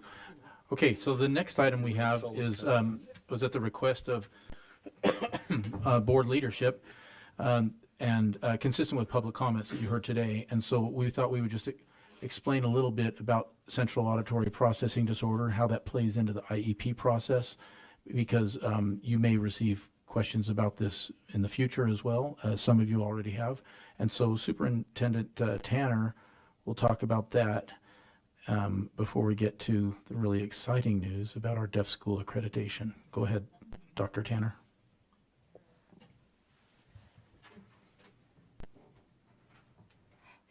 Thank you for taking time on this. I heard a few of you whisper, what is CAPD? So I'm like, awesome, we got a great thing. I am not going to read all this text on the screen. This is the technical definition of what central auditory processing disorder. Sometimes people just abbreviate it and call it APD, just to be short. Basically, in the nuts and bolts of all this, the point is the outer ear works, the middle ear works, the inner ear works. So the child doesn't have technically what you would call a hearing loss within the ears. What happens is after that it leaves the brain and it goes up through these other systems and somehow it gets lost and it doesn't make sense to the brain. So if you look at the diagram here, a typical pathway you've got going up here at the top, letter A, just going up, the sound makes sense. It gets up from the cochlea, which is inside your inner ear, goes to the nucleus, and it makes it all the way up through all the pathways in the brain. There is ways where it can get lost, and that's what you see in B, where sometimes instead of going upward, it goes sideways, back and forth in different ways.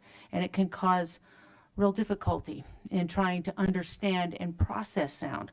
So it's not that your ear isn't working, it's that somewhere along the way the path got diverted and something's not working exactly right.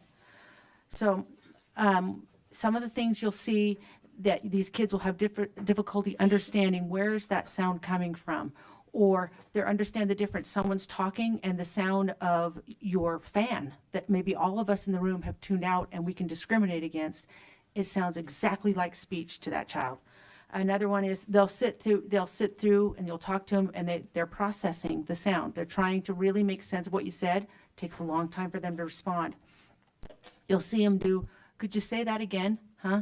Could you say that again, huh? Which is common for someone who can't hear, but when you check the hearing, you're like, they should be hearing, but they're asking these questions. It doesn't make sense.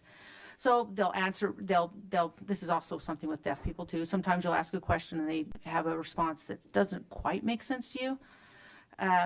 If someone talks fast, they struggle. Anytime you give more than 3 or 4 directions, that's just auditorily, they have troubles understanding those. You'll notice these kids have difficulty with songs and nursery rhymes. Some of them can't even sing because of that. And so they'll have that. You'll say, here it is, poor musical and singing skills.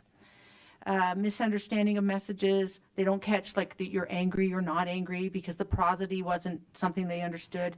And then of course that impacts spelling, reading, learning problems, all sorts of stuff. It makes it difficult. They look like they're not paying attention because it's so hard to pay attention because they're really working at it. The one thing that you have to be really careful with CAPD is that there are a lot of similarities between these other disorders that you see listed here. ADD, ADHD, which we all have known about, of developmental delay, so a cognition issue may be impacting.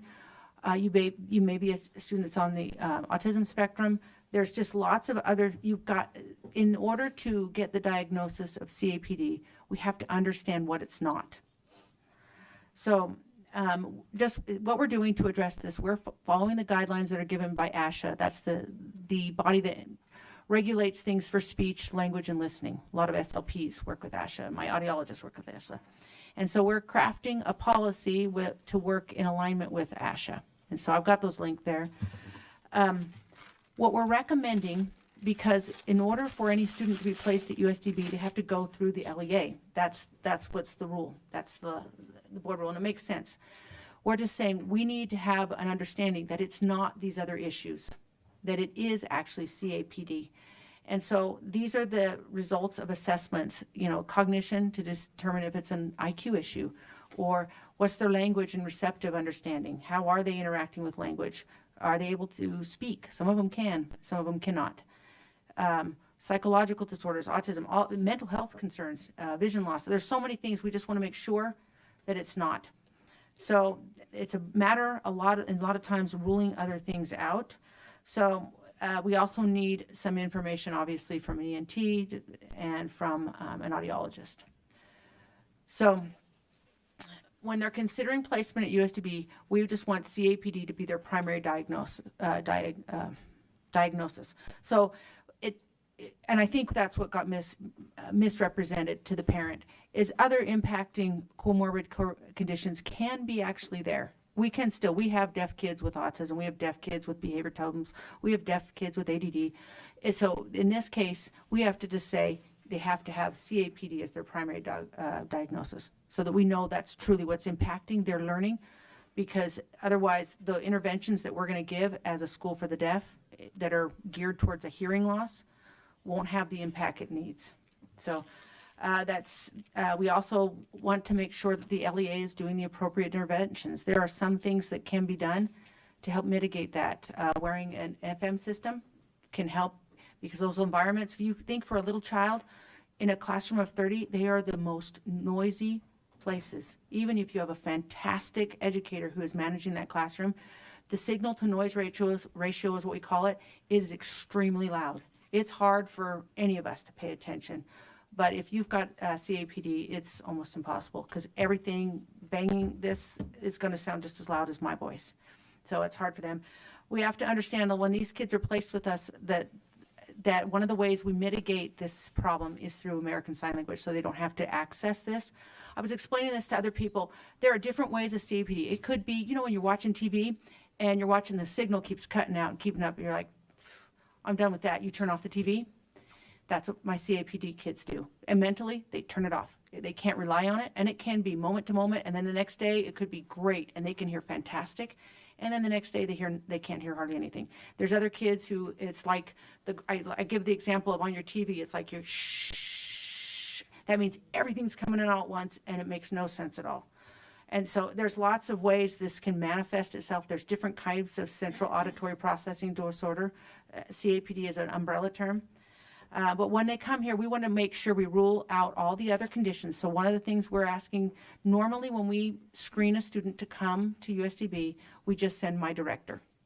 Since these are complicated students with complicated needs, we're sending the audiologist, our speech language pathologist. Well, we're not sending them. We're going to send the director. But before, we're going to have our audiologist, our speech language pathologist, and our ASL specialist review the information about the student so that we can make a good informed decision about placement at our school. And there's some guidelines. I'll take any questions you may have. spectrum disorder? Yes. So you can have a little bit of it or be really bad? It can be all there. CAPD is an umbrella disorder. You could say like a spectrum. CAPD, there's what we call the most pronounced one that I see is ANSD, auditory neuropathy. That one is the one that seems to be the most impactful. Those kids don't seem to talk, but you could have some who can. So CAPD is an umbrella term. And then they may say, oh, this one's struggling with signal to noise ratio. This one's struggling to decipher sound, or this one is connecting. It's like the connections make one day and they don't another. So there's differences. Yeah. Member Bogus? Thank you. I just have a comment. I love that you addressed how this overlaps with ADD, autism, ADHD, that they can be very similar, including asking people to repeat themselves because they literally did not take in and process the information. Yeah. I appreciate that. Thank you. Thank you very much. Back to Superintendent Coleman. All right, I told you this would be exciting. We have never been accredited by CEASD, which is the National Deaf Schools Association. This year we're going to be, we went through that process. Next year we'll be doing the Deaf School AER accreditation and, the Blind School, and the Cognia, which is the accreditation that all schools do. So we're doing lots of accrediting things now, as well as we have, in a year and a half, we will have essentially 7 of the same process going on, where we take the whole school apart, put it together with different groups, including the ones doing our buildings. We were just notified we're going to have another one. DFCM just assigned another group to come do the same thing with us, so we're starting all over with that, including our self-assessments and everything. Anyway, this one's exciting because it was awesome. And we're going to go through the slides that which are not very many, the slides that they actually showed. They got all the kids together in the auditorium. If you can imagine explaining to kids what accreditation is, you would have thought that they just won the Super Bowl. They were so excited. It was awesome. So we'll go through, because I looked at this and I thought, oh, the board needs to know this. This is really great. So we'll do that, and then I'll just let Superintendent Tanner walk through it with you. Okay, I'm not going to go through all these. These are our chair members that came to, and what it involved. I think most of you understand what an accreditation is. The accreditation for this piece is specific to the deaf school. And there's 12 standards that they use to evaluate us. And they bring in professionals in the field of deaf education. And so all of them are either were a superintendent, retired superintendent, or one of them, again, the other was director of student life up in Boston. Anyway, we went through a year-long process of a self-study, and it was pretty intense. And it's if you ever want to read it, I can send it to you. It's 165 pages. I'm sure you'll love it. They involved all of us. They started off obviously with the administrative leadership team. They interviewed students, staff, interpreters, audiologists, related service providers, parents, alumni, and all the people that helped to support it. And so what they're going to do when they get done with this, by the way, they're going to give me a report from their more in-depth commendations, meaning great job, and recommendations, things we can always do better. And usually what they do in each of these standards, they give you, when they present, they give one commendation and one recommendation. But then when they send me the report, there'll be others. They just pick the ones that they thought were the primary ones to look at and consider.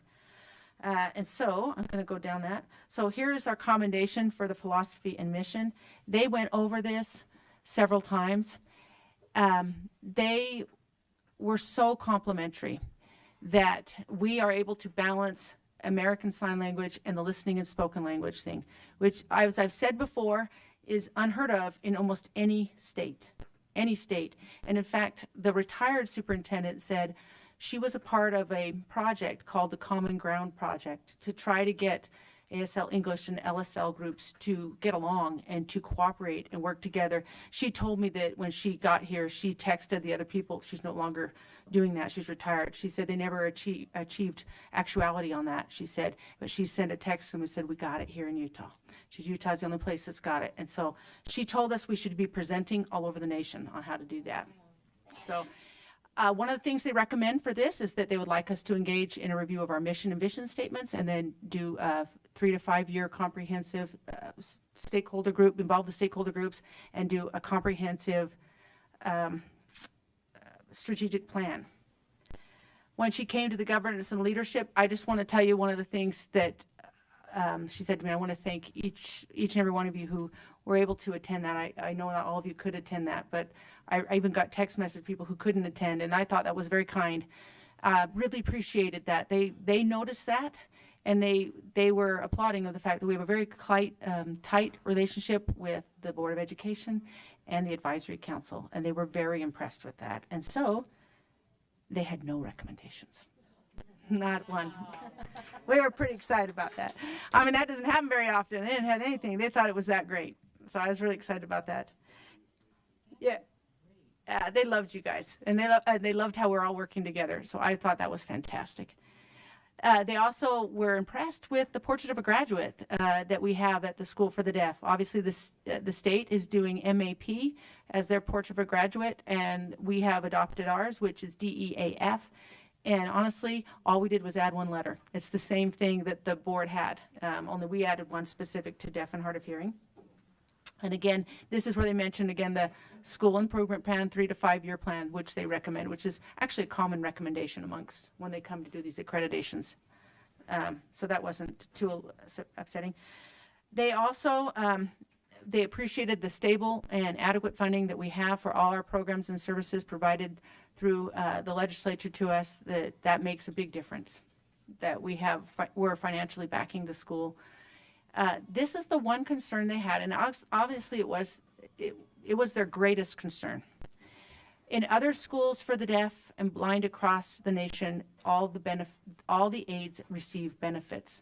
It was, I guess, shocking to them that we don't, and that we don't have benefits for our teaching assistants. And so they recommended we start talking about ways to provide benefits to our teaching assistants and establish some compensation schedule for them. Facilities, they're doing a great job of keeping track of our campuses and doing a great job of keeping them up and running. They saw our need for space. They agreed that we need a building for my high school students, but then they also said to us, you have a lot of students next year. That building's going to be 3 years out. You're going to have to see what you can crunch some more because it's not going to fit. So this was the recommendation, is that we somehow figure out a way on the OEC and the JMS campus to maximize even more what we've got going on for the classrooms. So we're going to try to do that over the summer, so we're ready for the fall with those 68 preschool kids that are coming on the deaf school. Again, this is the thing they talked about. Again, they applauded us for being respectful of both American Sign Language and the philosophy that brings, and the listening and spoken language philosophy. And this, as they put in here, it's an excellent example of two modalities can work together for the benefit of students as appropriate. They also thought I had a lot on my plate. Maybe I should have a few or less direct reports. I'm looking at that. And the other thing was they prided us on our state mandated online training protocols and procedures. We do a great deal of things online for health and safety, and then they want us to still continue to find ways to make our campus emergencies, threats, and protocols and training for our staff better, which we have been working on. Actually, it's something we constantly are working on as a team of the deaf and the blind school together, and we have teams working on that. So they saw the need. That's important.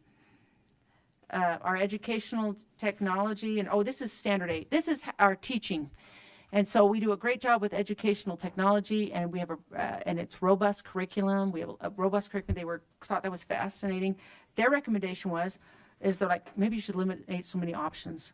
That's what they said. There's like so many. Our teachers have a main basis of a curriculum, and then we have options for them to supplement. They're like, wow, that's a lot to look at. You guys got a lot. Maybe you should streamline some of those. That's what they recommended with our educational program. But we have a lot of resources, doing a great job of utilizing our curriculums. We have a very robust assessment guide that we've taken, and it says if you have a student that has this kind of need, here's some assessments you can give. Here's a student with speech, a student with language, a student with academics. Here's all the assessments you can give to get more information about this student, which they hadn't seen at any other school, and it's a great guide for the teachers. We use, as I mentioned before here, the measures of academic progress. Many deaf schools use this tool, measures of academic progress. One of the creditors says he's been using this Descartes data, which is actually I would have to add it to our purchase on measures of academic progress to help us analyze our data better so that we can look at it and understand immediately where they're at. So I will look into it and see what it is. I haven't had the chance to look at this one yet. They also were impressed that we put a heavy emphasis on the emotional health of our students and that we take that very serious. We've spent a lot of time on grit and problem solving, thinking through issues, and so they were acknowledging of that.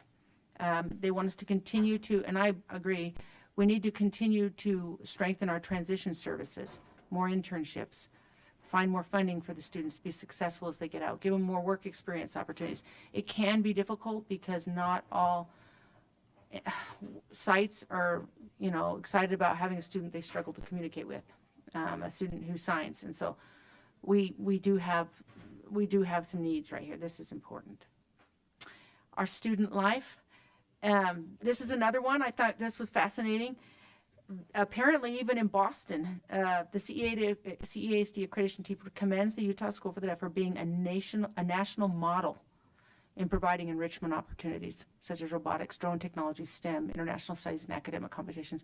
Apparently, other deaf schools have taken note that, and it's making a difference. I'm so proud that my students are able to compete academically, not just in all these things, but these STEM activities make a difference because they make them think, they make them problem solve through it.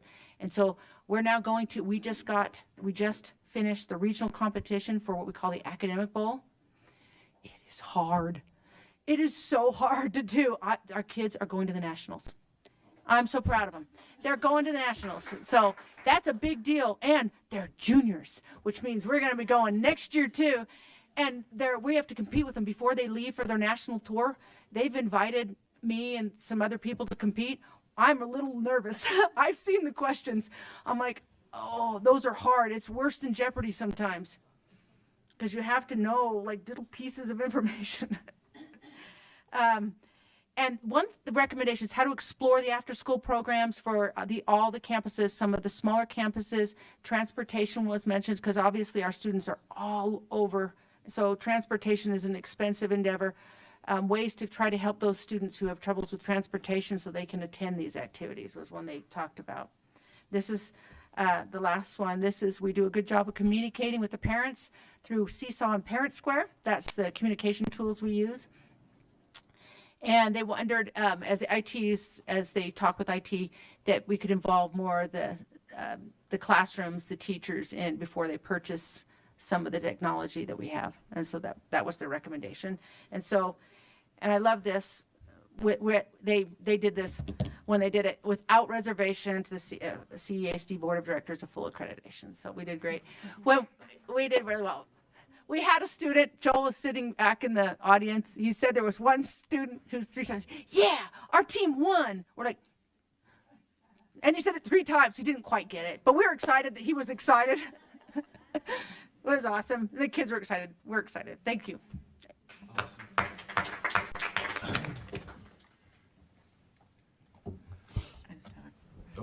Vice Chair. Yeah, just a quick comment. I know that in conjunction with the work that you've done, that our families themselves, right, part of the reason why we don't have that division that's in other areas is the families came together and said, we're done with that, right, and we're going to work together with the resources we have within our communities, including the school system, to make it successful. So I do think that it's a commendable thing that that culture that we've been able to develop here in the state of Utah. And as much as the schools and everyone else, I think that the families that have decided to engage in that capacity, deserve whatever, right? So anyways, I just wanted to make note of that. And thank you. Thank you for bringing this forward and all the work you've done on it. So appreciate it. Back to you. Oh, I'm sorry, Member Davis. No, thank you. All the information today has been really helpful in so many areas from both of you, so thank you. I was just thinking to the very first year that I was on this board, probably my first 8 months, you probably remember, all of you probably remember, but was spent with parents of USDB. Like, and this whole divide between LSL and ASL, and I was literally like, oh my goodness, what have I gotten myself into? And then everybody kept saying, it's a fight nationally, it's a fight in the state, it will never be resolved, everyone will always continue to fight. And I kept thinking, why are we spending so much time? I mean, how do we figure this out? But you have figured out. It's really interesting 5 years later to have this commendation that, you know, out of all the places in the nation, that this is one place where our ASL and LSL situation is working cohesively together. So that's real kudos to you. Thank you. Thank you, Board Member Davis. I'm glad you mentioned that. I was thinking back 10 years when it wasn't an issue because everyone just said, this is the way it's always been, you're stuck. When we tried to open up options for parents and not force them into making lifelong decisions for their kids when they were infants, then you came right about the time that the drama really peaked. But I mean, to the credit of the deaf school, I wish there was a documentary on the journey over the past decade there. It's awesome. And frankly, it's not just the deaf school, but today we celebrate that because of their accreditation. So thank you very much. The last item we have is just superintendent report. And I'm sorry. Oh, is there another comment? Oh, Leanne, go ahead. Sorry. Member Straight then? First. No, I just wanted to accommodate you, having been in a family where we had family members yelling at my mom for teaching my sister sign language, and then having neighbors come to her door and yell at her for teaching her sign language. Having seen that personally, that fight, to hear and see the accommodation is just, it is really, it's miraculous and a lot of hard work on your part, so thank you. Oh, thank you. I was caught up in Leanne's. So you'd mentioned your use of Portrait of a Graduate. You said there was one area that was a little bit different. Could you go into a little more detail on that? Sure. So they have academics, autonomy, and performance. That's MAP, I believe. Measures autonomy. Yeah. Purpose. So what we did, we took those same concepts because we had been developing ours the same time the state was developing theirs. And so all we had to do, it was fascinating because we were finishing ours up. And EAF matches with MAP. But D is specific to skill sets that a deaf and hard of hearing student would have, because there are obviously different ways in which they interact with the world, knowing how to advocate for themselves, know how to navigate the world in a world that's not focused from their vantage point, and how to get your needs met, how to, I'm thinking just communicate is such a big thing, but it's the communication issue, the language piece, it's a big piece on that. And we actually do that from 0. We have all, in the Portrait of a Graduate, you'll see goals and objectives from age 0 to 22. So it's the same as the states. So we're happy that when we got done with that, we looked at it and thought, oh, this is the same as the states. This is awesome. We only had to add our D on there.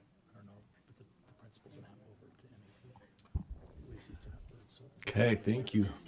Back to the superintendent. Michelle, what are the EAF actual words? They map to MAP. Educational excellence, autonomy, and functionality. Yeah, something like that. So essentially it's... Foundations. Yeah, so it's essentially the state board's portrait plus the deaf identity parts. Okay. Is that... Back to you. Okay, thank you. Superintendent report. I don't have reports? anything that's critical for today, and if the associates do, they can bring it up, but if not, we'll just let you have the rest of your day back. You're welcome to stick around, join us. It's a party. Thank you. Susan? I just have one thing. I just wanted to let you all know that our 7048 is starting rowing as of a week from Saturday. The boat is coming down. It's a new boat coming down, and our crew will be paddling their first paddle of 2 hours only because it's pretty cold off of Antelope Island a week from Saturday. So I thought you might want to know that. So pretty exciting. Very cool. Thank you. All right. Well, thank you as always. Enjoy having you with us, and we will see you soon. And if there are, if you don't, I think you always do a good job of sending us these invites, but the stuff you bring up, we'd love to see the email after we've gotten our brains kind of stuck on it. Thank you. Thank you all. Excellent. All right. Okay. So we had moved to table until conclusion, so I think we just revert back then to where we were. Oh, yeah. We need to move to take it off the table, right? I move we take off the table item 5.3. 5.3, public school confidentiality and disclosure. Is there a second? Second. Okay. Can we do a voice vote on that? All in favor, please say aye. Aye. Online, member Carey, member Green. Any opposed, either here or online?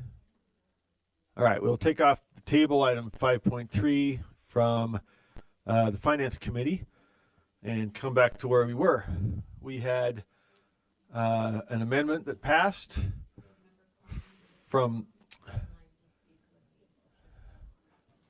so let's get back to her. The amendment that passed was Member Hymas's motion, correct? And we were in discussion of the underlying motion, which was to approve the rule as amended. And back to Member Klein.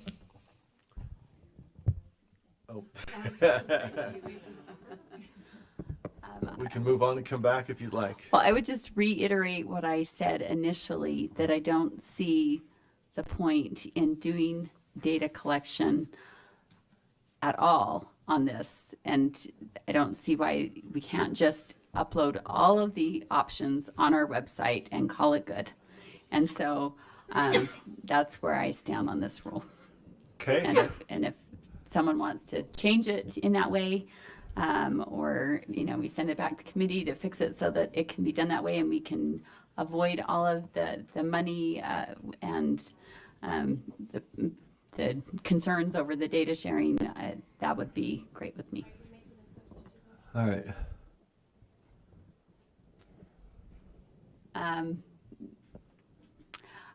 I would move that, yes, I will make a substitute motion to move it back to committee for the purpose of discussing putting all of the public school options on USBE's website and doing away with the data sharing for the purpose of alerting the public about school options. Okay, is there a second? Seconded by Member Straight. I've had myself in line. Maybe I'll just jump in here. I don't know where I was. I was trying to let Molly run it so I didn't jump. I was in line. Am I in line? All right. I want to defer, but let me just say something in general. I think there are some concerns that have been raised. I think they've done, Member Bogus, our staff in their explanation have done a good job of addressing them. This is not advertising by some credit card company or local tire shop. This is a public school that would like to make their services known. And so I think some of the concerns don't really apply when we're just talking about a single public school system. And I've spoken to charters. I think you all know my kids have all gone to the district schools, the same one that Mia Walker went to this morning. I love the Wasatch District schools. That's always been the choice for us. But we have great choices, and I think I would just want to speak for those who haven't shared an opinion because they don't know.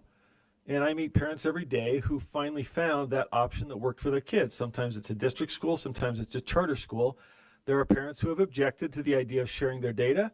I think we've taken steps to protect them in this draft. I think it only goes to an LEA. It can only be used for notice of available school choice options. That's it. It's not going to be sold. It's not going to be passed outside the system. If it is, there are actions that can be taken for that. We've talked about that as well. But I just want to speak for the parents who haven't heard about this stuff. And I think that's the point here. There are parents who, the downside of all this, given the protections we have for data, could be that somebody gets a flyer they don't like and they have to toss it away because they didn't ask for it. The upside is that parents who don't know what options are out there might become aware, and it might be that option that makes sense for their kid, that makes them feel welcome, makes them feel like they have the right mission.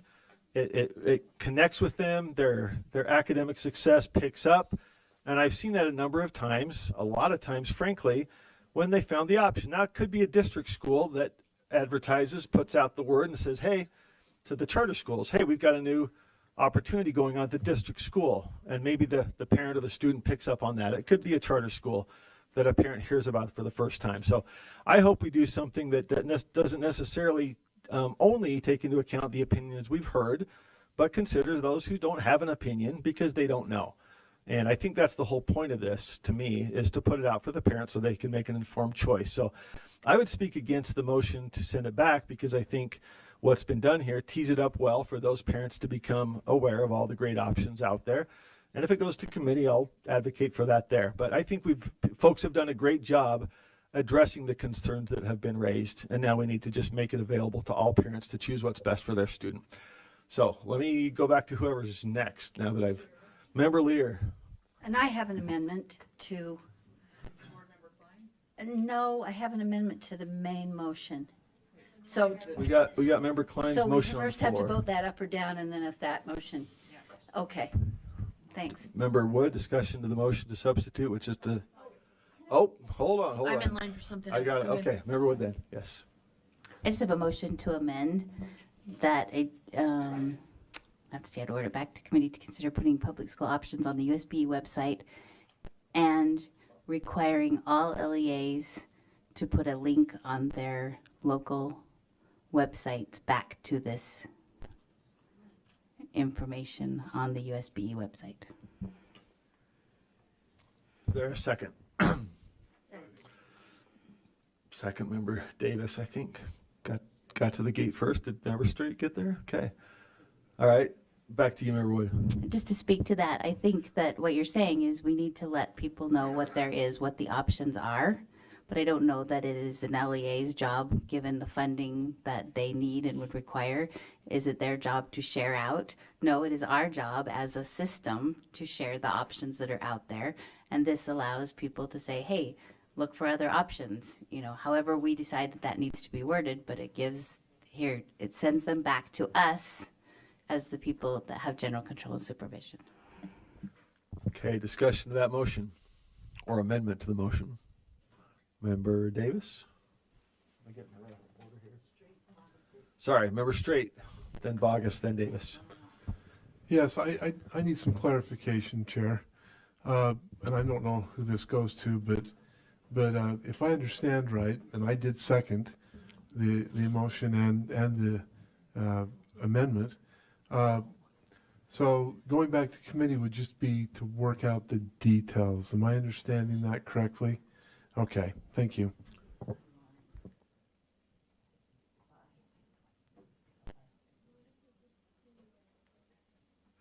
Okay, Member, was it Bogus? All right, who did we have that's in line? Member Davis. Yeah, I'll speak to both of these. I think it's a really good option. And I like, asking folks to put the link there so it's accessible.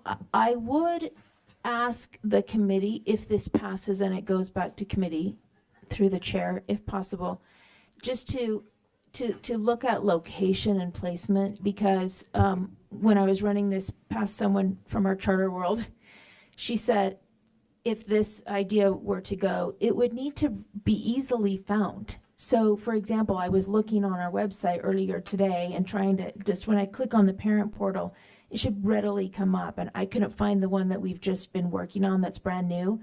But however the committee works out the details, I think the ease of finding it would need to be a part of the details in addition to the timelines and whatnot that committees typically work out.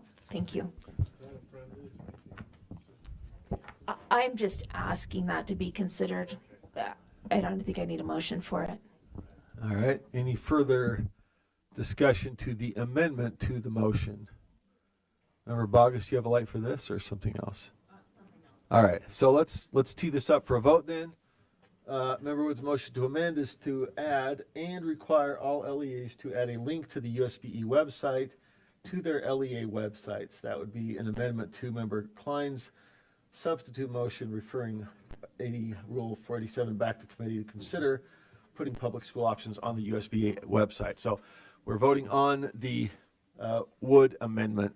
Any final comments, questions? If not, please vote. Green is a yes. Member Green's a yes. Member Carey? Yes. Carey's a yes.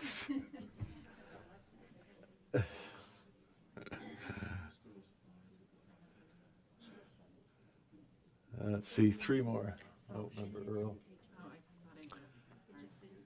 And with everybody voting, that is unanimous in the affirmative. So that amendment passes. The underlying motion then is that the board refer R277-487 back to committee to consider putting public school options on the USBE website and require all LEAs to add a link to the USBE website to their LEA websites.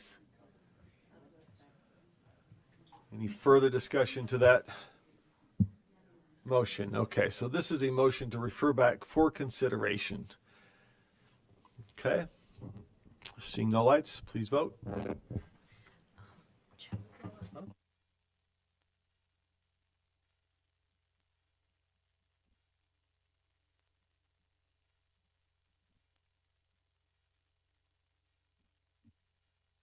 Green is a yes.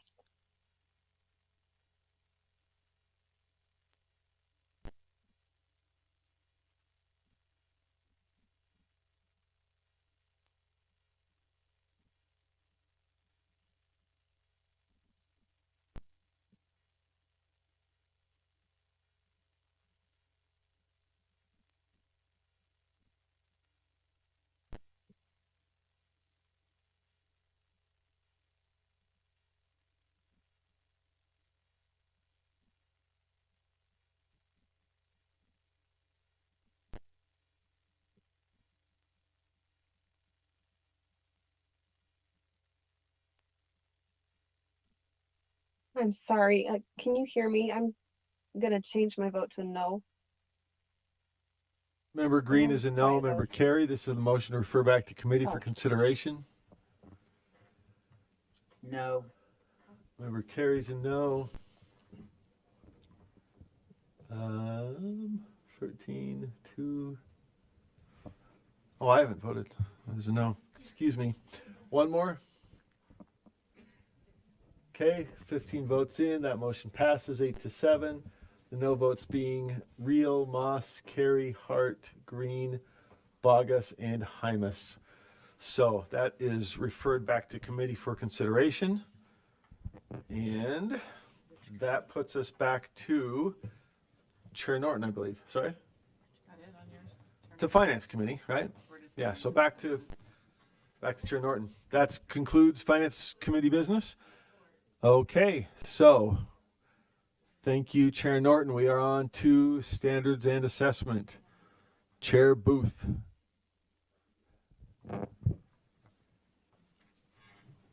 Thank you. You'll note on the agenda that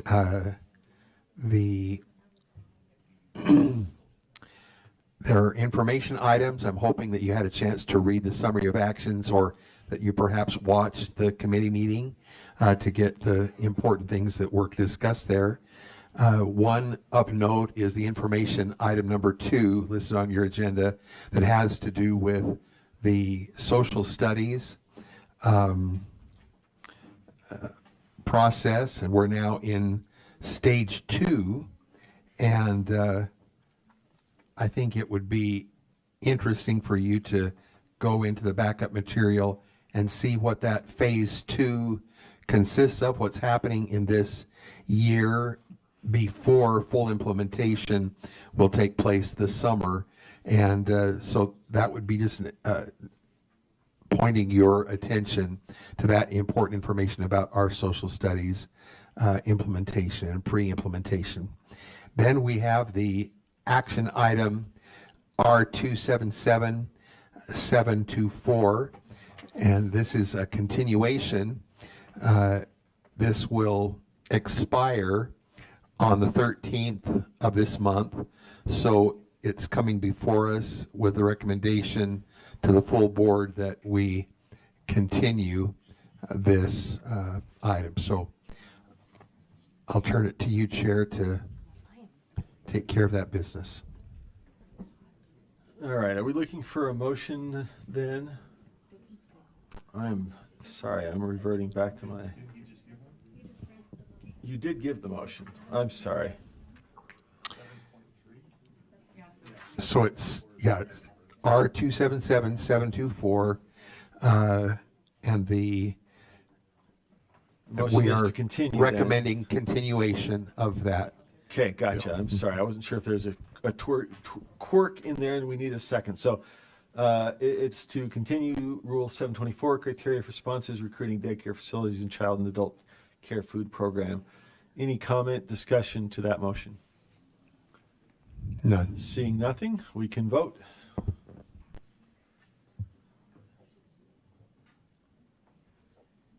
Green is a yes. And Member Carey? Yes.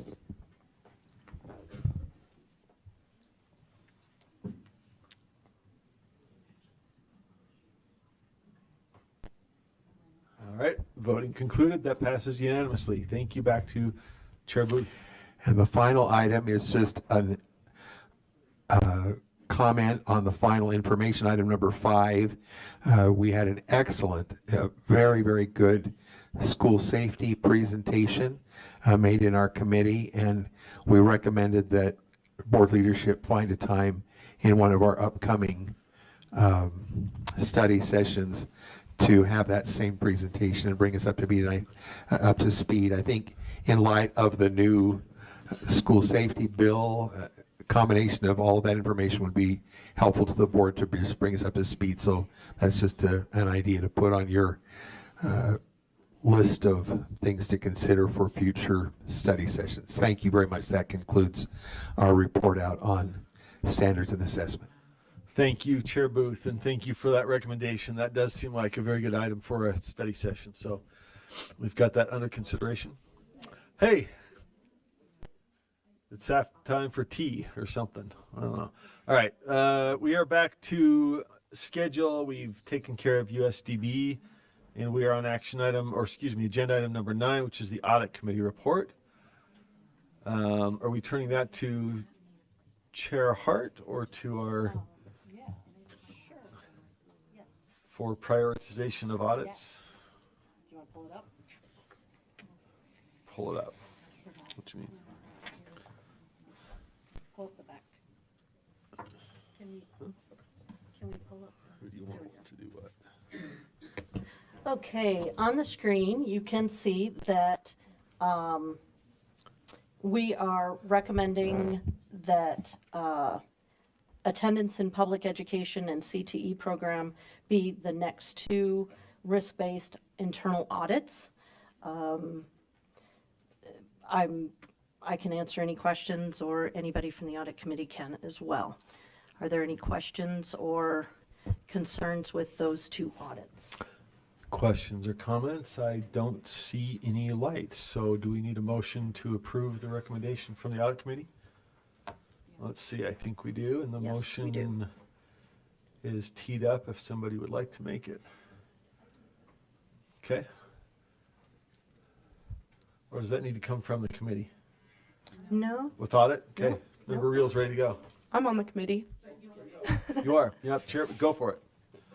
Yeah, I'm going to make a motion that the board prioritize the following audits in the following order: attendance in public education and 2 CTE program. It's been moved and seconded. Discussion to that motion? Seeing none? Yeah. Oh, sorry. Back to you. I'm sorry.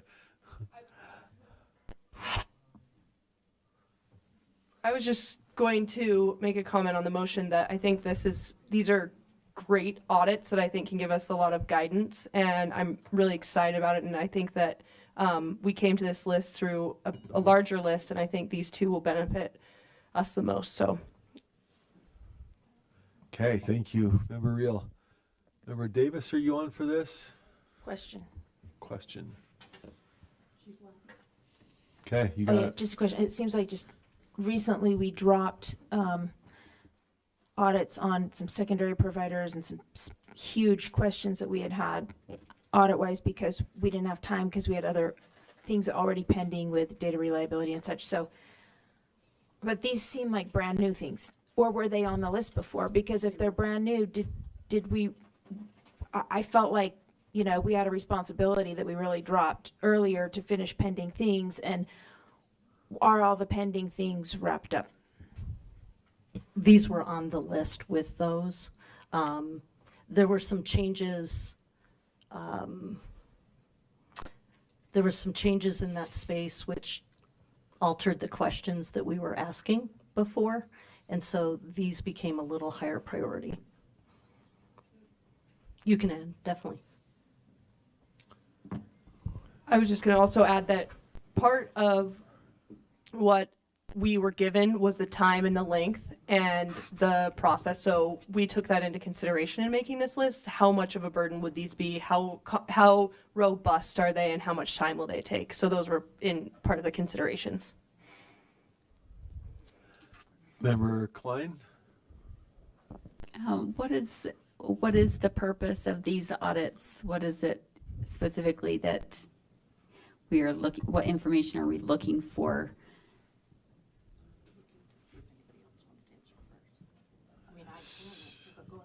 Member Hymas, Member Reel?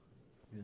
I can speak to the attendance in public education. One of the concerns that I had, and we spoke about this in our committee, was we all have our own ideas as to why people are leaving public ed, but we'd like to see what it is that is actually happening within the education system that is either driving people in or out of the system. So I understand that's probably just a piece of it, but that's one of the questions I had, right? Is why this is not like a truancy thing. This is I want to be a part of public ed or not. So I don't know if that clarifies a little bit, but that's the direction. Not a you've been gone for 20 days out of the 180. It's why are we leaving the system? Can follow up? Yeah. How are they planning? How is the audit going to ascertain that kind of information? Are they going out and interviewing people that have left the system? How is that going to be ascertained? The audit is just conceptual. They don't do that preliminary work until after we tell them to go ahead and do the preliminary work. And then they'll bring back an audit plan, and then we take it step by step.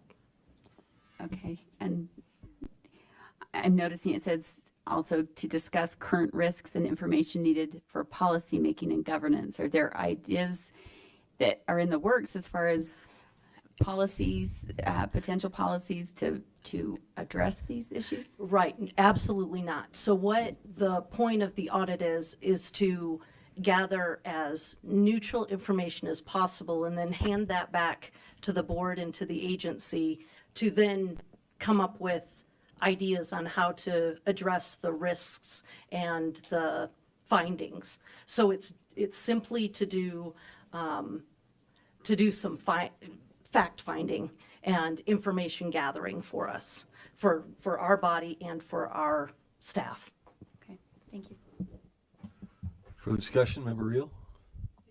If you wanted a background on the CTE one, audit is looking at duplication and or how we are providing technical education in K through 12 and how we're providing technical education at our technical colleges, and if there's overlap and if there's excess resources or if there's an opportunity to partner with higher or technical education higher ed, technical education, and K through 12, and sort of like the big summary of like we do so much CTE in higher ed and in K through 12. Is there duplication there? And to add on to that, CTE fields have become very complex, and the equipment needed is very expensive, and we want to make sure that we're maximizing those resources for the benefit of the greatest number of students.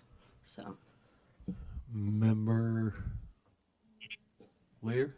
And to the point, I'm sorry to keep jumping back and forth between these two audits, but to the discussion of attendance, and not to contradict Matt or Member Hymas, but we've seen there are numbers of studies and articles and editorials about attendance dropping dramatically in schools since the pandemic, that students have not come back.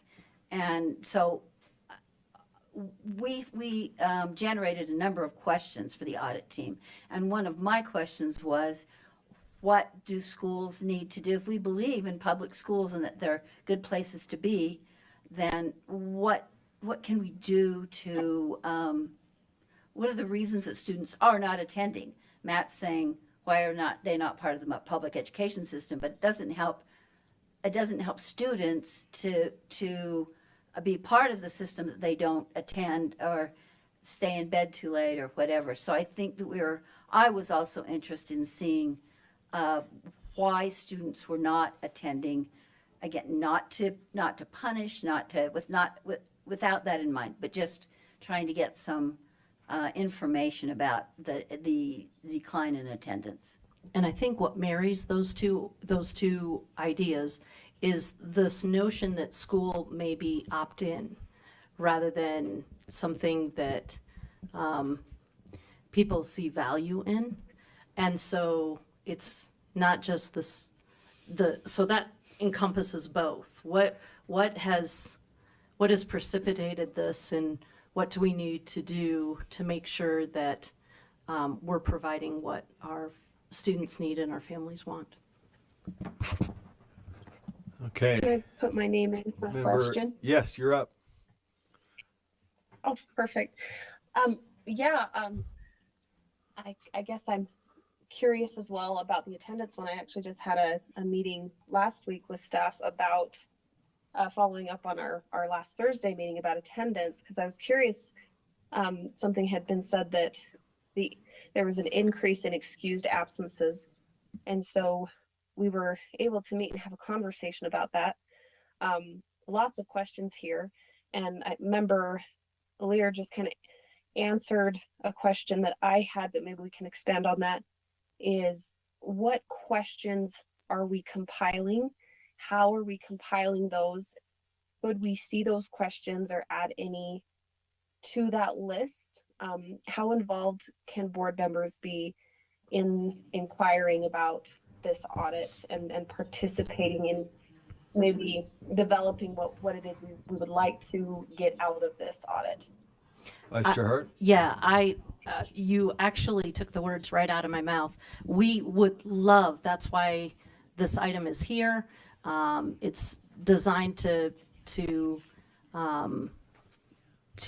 share that information with the board so that we can get the most robust set of research questions for that, or audit questions. So if you will just forward them to me, I guess, and we'll forward them on to the committee and to our audit staff. What they generally do is take those questions and then come up with a variety of designs and directions, and they present it to the audit committee, and we move forward.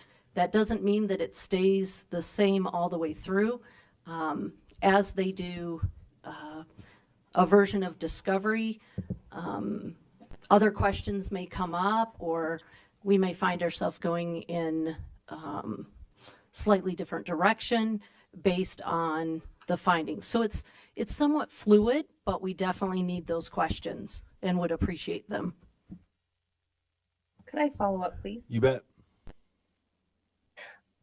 So one of the questions I had originally asked as well was, are they keeping track of why students aren't coming, whether it's, just absent or tardy? Like, can we isolate the reasoning behind it? My understanding, and please, anybody staff there, correct me if I'm wrong, USDE does not collect that, and that would fall on the LEAs. So I think that would be another area that we would look into, is if those, excused or unexcused are being recorded, are there reasons that are collected at that time, so we understand the whys and any barriers that would exist to acquire that information. That would probably roll into what kind of data we're trying to get to understand. Anyway, I'm just throwing that out there. Okay, thank you. At this point, it didn't sound like they were keeping track of the whys Thank on you. attendance. I see Vice Chair Hart next to me taking notes. So, questions noted. Yeah. All board members can. Okay. Any other discussion to the motion? All right. The motion is that the board prioritize the following audits in the following order: number 1, attendance to public education; number 2, CTE program. Seeing no further lights, please vote.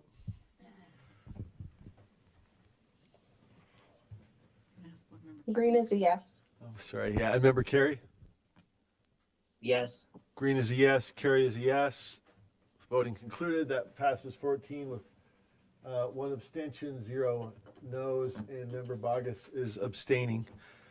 Okay, that concludes the audit committee report. We can move to 2024 general session legislation, which has still adjourned. It's been a week, and we have 48 weeks until okay. It was a vigorous session with a lot of work, and we will hear at least a preview of the summary. I think everybody knows our staff works furiously after the session to make sense of both the funding and the policy side, and so we'll have a full bill book in a month, but we've got a preview today of kind of initial takeaways. Yes. Yeah.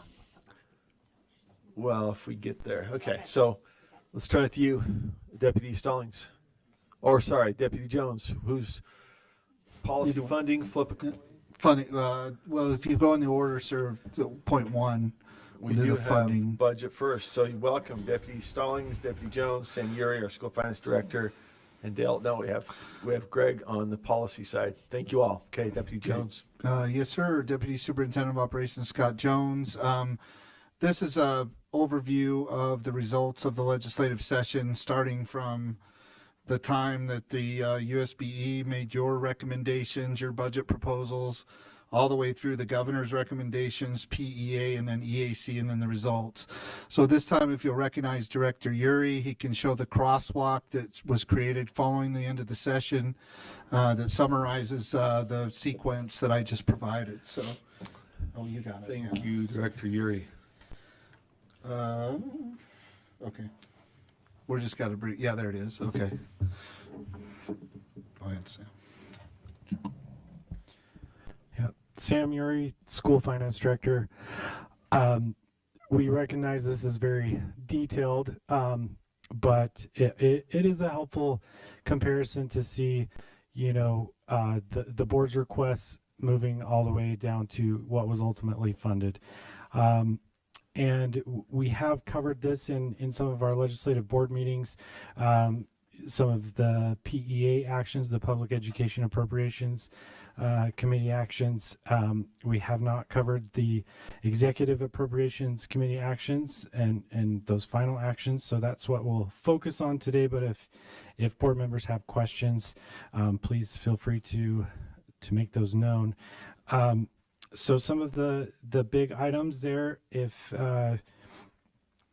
we go to the discretionary WPU increase, that was kept at the 1.2% discretionary level for a total of 5% with that 3.8% statutory inflationary increase.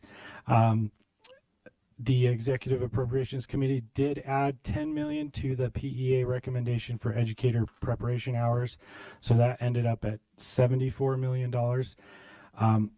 And if I can orient you to the chart, the first two yellow columns there, the ongoing and one time are what was actually funded. That column that just says EAC for Executive Appropriations Committee, those two columns to the right are a comparison with the PEA recommendations. So not trying to confuse you, but just kind of highlight some of those differences. As we go through here, we have the Beverly Taylor Sorensen arts was reduced from the PEA, but the language to have that new money only be for existing programs was removed.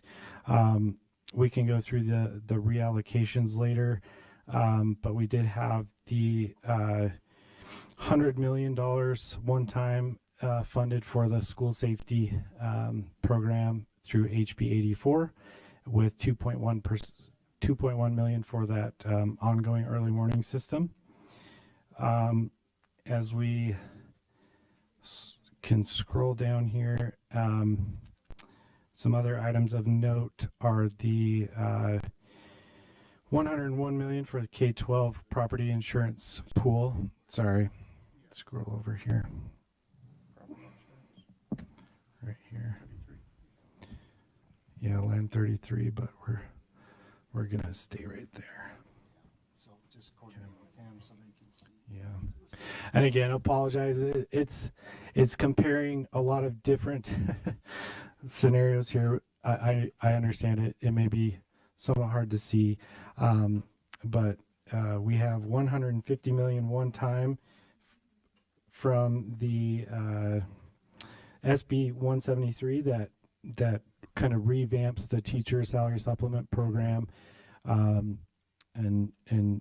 all of these are coming from the Public Education Stabilization Fund. These large one-time allocations. We also saw 30 million towards small school district capital needs. That has been 50 million the prior 2 years, reduced to 30 million this year. And if we go to the bottom there, just kind of comparing, really it was, a lot less ongoing money than was recommended by PEA. As we all knew, it was a flat revenue year, and there were different things chosen to be prioritized. So with that, it's really, I think the most important things there are absolutely the WPU increase, and then some of those decisions on how to allocate the large amount of public education stabilization funds. But happy to take questions or comments on kind of those final allocations. Questions, comments, Member Davis?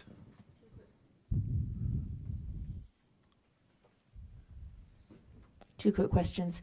One, did you said the BTS to be used for existing salaries was removed? Did you mean the requirement to use for new programs was removed? That is what I meant. Okay, through the chair. thank you. And the second quick question was, oh gosh, I should have written it down. Come back to me. Okay, nobody else, but we can come back to you anytime. Bring it back whenever it hits you. We can shift back to Deputy Jones and Director Yuri. On the ongoing side, the PEA did recommend $50.5 million for the Utah Fits All Scholarship. EAC reduced that to $40 million, so that's additional to what the $42 million already appropriated. It would now be $82 million available for fiscal 25 in the Utah Fits All Scholarship. Okay, Member Vargas. So just to clarify, that means they actually have 82 plus 45, No. right? No, 82 total ongoing. But they were already allocated 45 million in the They were initial already bill. allocated 42 in last session. Uh-huh. So that was in the base. So an additional 40 this year was. So was it's an added. additional 40, or it's an additional 40 each fiscal year? Just right now, it will be 82 ongoing, subject to further action. Okay, so if they were to So it's go not into like their it's bank built account, in to would it add have 40 every year. the 42 plus the 82? Or they just added a one-time allocation of? So it was at 42 ongoing. They Mhm. added another 40 ongoing, but that doesn't start until fiscal 25. So it's 82 million ongoing right now, and that's static. So fiscal 25, meaning literally next June. Mhm. July 1, yeah. So they'll have $82 million to put kids in private schools next year. Correct. Okay.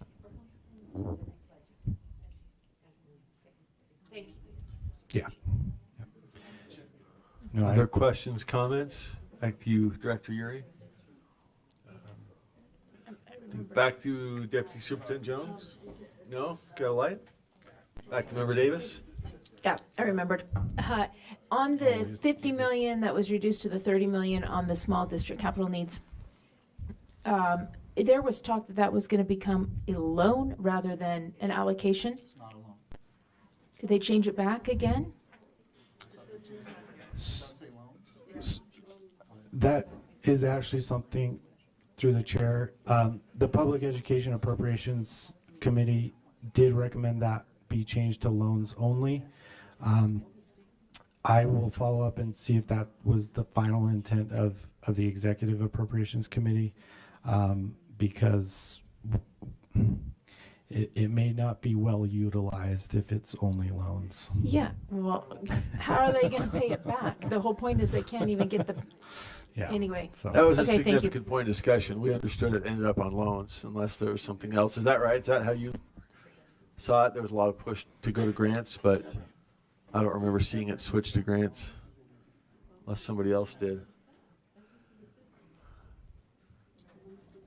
Anybody else have any indication that that went to grants at the end? No? Okay. Yeah, last I heard it was still loans, but if there was a switch at the end, we may have missed it. We will Okay, confirm we'll find that out. and Okay. find out. All right. Deputy Superintendent Jones, back to you. That covers the. Oh, it's just the reallocations in case. Yeah. Okay. So, yeah, so Chair, that concludes this. We are doing a deeper dive tomorrow during Finance Committee. We just asked board members to take this, carry it with you, compare it. And if you have any questions or concerns, bring those to us, because your questions or concerns are likely those of your peers here, your colleagues here. So we realize this is a lot of information to try to take in. The session just ended on Friday, less than a week ago. As we move together and we start to prepare for the next session, all of this becomes relevant, pertinent. Please, take your time, slow as smooth as fast. We're able to answer. We'll get clarified on the loan piece and those types of things. That's why it's important for us to go over this with you in this minute of detail, so that we can move together on it. Thank you. Superintendent Dixon has a comment. Thank you, Chair Moss. Just for your constituency, I know I've been receiving a lot of inquiries about, well, wait a minute, where is this on the chart, or what happened since they've pulled up the information in your backup?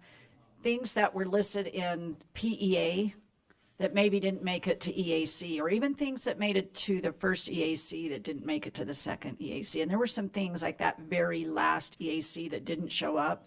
So this chart is accurate based on what happened at the last EAC. And I think that's important, because you have people that have been tracking and assume that because it was on PEA or even the first EAC, that it happened, but maybe it didn't. We found a couple of things at the last minute didn't occur. For example, the icy and pops that were set to be rolled up in the last minute did not get rolled up so that they would get the same or would get automatic increases. So right now they would have to go back and ask for additional money. And up until the last minute, they were on track to be rolled up.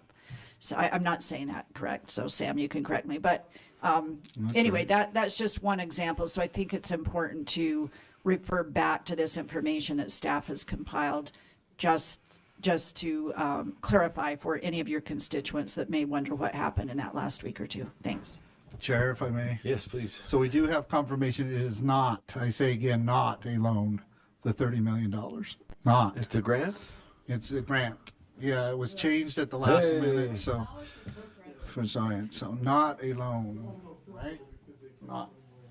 Yeah, no, yes, sir. Okay. No, not a loan. Thank you, thank you. Okay, thank you.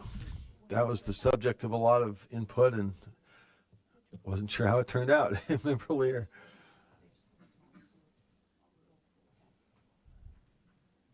Member Lear, I think you're on.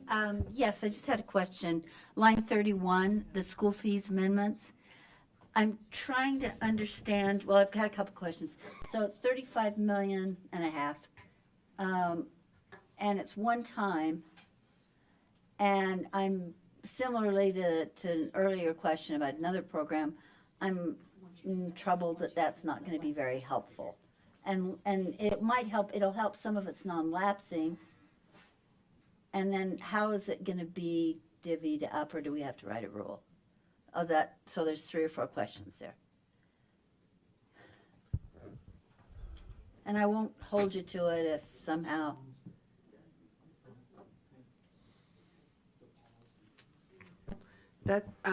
So Angie Stallings, Deputy Superintendent Policy, and I need to look at that bill again to see if it has a distribution formula in there.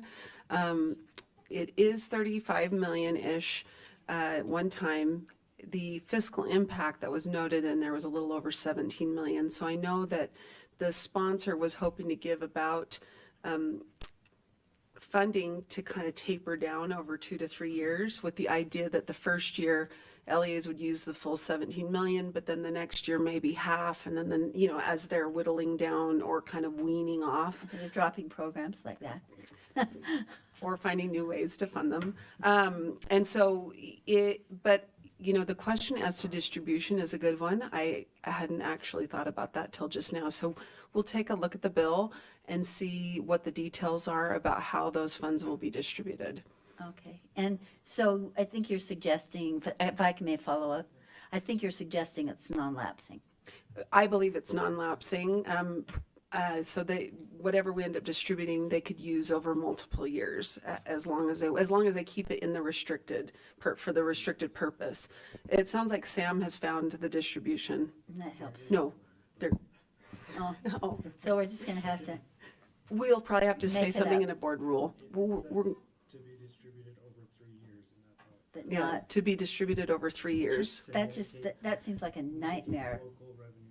to mitigate local revenue It just impacts. seems like a nightmare because we'll have to get the information from LEAs and then. Yeah, I guess. Except some LEAs have a lot bigger their fee schedules are gigantic at Corner Canyon. Well, if that's as simple as it is, that would be great. It just doesn't account for differences in economy of scale or things like that. I'll just let you work it out. Stallings? We think we'll probably need a rule to describe how we do it. Sounds like, and the board will need to make that decision, but we can probably come up with some options and put that in the board rule. All right. Okay, back to you, Deputy. Are we? Do you want me to come to me now? Oh, I'm sorry, Member Wood. Good light. Just a question. Do we know with the, I know the early literacy program was rolled up to accommodate for the at-risk funding. Do we know what the kind of repercussions of that are yet, or what that means?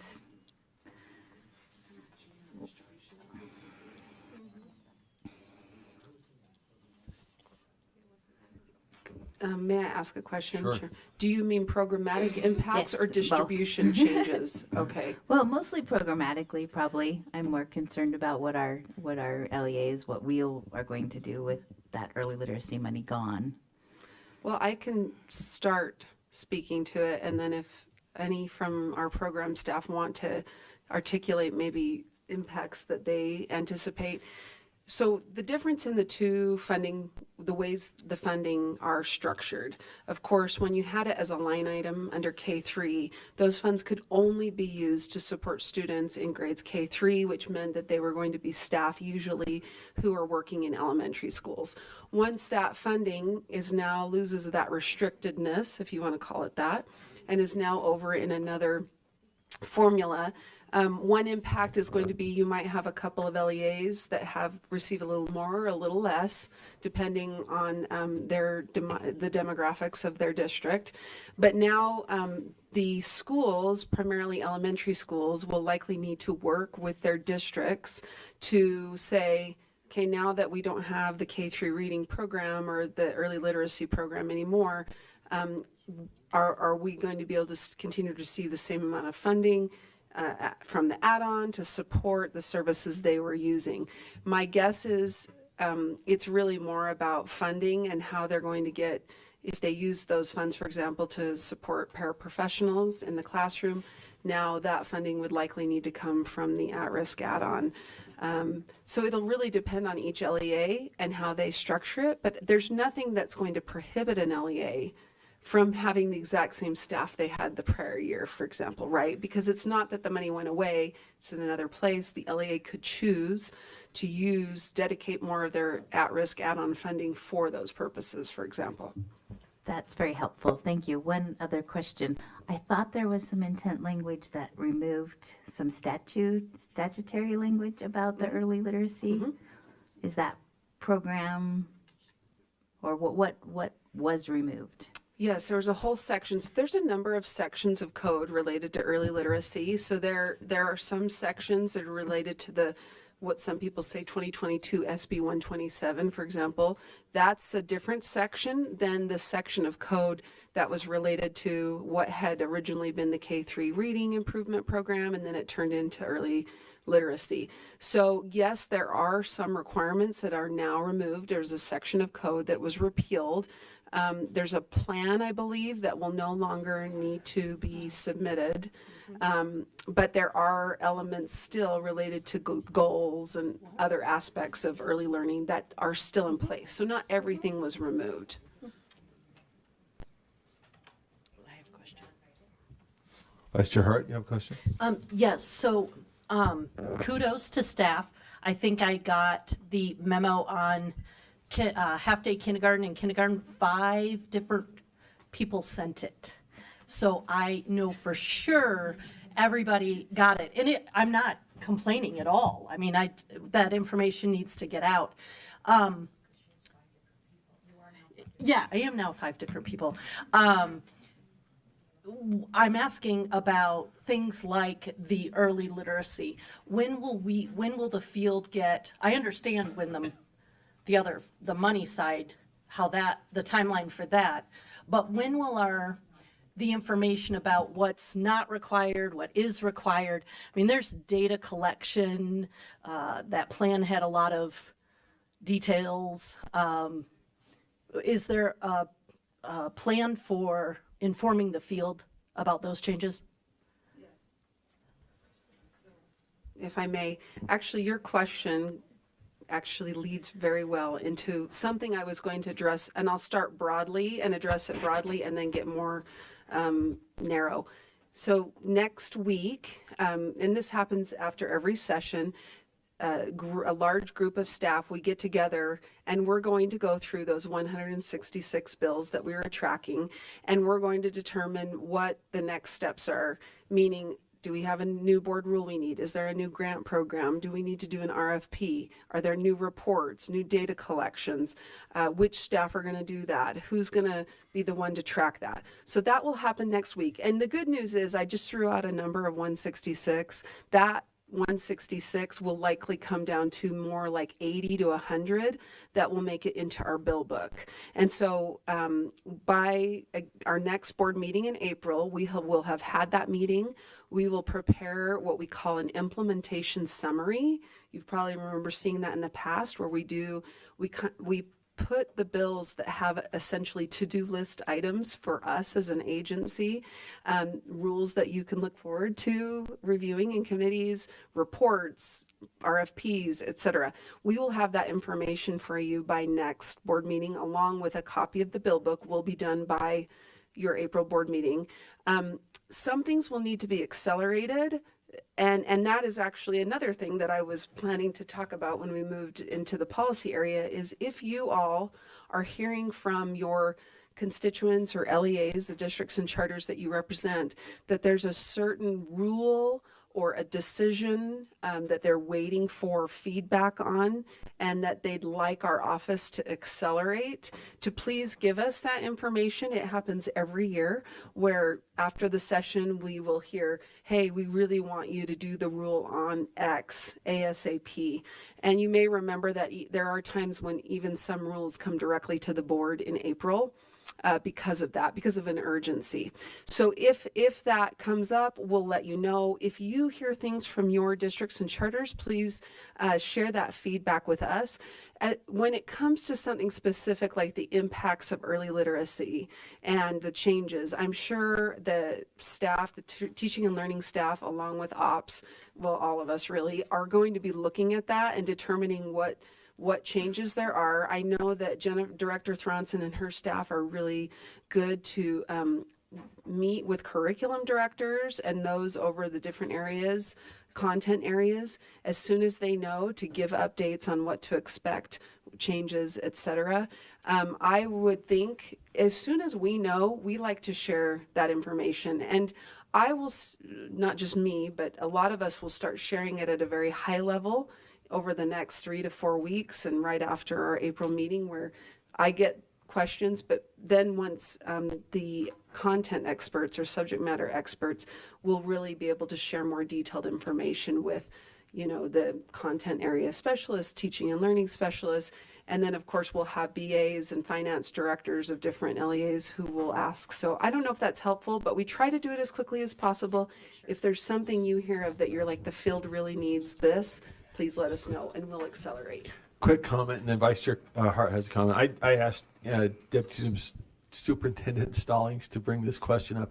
Last year, you may remember, there was a significant boost in the ESA, the teacher supplement, salary supplement, and we put out a rule, and it followed the ordinary course. We were moving pretty quickly, but we found out that people were negotiating right at the same time we were doing the rule, and we had questions over the weekend saying, well, is this not supplement, not supplant?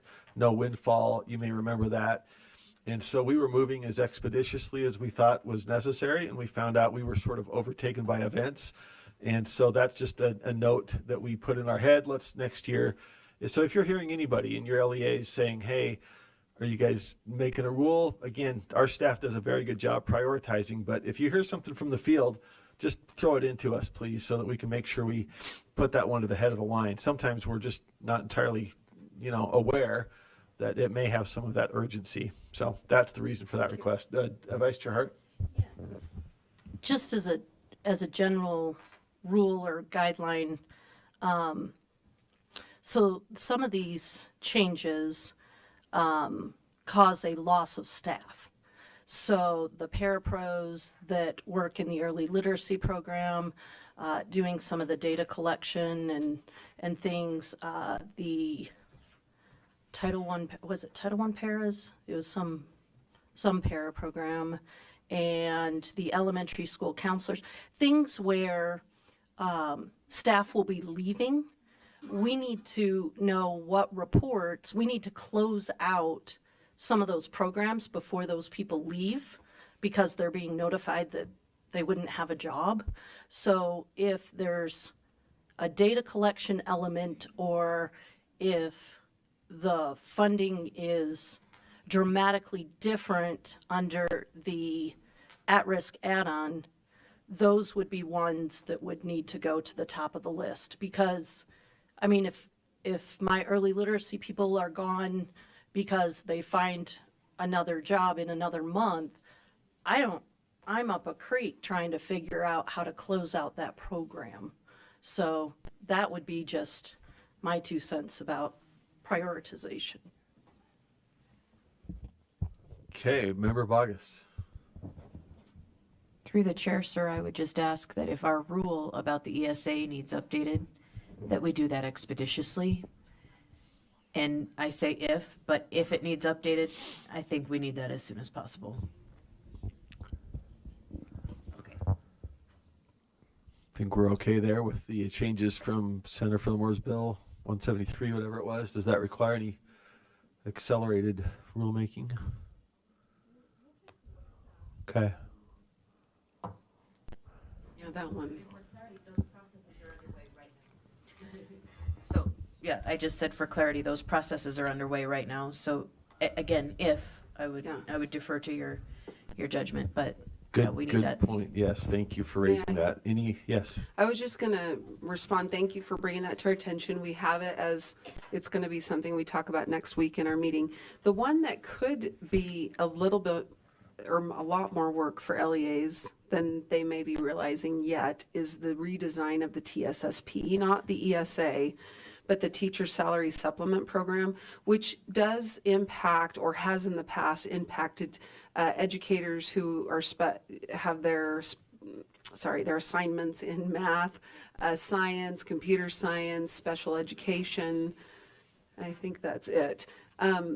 Because with the new way the program is, each LEA will have the opportunity to designate up to 5 areas at their level versus right now it's all been designated and determined at the state level. So we'll talk about that one as well. I think that might be an urgent one for us to accelerate. Okay. Another good one. Anything that comes to mind, let's throw it in the hopper to Deputy Stallings. Okay, back to you. Specialist Cannell or Deputy Superintendent Stallings? I will go ahead and just share now what we've gotten back up for under 10.2, and I sent this to you by email as well, which is a copy of the quick guide, and this has an overview not just of policy and bills but also some funding items as well. You can see it gives the overview of the 5% increase to the WPU, and then as you scroll down, I'm not going to restate all of these things because Director Uri just went through many of these, but it does give highlights on funding. And we will change the $30 million from loads to grants. It was supposed to be loans, but I just caught a typo. We'll change that to grants. So starting on page 3 is where we've listed bills. It was hard to narrow down notable education bills this year, so we actually have 24 on there. But that was even difficult. There were others that we think are going to be of interest. So I'm not going to go through all these bills today, but we hope that this quick guide might be something that you can use, because I'm sure many of you will be asked to give legislative updates in your own communities, and just feel free to share this. We'll make that change from loans to grants and repost it so that it'll be available. And I can also send it to you by email if you would like. As I mentioned earlier, by next month, we will have done our implementation summary meeting where we go through and identify the to-do list for this agency, as well as identifying items that LEAs should be aware of and be working on. That will be in the bill book, and we'll have that in April. So again, unless there are any questions, please reach out to us. Again, if you get other feedback, and just thank you for helping support the work of the legislative session. As Superintendent Dixon and Chair Moss mentioned earlier, it was really great to see all of you up there helping us as well. So. Okay, thank you, Deputy Superintendent Stallings. Does that conclude action items, or excuse me, information items 10.1 and 10.2? Okay. I'll point out one of ours. It was harder to get everything funded. We did get our 10th priority, the teacher retention was part of HB 431, got I think 4.8 million for a pilot. Is that the final number? So that one will go into effect, and we will have complete toilet training. That was a fun one. You never know what's going to pop up, right?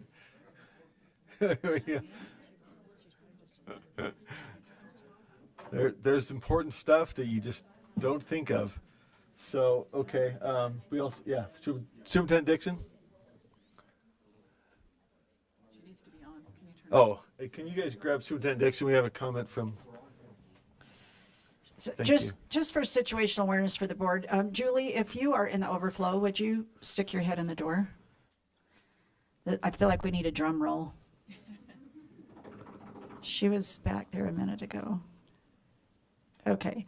Well, Julie Clark took she just ran away. Shoot. Okay. Well, she was here in the audience for a bit, and she took Sarah Weeke's place as coordinator over literacy, early learning, and P12 literacy. And I think it's important for you to know her because there she is. Thank you, Julie. So Coordinator Clark is over some really big areas that have influential legislation. So if you have any questions that you want to follow up with literacy or early learning with a kindergarten, this is Julie Clark. I wanted to make sure you all knew her by face, our wonderful coordinator. Thanks, Julie. Right on. Thank you, Julie. All right, question, Member Davis. Welcome to Julie. I think she's gone again. She's quick. We'll do a full welcome at some point, right? Is it appropriate to say where did Sarah go, or do I have to ask that offline? She's the director of continuous improvement.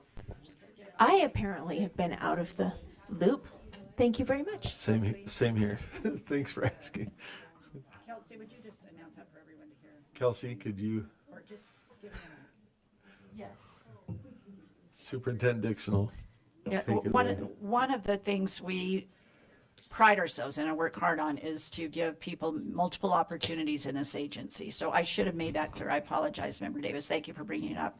Sarah Weeke she is now, not will be, but she is the director over school improvement efforts. And so she is on the team of Dr. Voorhees working with leadership and school improvement efforts in turnaround. And Tracy is back in Salt Lake District where she originated from. So did I get that chain correct, Dr. Voorhees? I know that. Okay, thank you. How do I not know these things? I'm with you, Cindy. These are news to me. Well, all right. I'm glad we've got Sarah with us. Okay, Member Hymas, did you have a question or comment? Well, are we on, sorry, just for clarification, are we on 10.3? We're kind of in this transition phase. Yes. I don't want to miss it. I think we'd finished 10.2 if I've got everybody's comments on the record. So we do have an opportunity, 10.3, if there's interest in veto motions. So that's open to the body. Member Hymas. Thank you, Chair. I move that the USBE request Governor Cox to veto SB 86. Any second to that motion? It's been seconded. Back to you, Member Hymas, to speak to the motion. Appreciate that. And I'd ask, I know I sent an email to Scott Jones. I'm sure he has something to say about this, and I hope he does, right? We want all the information that we can before we, I don't really like asking the governor to veto things, if I'm honest with you. So all the information that we can is helpful. But from what I understand, we have some high growth areas that are overflowing in their high schools especially, and they can't get the funding because of a 3-year, $200 million cap. They can't get the funding to build schools fast enough. And so it's causing some concern in some of our, again, high growth areas. And so that brings forth the request. There's a lot more information, I'm sure, but that brings forth the request for this motion. So Deputy Jones, maybe we could ask, to Member Hymas's point, my understanding is SB 86 imposed a $200 million cap for the 3-year period on using lease revenue bonds, correct? So it doesn't affect the ability to bond through a vote, but it does put a cap on using a lease revenue bond, which does not require a public vote. That's the cap, $200 million over 3 years. Is that correct? Doesn't affect bonds. It doesn't affect public voted bonds. It affects lease revenue bonds. Yeah. Okay. Just lease revenue bonds. Yes. Could you That's a very quick 30-second overview of lease revenue. I know a bit more about it because it was used in my district in Wasatch, but it was kind of news to me when we went through that, so maybe not everybody knows how that works.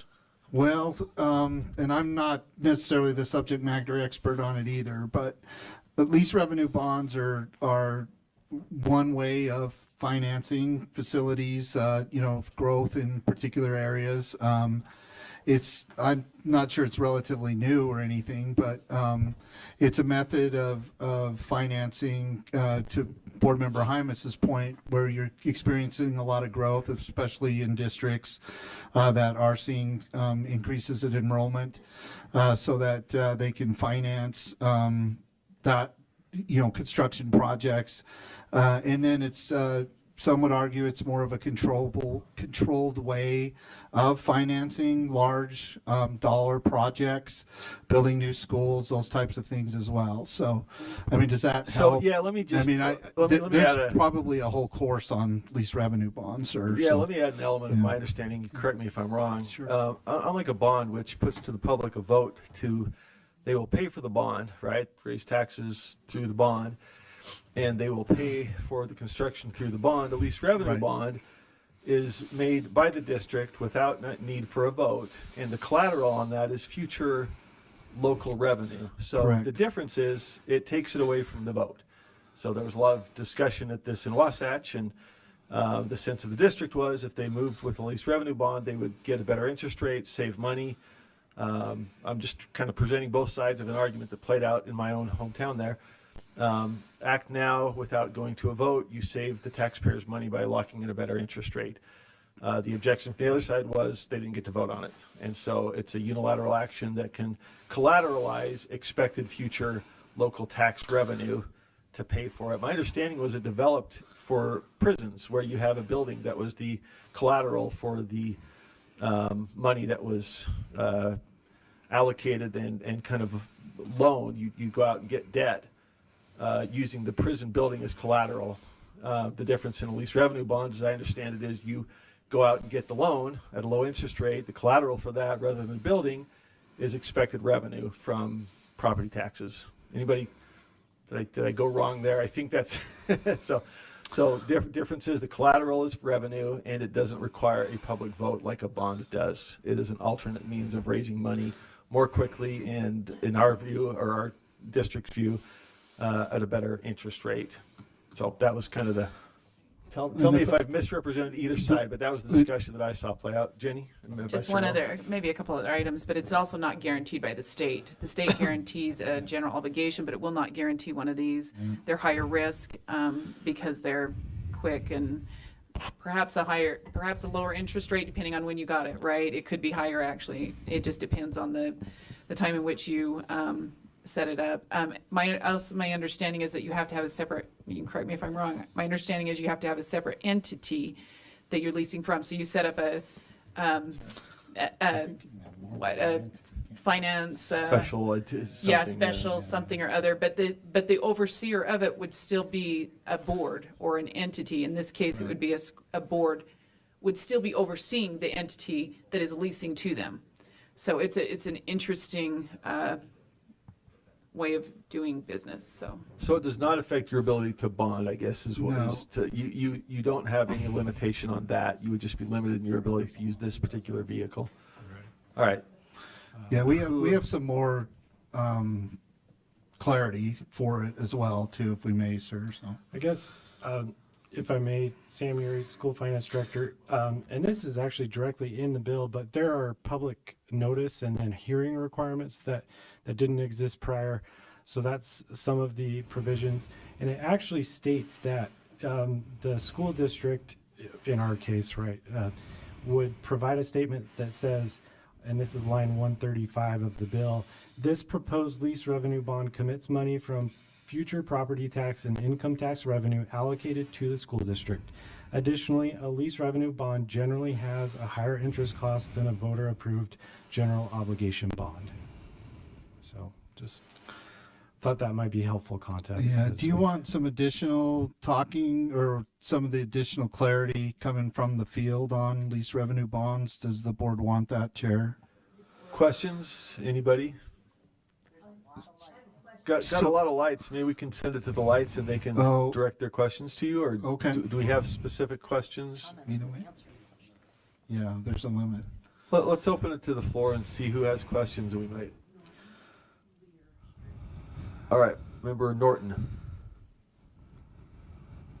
Just because we're going for brevity, I'm going to use my written comments, and then I won't get off on a tangent. I think we have to provide even more pathways to house students, not less. The 100-year model of building a school for each community when the population warranted is quickly becoming obsolete. The fluidity of the populations, the demand for choice, and new pathways, all of which demand different types of facilities, many of which will not have to be permanent, and lease revenue bonds are just the start. We need about 10 different options. You know, just like we have options in school, we have options in financing, and I don't want us to be limited in those options. I'd like us to see our economists and our finance people finding more. Thanks. Member Lear. Oops, my bad. Hold on. I can do the same thing as Kristen to try to be brief.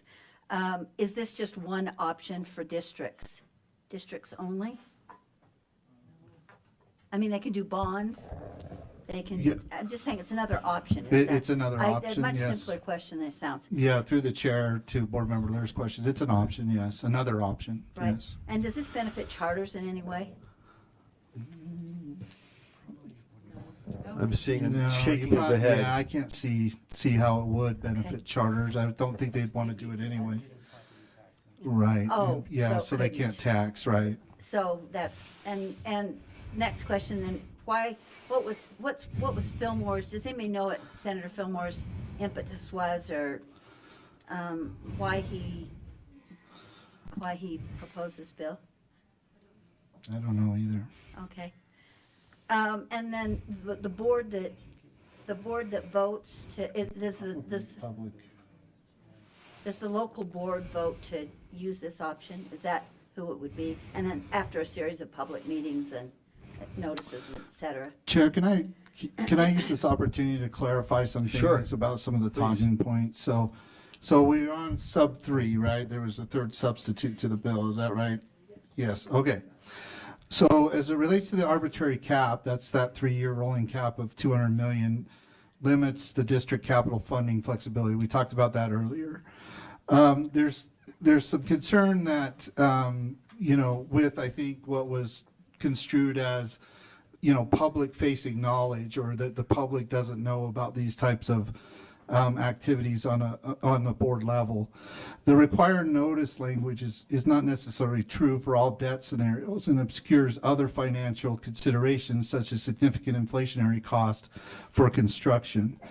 There's the proliferation of notices. 17 Delta-2-601 required similar notices as lines 131 through 159 of the bill, 131 through 159, which will create potential double notice requirements.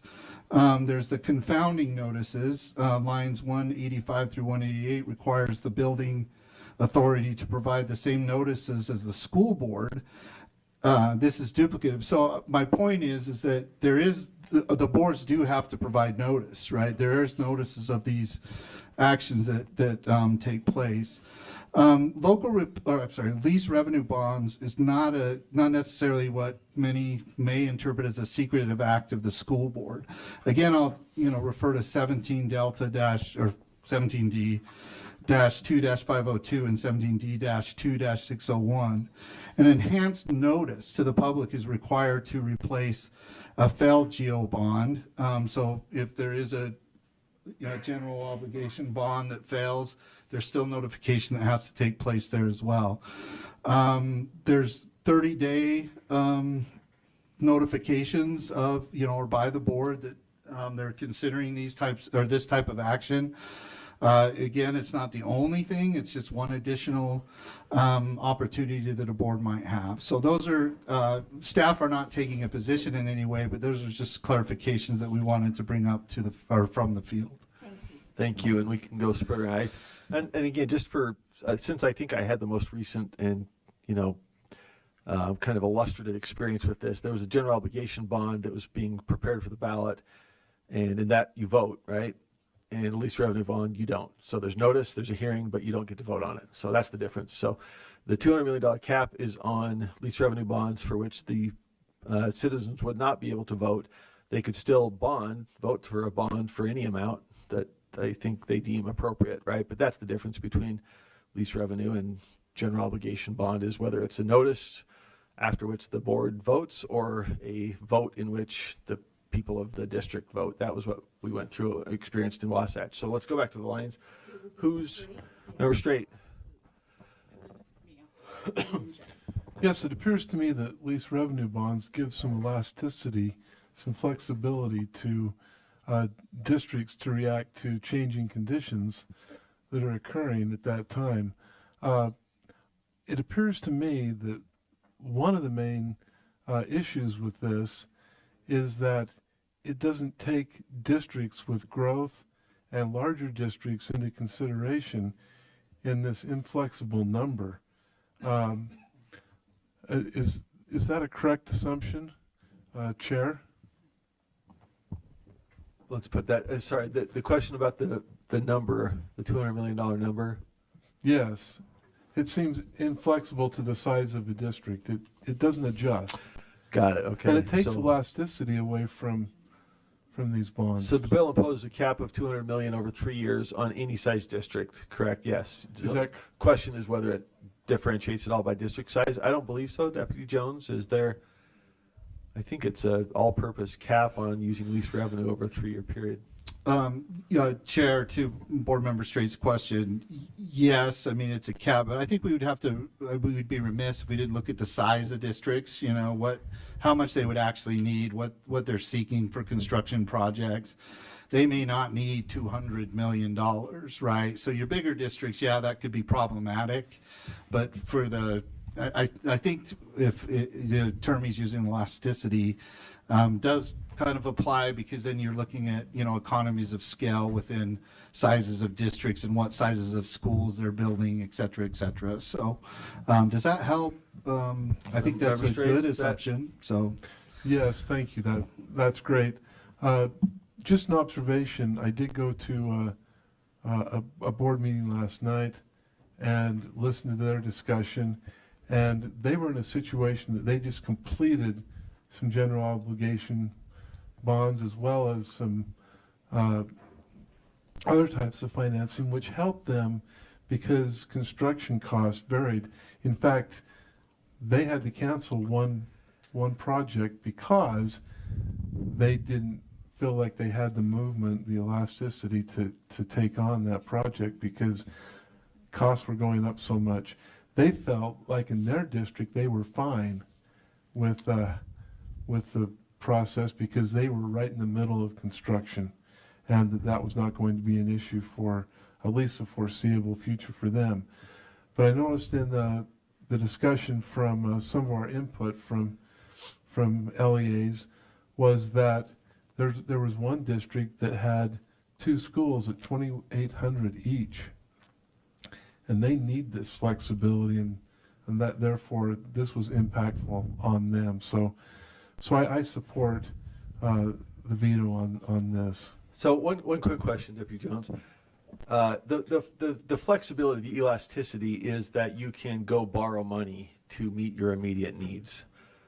And that is secured by the expectation of tax revenue, but you have not received a vote to increase that tax revenue. So what you're doing is banking on, and in Wasatch there was an expectation because property values are up, therefore you're going to have that tax revenue. Given the elasticity in going out into getting debt, borrowing money to pay for those needs, what is your understanding of the different ways that districts make sure they can pay that debt, given that they're not voting to increase taxes in conjunction with the lease revenue bond? Is there a consensus out there or some ideas about how they do that?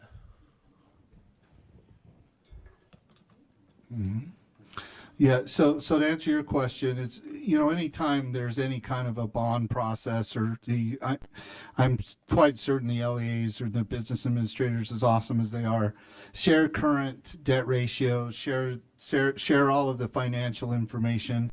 There is estimates on tax revenue that they can provide as well, so that, as they approach it. Now, I understand it doesn't need a vote, but I really feel strongly that they would provide all of the granular level details of what their financial position is, how much debt they're carrying at the current time, and what their projected revenue is from those sources that end up being the collateral for the bonds. I think it's quite a deep dive on and in-depth look at their financial status or their capabilities, if you will. Does that help answer your question, sir? Yeah, let me take it back to the group member straight. Oh, sorry. Let's double back to you. Sorry. Okay. Who do I have next? Or real quick. Yeah. All these bonds can be refinanced down the road, correct?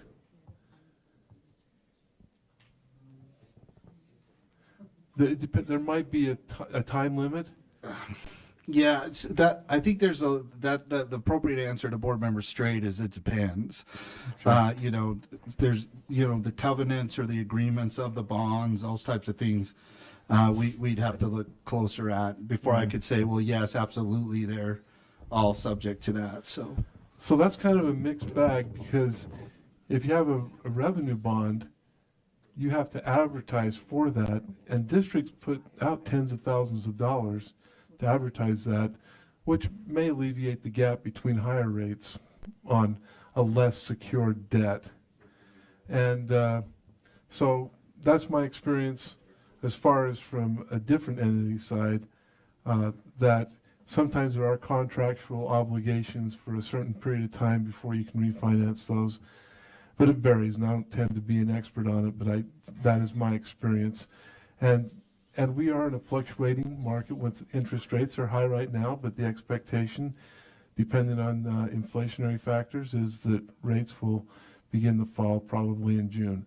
But I am not an expert, and I am not predicting that. I'm just saying that there's lots of things to consider, and let the LEAs consider all of that based on their needs. Thank you. Yeah, I think, as I understand, the difference is if you secure the debt, the loan, and property values drop and therefore tax revenue drops, you're in danger of not paying it, and you might have to go back to the voters and ask for more, because that's your security, is the expected revenue from tax. You don't have a tax raise that goes along with the lease revenue bond.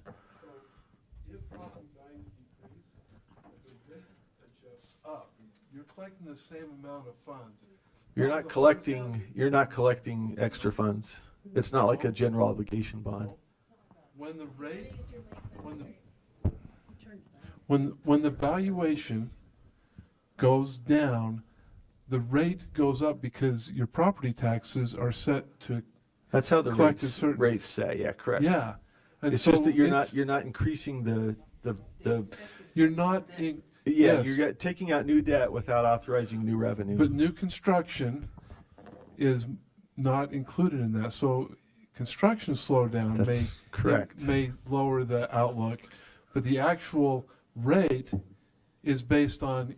So if your home value goes up, the rate goes down based Such on that the same amount is collected. Yes. Right, but you're taking on new debt without new. Taking out new debt without new revenue. Yes, all right, let's pass that is it around. correct. Yes, that's the difference. You're not raising revenue to pay for the new debt. All right, who's next? Chair, if I can just clarify something too.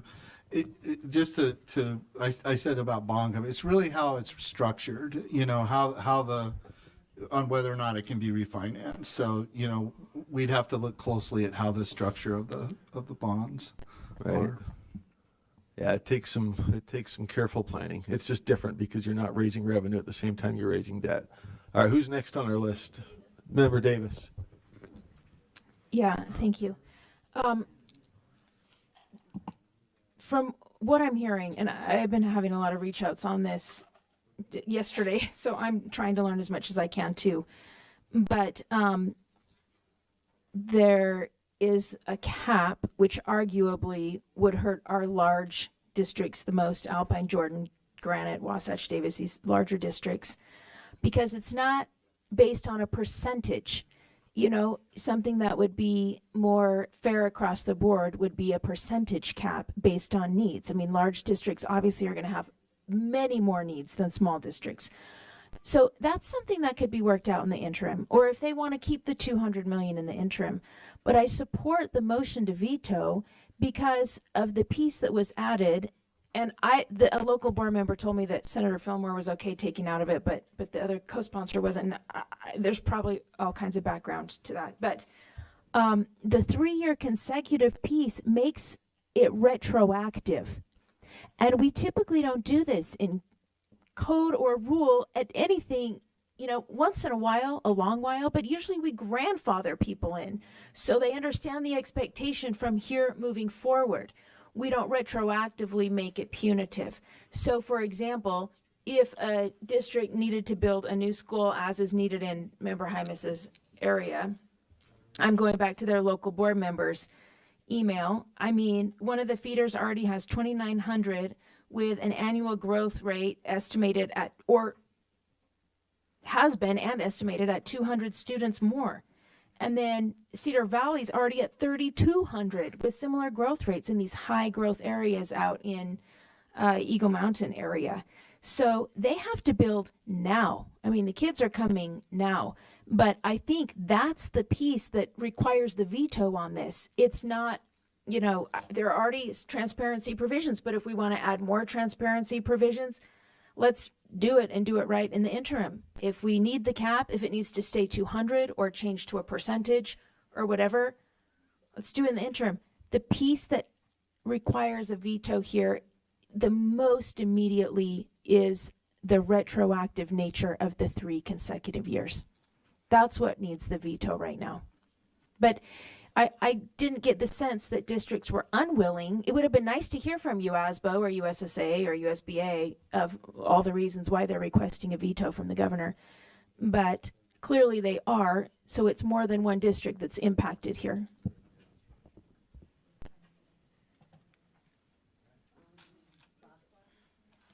All right, who's next? Member Bogus. So I noticed that during the legislative session, we used our voice to oppose or to support very sparingly. And so I think this is something we should do very sparingly. And as I look at this, this bill and who voted for it and who voted against it and how it went through the process, there are people that I deeply respect that voted against it, and there are people that I deeply respect who voted for it. But I don't know where I stand on this, but I don't know that we should be taking this action on something that was, it was carefully considered. That's what I see in the votes from the legislature, is that it was carefully considered probably by all sides, because there are people who usually land on the same side that typically did not. So anyhow, those are just my thoughts. Thank you. Okay, Vice Chair Hart, are you? Or I'm sorry, Earl. Let me see who's our line. Sorry, Vice Chair Earl. Okay. You are yeah. on. And maybe along the same lines of what Board Member Bogus just said, I think the provisions in here, this has been moving for not 3 weeks or 2 months. This has been in legislative committees, interim. Originally it had a cap of 30 million, then 90 million, and now it's 200 million. I just think where it is risky, meaning that they're taking out something, just like has already been explained, there's risky elements to it, and it has been vetted. I don't think this is an area currently that we want to wade into. If districts want to do that, that's great. I would not advocate it for this veto. I do think that they tried to put provisions in here so there was clarity for the public, that they could, it was more transparent as what was taking place, and more about the lease revenue bonds, which have been used more frequently for various reasons over the last few years. The interesting thing about the consecutive is I think it prohibits the use of like 3 years, 200 million, and then 3 more years at another 200 million. So there is some elements to that that play out that create what I would consider a responsible financial understanding for communities. Yeah, there's probably some with more risk, but at the same time, or not more risk, more need. At the same time, some of your smaller districts are not going to, I mean, you're talking a $200 million threshold for what's considered maybe emergency funding. I don't think it's a wise idea for us to wade into this. I think that I think if there's need for change, that it can come this next legislative session. During interim, we should have discussions about it.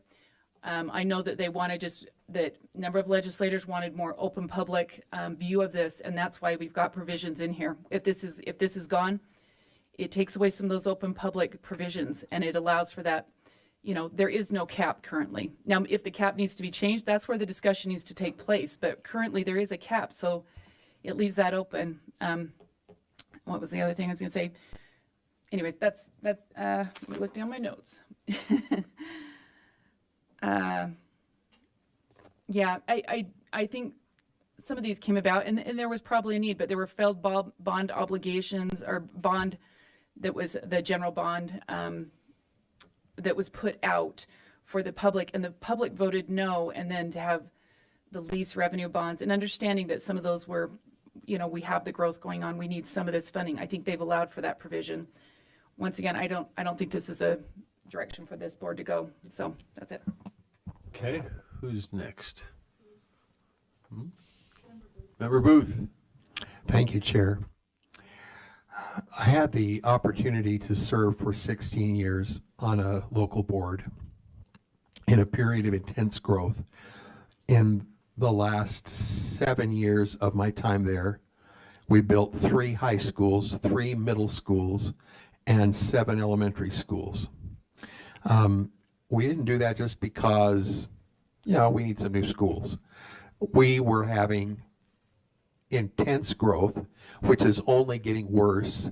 Little tiny Salem, Utah right now has 3,500 homes that are in process. 3,500 new homes. If you know Salem, this is a little tiny town. What do you do with 3,500 homes? Unless you ban children from moving into the homes, you got to do something. And even though we have a new, well, relatively new, within the last 5 or 6 years, new elementary school, and we have new Salem Hills High School, it's not going to handle 3,500 new homes. And it's happening all around that same district. I look at local control and recognize that we have some smart people that were elected by their constituents to solve the problems, find a solution. And I experienced over and over again the remarkable abilities of local business administrators, superintendents, to work with the people in that area to figure out what do we really have to do. There are large districts that are very concerned about this current bill. Anything we can do to support local leadership to solve the problems, not that they can do that in an irresponsible way, but they have a proven track record of trying to figure out how to be compliant with everything and still balance the budget and still take care of kids. I feel that this bill makes it more difficult rather than facilitating the compliant efforts of very smart elected officials to do the work that they need to do so that kids have a place to go to school. So I would support the veto until they can figure out how to get the details in a bill that will support local leadership to do the work that they need to do, because there's nobody else that cares about those 3,500 homes and the kids that are going to inhabit those homes as much as the people that are living right there in that tiny little community. And we can say, okay, well, be careful, we got to restrict you in this, we got to restrict you in that, and we can damn them if we do and damn them if we don't, and to the point that they can't take care of kids as hard as they're trying. And if they figure it out, we need to help in every way from our standpoint to support them in being safe and prudent and careful, but allowing them to do what needs to be done when suddenly somebody decides Salem is the place to live and everybody moves there from all over the state and California. And so whatever we can do to help them, I would say, let's go for it. Thanks. Thank you, Member Booth. Could I ask whether any of those were lease revenue bonds? No. Oh, okay. General obligation bonds? So you guys were able to get the public to get behind it. We had probably 70% of those were regular general obligation bonds, but then the others, we had another kind of, it was not a lease revenue, but I've got to think of what, I can't remember the term of what it was. It was Nebo School District, maybe Scott remembers what they were doing, but they went another way. We did not have to get the vote, and we built some of those schools then on that, in that other way that was not voted by the public. Could have been board voted or capital outlay. Okay. Who's Member Lear? And I would just like to say that I do feel like I'm a partner with USBA. I do feel like USBA is asking us and has a deeper and better although Randy was pretty good, but has a deeper and stronger understanding of this than I know than I do. And I really appreciate them asking us to help them maintain local control. We've never had a district, and I do believe it's local control, in its local control. But we've never had a district default on a bond. We've never had a district that's closed its schools and left the state high and dry. And I think that speaks well for our school districts and their sense of responsibility.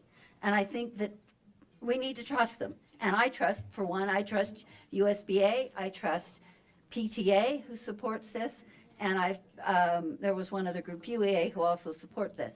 So I think this is a really good way to show that we believe in local control, we trust you, and we will support this effort to ask the governor to veto it. Probably won't veto it, but I think we should ask. All right, who's next? Member Bogus? Member Davis, and then Member Bogus.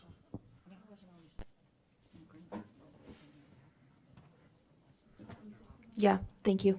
I think this can be a yes and. I mean, the points that Jenny brought up can be a yes and. Start it in 2025. Give people fair heads up so that they can plan appropriately. We have local leaders that plan and watch and calculate and predict, and so to pull the rug out from under them, and there is a raging debate if this was punitive intentionally or not.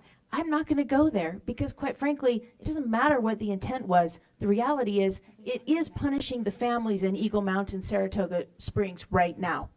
So they need to build now. And there are other districts too that I am hearing that this implicates negatively, but I don't know if any as immediately as those folks. There are a lot of education bills I'd like to veto. I'd like to ask the governor to veto. I'm not asking for those, and I didn't move this one, but I appreciate those that did.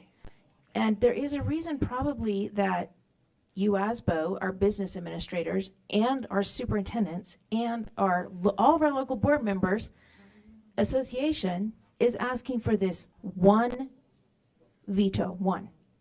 And I think that we can support as well and have it be a yes and. In the interim, if you want to keep everything the exact same so we have this great vision moving forward, if that's what it is, give people a heads up and don't do retroactive things.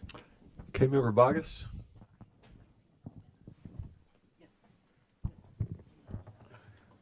Sorry, sir. Thank you. So, I guess cogitating on this full circle, our business administrators were on the Hill, USDB was on the Hill, JLC was on the Hill. They were all on the Hill. They've had the conversations that they were going to have, and they still didn't prevail in this instance. And I'm looking at the representatives from these areas, and most of them voted for this bill. So I guess I'm wondering how that plays out, and what good is it going to do to wade into this territory if it seems to be decided? All right, hold on. Let's, Member Bogus, the floor is yours unless you've concluded Maybe your it's a comments. rhetorical question. These conversations have been had over and over and over and over and over again, likely behind the scenes up on the Hill, and I just don't know that this is going to prove fruitful, and I'm reluctant to get behind something that's going to cause more consternation and more conflict than where we could put our energy in other areas that could prove fruitful. It's just a thought. All right. Seeing no other lights, final comment I will make. I like local control, and I think the best form of local control is citizen voter control. And this allows some creativity with the cap, and I think that's a good balance, frankly. Voters should be able to decide the amount they're going to put in for new buildings, and that's the general way to do it. And I think my district, for example, was creative and would have fallen right within this. And, you know, so I don't think this is an unfair burden to say there's limits to the things you can do without getting local control by the voters. So that's my reason for voting against. Deputy Jones, did you have a final comment? Sir, I just want to make sure I'm clear on something, you know, just to clarify. A lease revenue bond does not pledge taxes or new taxes. The district has to pay the lease, right? They have to pay the amounts. They decide how they're going to do that by way of their own budget process. Now, maybe down the road, they have to have revenue. Yeah, they have to have the revenue. This is why I was trying to emphasize that the decision, you know, of the local board is really or should be based on that business administrator's presentation of their current revenue capabilities, right? And the ability to meet the conditions or structure of that lease agreement. So I just want to make sure that that no one is saying that, you know, if you do a lease revenue bond, that automatically means there's going to be new taxes or taxes. I mean, maybe down the road they have to do that, but I just want to make sure that was overly emphasized. Yeah, it's really revenue based, it's budget based, it has to be a decision by the local board. So thank you, sir. Okay. Seeing no lights, let us vote. The motion is to request the governor veto SB 86 local government bonds amendments.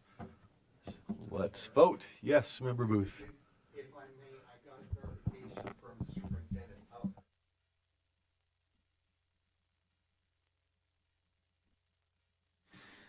They were lease revenue bonds. That is how we finance those additional schools. And he said there are also municipal bonds that were another option, but as they studied what needed to happen in order to get these schools built, when we needed to build them all at the same time, we needed elementary schools that would feed into middle schools that would feed into high schools, and because of the way they were restructuring in order to facilitate the intense growth in certain areas, we determined that it was the lease, I just told you, lease revenue bonds. Yeah. And the other point that he says, it is the state's responsibility to provide buildings, and if they have to, in the end, if a school district like Provo District, who has some schools that are seismically not safe, but the $200 million cap is not enough and does not allow them to replace this number of schools that they need to fix, then it's going to become the state's responsibility. And of course, the state at this point, being us, doesn't have a plan how we're going to do that. So they're going to have to figure something out at the state level to cover this this need. because the state is supposed to help them provide a safe school for children all over the state. And this was Rick Nielsen, Superintendent Rick Nielsen, that was just bringing this up. He says, so that is the reason that they would suggest at least further study needs to be done before this bill is in place, and that's why he would be supportive of vetoing. Thank you, Member Booth. What, can I just ask for clarification? We sort of paused the vote. What is the state obligation to build a building exactly if the local tax falls short? How does that play out? I'm not aware of a specific state obligation to build a local school if they're not able to raise the money locally. That's not something. Oh, sorry, Scott. It's I didn't mean to get y'all choked up. I know you care about these things. I didn't mean to get you choked up.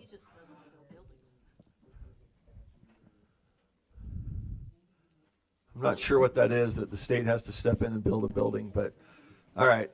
Right. Well, we've had some good discussion. let's open the vote back up.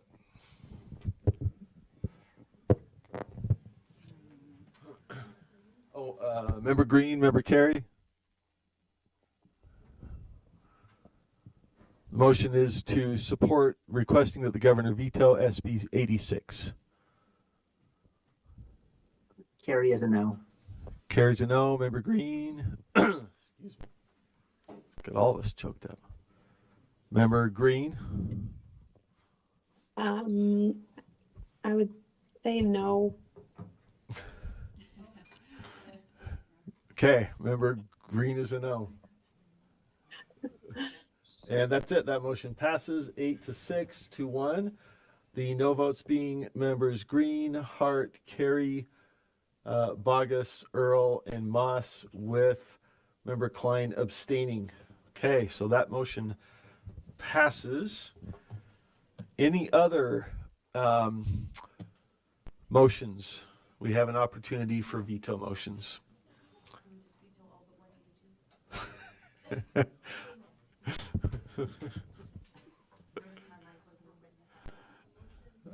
All right, if we don't have any, we will move to, that will conclude then.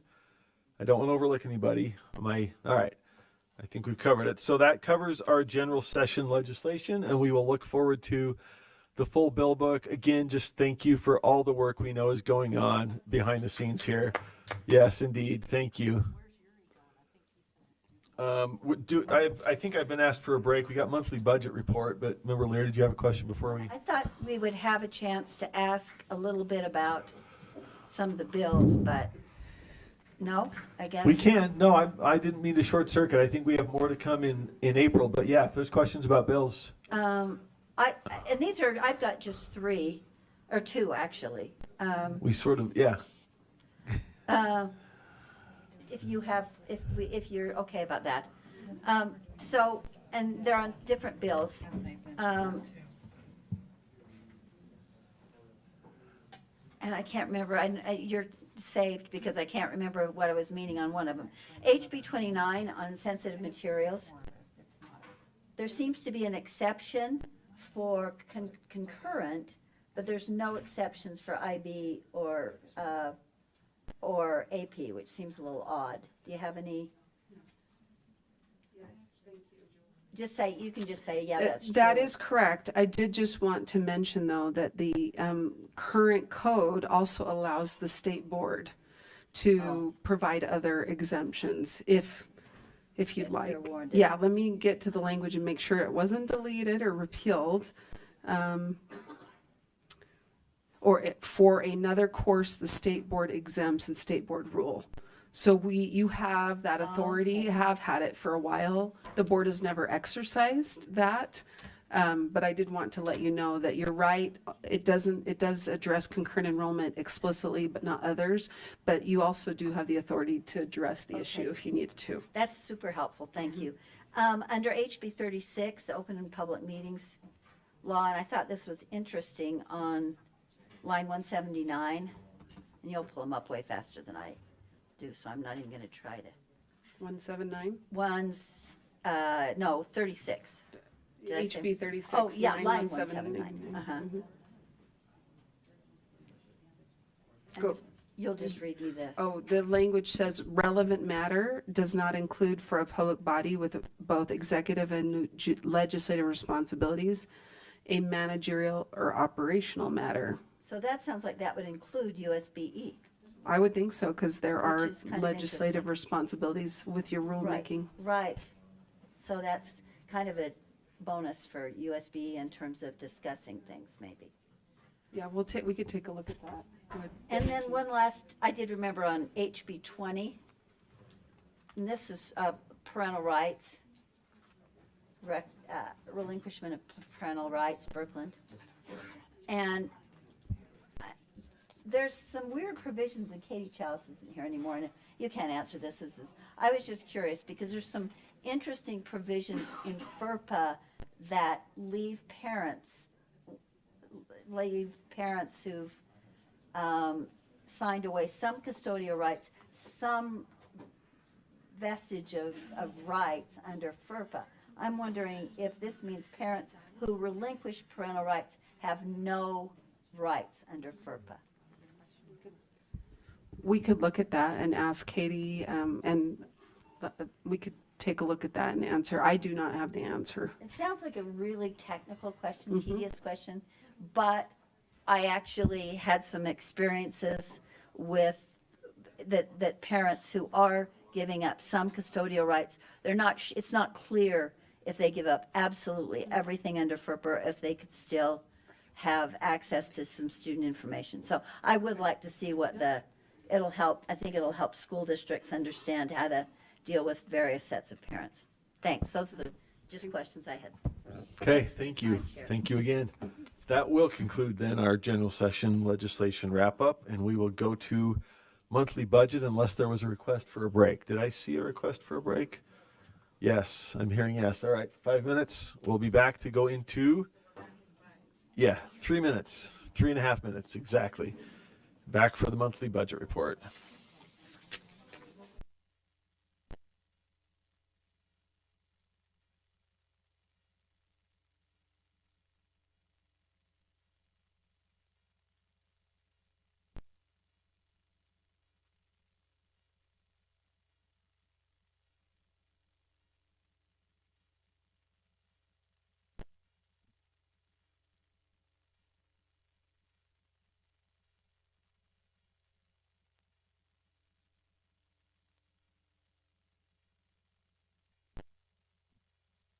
Oh, she was going down. She doesn't.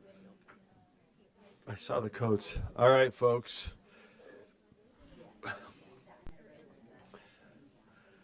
We're missing our enforcer, Vice Chair Earl, so I'm going to have to try to be responsible. Oh, I can take over. Oh, I know. I'm just saying she usually whips me into shape to end our breaks, but in her absence, I got to do it myself. So here we are. Let's go. We're cracking the whip. All right, we are moving to the monthly budget report, and I believe we have, let's see, are we back to Sam or Dale?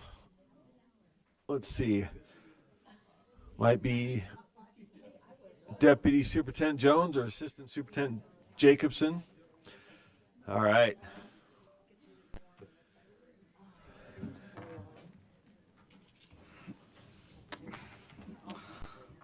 Chair Moss, Deputy Superintendent of Operations, Scott Jones. While Deborah's pulling up, one thing that we wanted to do is to demonstrate to you the new format, both for the board to review and then the public. We think it's a more user-friendly tool to track your budget. Okay, yeah, she's bringing it up.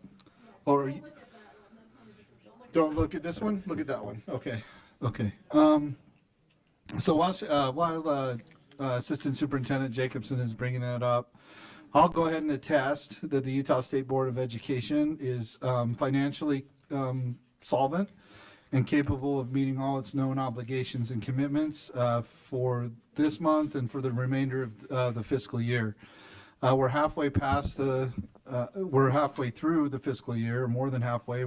April starts the fourth quarter of the fiscal year, so right behind The legislative session will create the legislative estimates and then go ahead and start year-end close procedures for FY24. So we've got our work stacked up for us. I'll just pause there, and we're trying to see if we can get it up.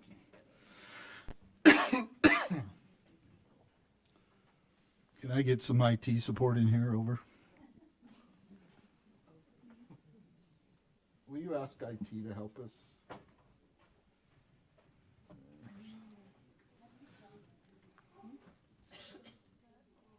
For that.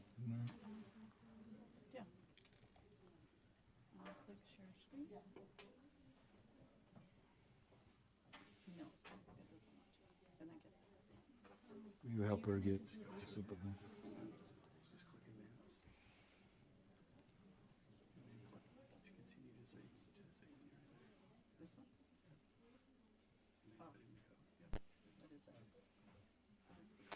7395. I think. Oh, what is it?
Okay.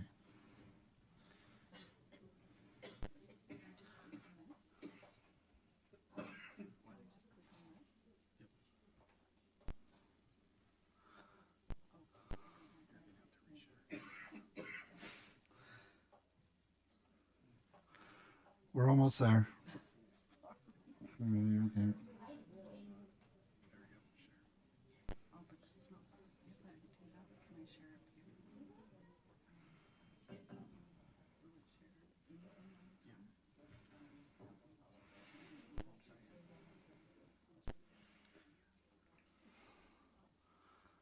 She have to re-put it in again, or?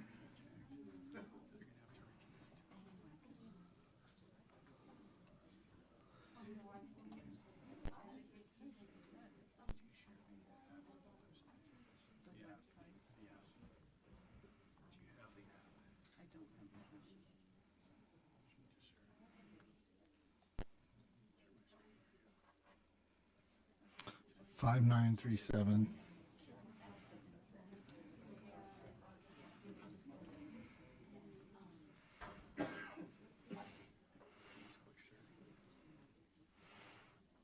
There we go. Right?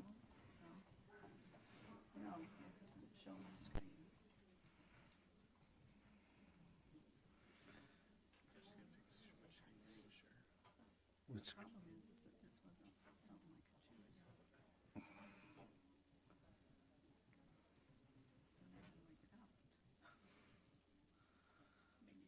isn't that the dashboard? Or no? Okay. All right. Hey, Chair, if I may, we're having technical difficulties bringing up the new format for it, so we'll go ahead and just do it next month if you're okay, ma'am. So your direction, we can move to the discretionary funds report unless there's any questions about the backup to the budget. Are there, Board, are there any questions about the backup? Okay, then let's move to that. Okay, so the discretionary funds report, can someone else drive and pull the discretionary funds report up on the, okay. We heard yeah, if you'll do that, Greg, that'd be great.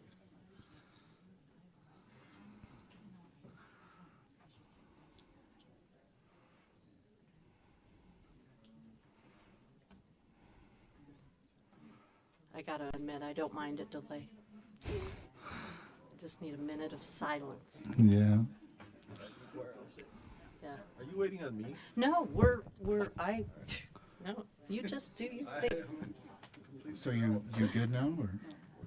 He can't, he's having trouble next pulling month, up the new yeah. format, so we're just moving on to the discretionary funds. No, it's okay. Okay, go ahead and pull the discretionary funds report up, please. So this is an update on the discretionary funds and the projects that the board has approved to date.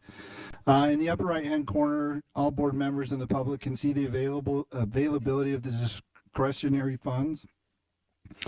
Earlier, the board approved the bonuses for staff, so we'll go ahead and update that because the board did approve that. So your next discretionary funds report will reflect your decision on that. Tomorrow during Finance Committee, there's some other requests for repurposing. One specifically for one of the projects that is completed, but there was a little bit of money left over, about $23,000. So subject to any questions or concerns with the discretionary funds report, I can move to the next item at your direction, Chair. Questions or comments? Seeing none, let's move on. Okay, so the next item I believe is the CARES Act update. Is that correct? The financial update, yes? There was something about a new oh, no, that's part of what we're waiting on. Yeah, we're Never having mind. technical Okay. difficulties Yep, with COVID. it. Yeah, so yeah, if you'll call on Jessica Kerr to provide the update, she can come forward at your direction, Chair. Jessica, thank you.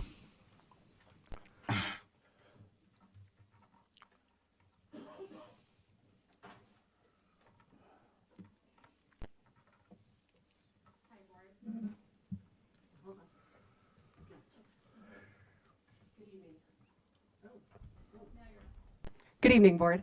My name is Jessica Kerr. I'm your CARES Education Specialist here at the agency, and I am here to report on our CARES funding. If you want to go to the next slide, this is our overview. You guys have seen this every time I've presented. This is just an overview of all of our different grants that we've had under our COVID relief. Next slide, please. This just goes into a little bit more detail about how they were distributed and stuff, and our overall total amount and the purpose of the grant. On our next slide, it just kind of shows that 90% of them went to LEA awards, 0.5 went to state admin, and then 9.5 went to state reserve. Next slide, please. We always like to highlight for you guys that 100% of Utah K-12 COVID-19 relief funds are obligated, which is something we like to highlight. This is our round 2 for CRISA. This is our final time presenting on this one because this one ended in September of 2023. So the numbers I'm about to present on the next slide are the final numbers. Oh, in a couple slides, I apologize. They will show the final numbers on that one, but this is just kind of the key points for ESSER 2. It talks about different regulations and things we have under that. If I could have the next slide. Okay, so these are our final CRISA numbers. So for our ESSER 90% base, we had a total of 99.77% total reimbursed. On our ESSER 10%, we had 92.42%. And on our GEAR 2, we had 98.89%, which was really exciting for us. And the Department of Education highlighted that they were impressed by that number in our latest check-in. So on our next slide, this goes into GEAR 2 and EANS 2 and kind of the same thing we've reported on for you guys in the past. On our next slide, this is our round 3. This is our largest award, and it is the American Rescue Plan. Next slide. This just talks about kind of how the ESSER plan went into play. 90% LEA awards, 5% accelerated learning, et cetera, and this is just kind of that breakdown. Next slide. These are kind of the additional things we spent funding on is purchasing technology for students, capital improvements, including HVAC, and student community mental health services. And I didn't mean me by that, I meant the LEAs. Next. Oh, this one, perfect, thank you. So this is our ARP. This one ends this September 30th in this year of 2024. Currently our ARP ESSER 90% base, we are at 67% reimbursed. For our ARP ESSER 10% base, we're at 70% reimbursed. For our ARP summer, we're at 45%, and our ARP after school, we're at 51%. For our summer and after school, we have started sending out reminder emails of that deadline to make sure that those funds get spent by that deadline. Next slide. This just goes into the additional federal award for the ARP Act. This has been the same slide that I presented to you the last couple of times. Next slide. And again, you guys have seen this one plenty of times too. It just breaks down how the planned use of funds is broken up for our LEAs. Next slide.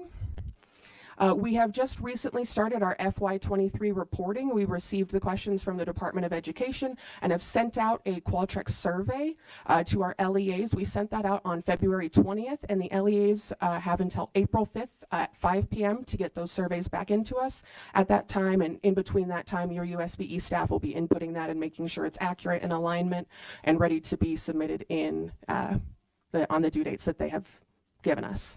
Next slide, please. Oh, yeah. So we did not add any questions. We took all of our questions from the Department of Education, and our reporting survey is 120 pages long. And we did not add anything to that. Those are questions the Department of Education has required us to report on.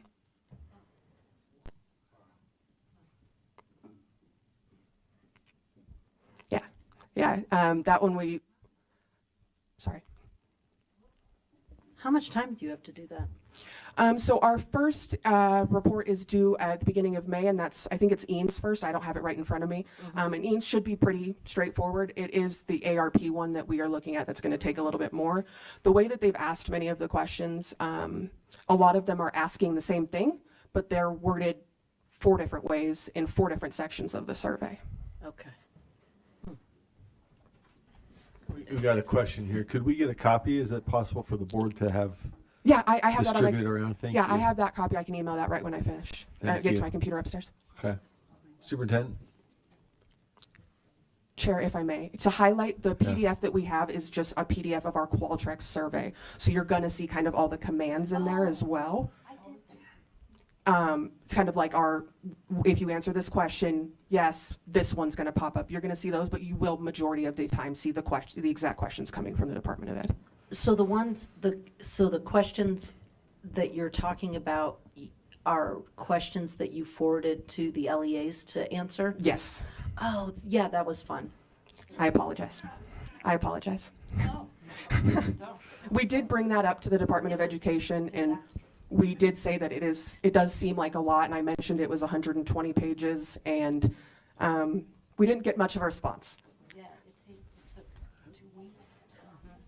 It is required. And again, we did not add any questions. These are all directly from the Department of Education. All right. You, Superintendent Dixon, sorry. I might just add, thank you, Chair Moss. I might just add to that, we've had various conversations with the Department of Ed over time with these funds. Now, the GEAR funds, the Jacob Wright from the Office of Planning and Budget, GOPB, Planning and Budget, he, on behalf of the state, responds to that information.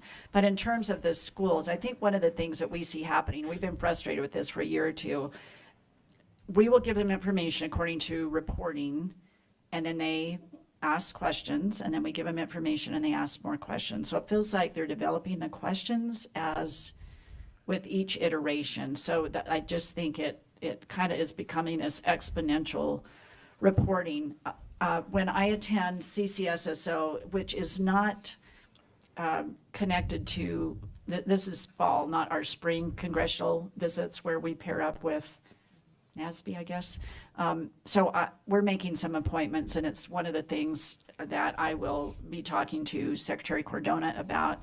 And I know all of the chiefs are feeling the same way. So we'll be giving our input and feedback, rather. I guess it's too late for input, but feedback. And then talking to our congressional delegation. So trying to meet with our congressmen and senators, just trying to meet with our delegation to have them intervene as well. Because it's just the reporting is really onerous. I spoke with one of them say last. what CSSO is? Oh, sorry, Council of Chiefs State School Officers, so my peers. We meet in the fall to discuss congressional issues, federal issues. So we have the opportunity to meet with Secretary Cordona at that time. I'll just add to that. We've been talking in various ways about trying to assess the cost of some of the federal requirements and reporting, and had a talk with one of our Congress people last week who's interested in supporting that same effort. So let's pull that together. And we've identified some things, Specialist Greg Cannell during our reports and requirements, various federal strings and requirements. So I think that's something we can tee up for the summer to make a case for how the folks here need to be free to do what they do. Yeah, and Chair, if I may, I do have kind of an example. Since the beginning of these funds, we've been asking for guidance on monitoring and how the Department of Education would like us to monitor. They've never given us that guidance, and then we come up with a system that works that we have in our agency, and they just come back and tell us we're doing it wrong. Yeah, let's take that to an organized effort between all of us to, I think, whatever your philosophical views are about the Federal Department of Education, I think most of us agree here that folks in this building are doing great stuff, and sometimes the DOE regulations add more cost to the price of doing good stuff. So we can follow that up.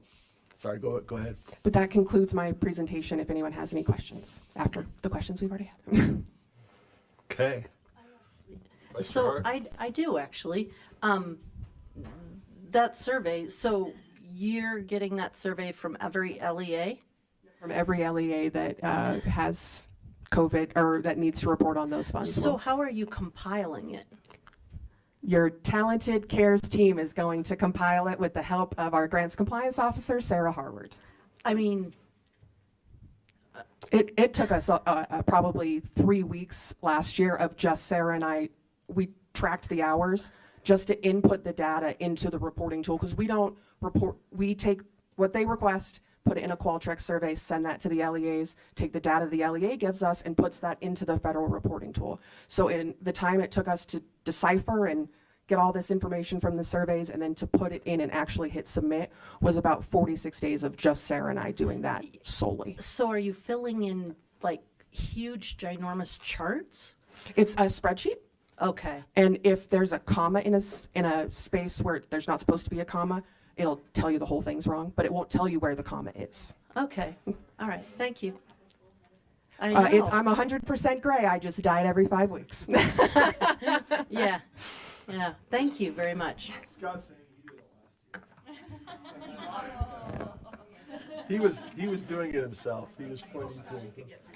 Like everyone else. All right, thank you. Yes, back to you. Do we have questions? Or I just back had a to comment. I just say, as a defender of the feds, we got a lot of money. That was a lot of money that benefited LEAs and children and fed them. And I would not, even though there's a burden in reporting, I don't expect, like we would not, give money out to LEAs without any kind of reporting. Now, should it have comma problems? No. Right, or 120 pages, no. But on the other hand, I think that they're entitled to documentation and of how the money was used, just like the legislature expects from us, and we complain about that. And so I think we have to kind of balance that with not getting that money that fed kids and kept kids, gave schools an opportunity to provide backup services. Yes. Sorry. In response to that, I will say that the biggest burden this year is normally, yes, we have no problem with the questions. A lot of the questions that are being asked this year are like race questions. How did you measure this? How did you measure that? When the past 3 years they've told us that's not the purpose of these funds. We're not supposed to be doing certain things. So it's just kind of the change in the fourth quarter of the game is what's frustrating LEAs. Yeah. Yeah, and I mentioned that to the Department of Education, that it was 120 pages and that all these additional questions kind of seemed unnecessary, but I'm not the Department of Education. Well, and if we had the questions ahead of time, we could have gathered the data as we went. To go back and recreate based on records and they're two-step questions. You had to merge data sets and things, so I would have liked to have had the questions a couple years ago. All right. Back to you, Jessica. Oh, we have more slides? Or? Nope, that's it. I'm all done. Covered it all? Okay. Well, thank you. And we will revisit some of those questions about efficiency and reporting and all that. Appreciate all of your work in it. And informing us. Thank you so much. All right, let us go back to Deputy Jones, I guess, or does that conclude the financial? Do we have the new form, or is that, okay, we'll get that all right, next month's. Okay, thank you. We will move then to our general consent calendar, and we will look for motions on the consent calendar.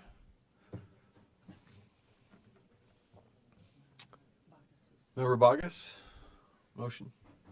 Yeah, just 1 second, I'm sorry. I have to pull my.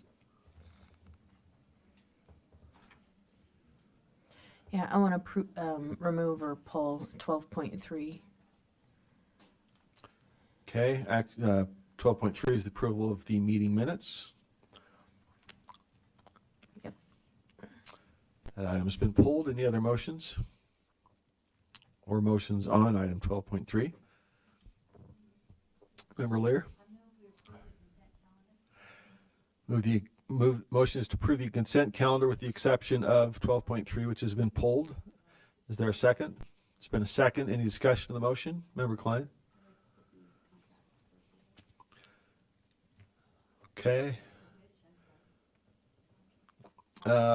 We had a motion. I assume we can still pause and pull. Is that okay?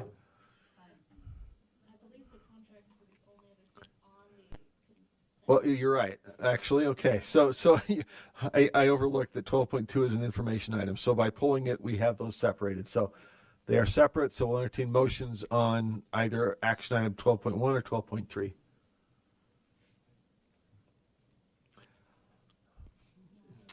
Sorry, we had a motion to approve the entire consent calendar. Didn't realize that all that was left was 12.1.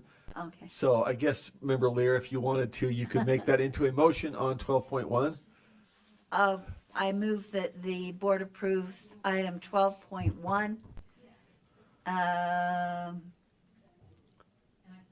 Contracts and agreements for Right. approval. Contracts and agreements. I got the wrong page pulled up, so I'm doing it from memory. Okay, Right. so that item was pulled. It's now been moved for approval. Discussion of the motion on action item 12.1.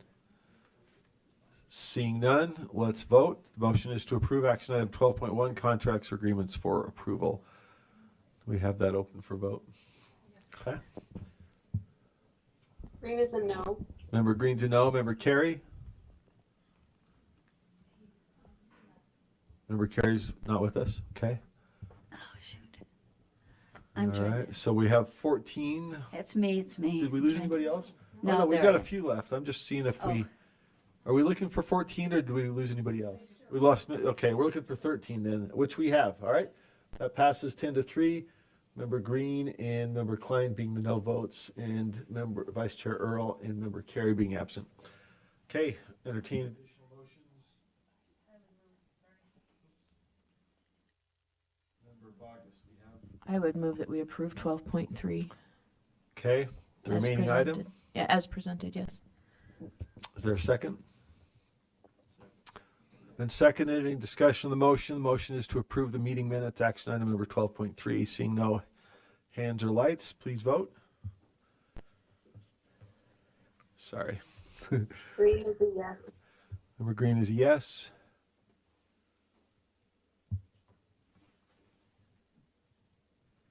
And there we go.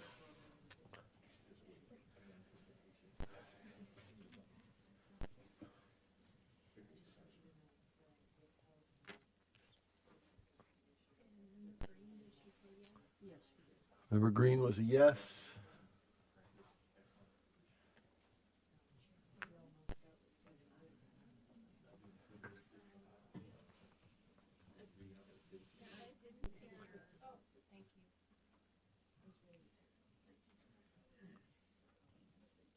Okay, that is unanimous. That passes. So that concludes the general consent calendar. Let's go to board member comments. I may or may not have a board's chair report. I try to speed us along. You all hear enough of me. So let's go to any board member comments, and I might come back for a brief report. Anybody want to share any board member comments? Okay. Well, I will just say this. had some great opportunities during the session to meet with a whole lot of people. And I will just say it is a wonderful opportunity to meet with folks who disagree across the board. There's folks up on the Hill that I tend to disagree with politically and philosophically on a whole lot of things. And there's some of my favorite people to see up there. And there are just a wealth of experience and knowledge. So for all the craziness, I greatly enjoyed the legislative session for that opportunity. It's democracy in action. It's messy. We get votes we don't like, others we do like. But I want to just say thanks to everybody who participates in that. As one of 15 elected representatives who focus exclusively on education, I think we have a unique opportunity, and I think that some of the things that we did leading up to the session helped share the load. And that's part of what we have discussed as leadership with the legislature. How can we share the load and take action in our lane that might help reduce the need? And there were some things that the legislature didn't do this session because of things that we did, that we took care of some things. And I think that's an opportunity. We look at the number of bills up there and we say, how many were there? I don't know, 586, 552. And how many were education bills? 1,211 billion, I believe. I could be wrong on the figure, but it was 1,200. What was that again? 273 education bills. So, you know, this is an ongoing process, but I just want to say I appreciate the expertise and diversity of experience of this body as we try to tackle these, and I look forward to trying to do that between this session and the next. I will also say just a very, did anybody else ask me to address something? I feel like somebody asked me to address something in board chair comments. So if not, could have been. I will just say this, with just a quick report. One thing that you all know I've been involved in is the ULEAD project. We need to have them report because it's been a little bit of time building up, but the idea is to celebrate good things happening in Utah schools, to understand them and share them. And I was able to participate at a meeting with our new ULEAD data specialist who's been working with Aaron Bruff in the back there to look for Utah outliers and then partner with higher ed institutions to get down and understand them better and figure out what it is that contributed to that success. So that's been a bit of time coming, but Megan Everett, our new ULEAD director, has really pushed it forward. And I was at a meeting out in Saratoga Springs where they identified a group of first grade teachers whose data stood out, just a blind review of data. Who's doing it exceptionally well with literacy in that grade level. And they found these folks. The BYU researchers were out there looking at it. They're putting together a practice report. And they found some very interesting things about the transparency in their PLCs and some other things that set them apart. And I look forward to that because I think every time we look at challenges in Utah education, there's some answer to that challenge already in Utah education. There's somebody's doing it great. There's a lot of people doing it great. And sometimes there's people finding ways to do it even better. And I love that. I appreciated the opportunity to celebrate that and also just dig deeper. So I'm glad they're out there. And I look forward to more from ULEAD. I think, again, it's been a little bit of time coming, but that was a fun opportunity. So that's my report, and grateful to be part of this work and looking forward to getting back in our own house. It's always fun to get up to the legislature. It's always fun to get back in our own house and say, okay, what can this body do? So that's my report, and sticking to it. Let's see. No board member comments? Okay. I want to make sure we have the opportunity online. Nothing? All right. What's that? All right, let's I will no. It has been a long day, but it's only 6 o'clock, so we're actually doing pretty well. We'll entertain a motion in our executive session. Nope, we need to set it up first. How many times am I going to mess this up? We do the motion first here, and it's afterwards that we transition, then make the motion. Okay, entertain a motion. We need to follow the language, though. Oh, yeah, we need to spell out the reasons.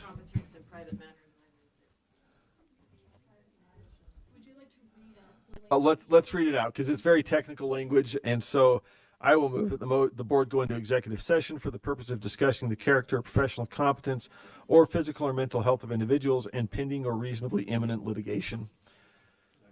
Second, all in favor say aye. Member Green? Question is, oh, do I have to do a roll call? All right, sorry about that. I saw voice vote, but you mean roll call voice vote. Member Bogus? Yes, sir. Yes, please. Member Booth? Yes, sir. Yes. Member Yes. Klein? Yes. Member Davis? Vice Chair Earl? Yes. Member Green? Vice? Yes. Oh, she's with us. Vice Chair Hart? Member Hymas? Yes. Member Yes. Carey? Member Lear? Yes. Member Norton? Yes. Member Reel? Yes. Member Straight? Member Wood? Yes. Member Moss is a yes, so we will move into executive session.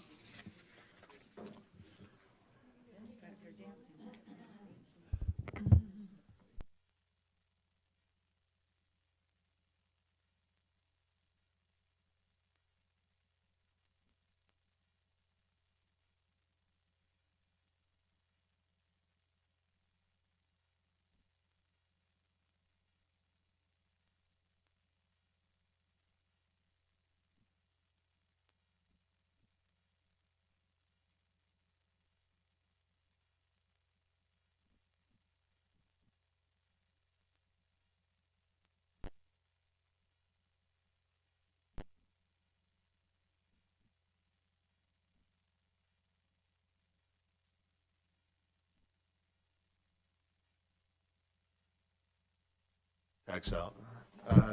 I move that we come out of executive session. Yes.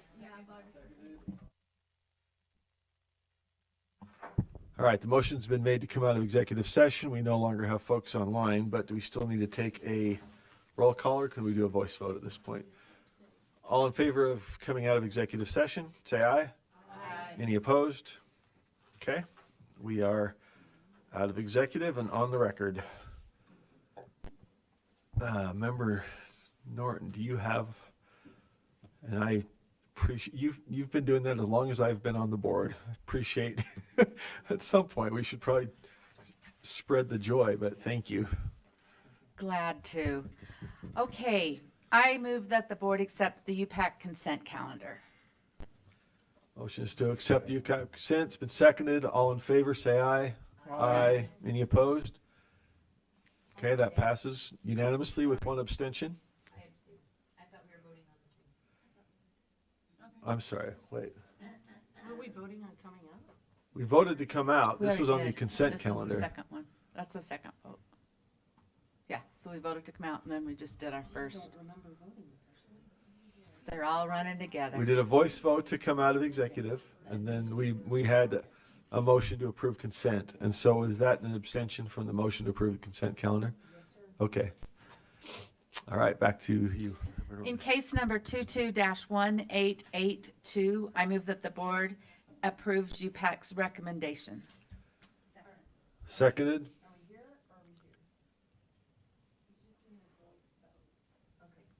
We've been doing voice votes. If we need to roll call, we can. Unless there's opposition. Yeah. Okay, so the motion, could you frame that one again? I Sorry. will. In case number 22-1909, I move that the board approves. I think that was the wrong one. I mean, I think we did just the first one, and now I'm going to redo the first one, right? Yeah. Okay. In case number 22-1882, I move that the board approves UPAC's recommendation. And seconded. Any discussion? If not, all in favor say aye. Aye. Any opposed? That passes unanimously. In case number 22-1909, I move that the board approves UPAC's recommendation. It's been seconded. Any discussion? All in favor say aye. Aye. Any opposed? No. That passes, let's see, we're down 2, so that's 12-1. Oh, we're down 3, so that passes 11-1 with Vice Chair Earl being a no. Okay? In case number 23-1949, I move that the board approves UPAC's recommendation. Is there a second? Second. Any discussion? All in favor, please say aye. Aye. Any opposed? That passes unanimously. In case number 23-1970, I move that the board approves UPAC's recommendation. Is there a second? Yes. Seconded. Any discussion? All in favor, say aye. Aye. Any opposed? That passes unanimously. In case number 23-2055, I move that the board approves UPAC's recommendation. Seconded. Any discussion? All in favor, please say aye. Aye. Any opposed? That passes unanimously. Okay, I move that the board appoints Stacy Hutchings as a member who represents a charter school with experience in digital teaching and learning. Is there a second? Second. Any discussion of the motion? All in favor, say aye. Aye. Any opposed? Member Klein abstains. Member Bogus abstains. Passes unanimously. Okay, does that conclude our executive session motions? Okay. It does. Thank you, and we'll entertain a final motion. Moved, second. It's been moved and seconded to adjourn. All in favor say aye. Aye. Aye. Any opposed? All right. Happy St. Patrick's. See you in April. Thank you all. Tomorrow. See everybody else tomorrow. In April for our general session. See you all tomorrow. I am ready for bed. Good night.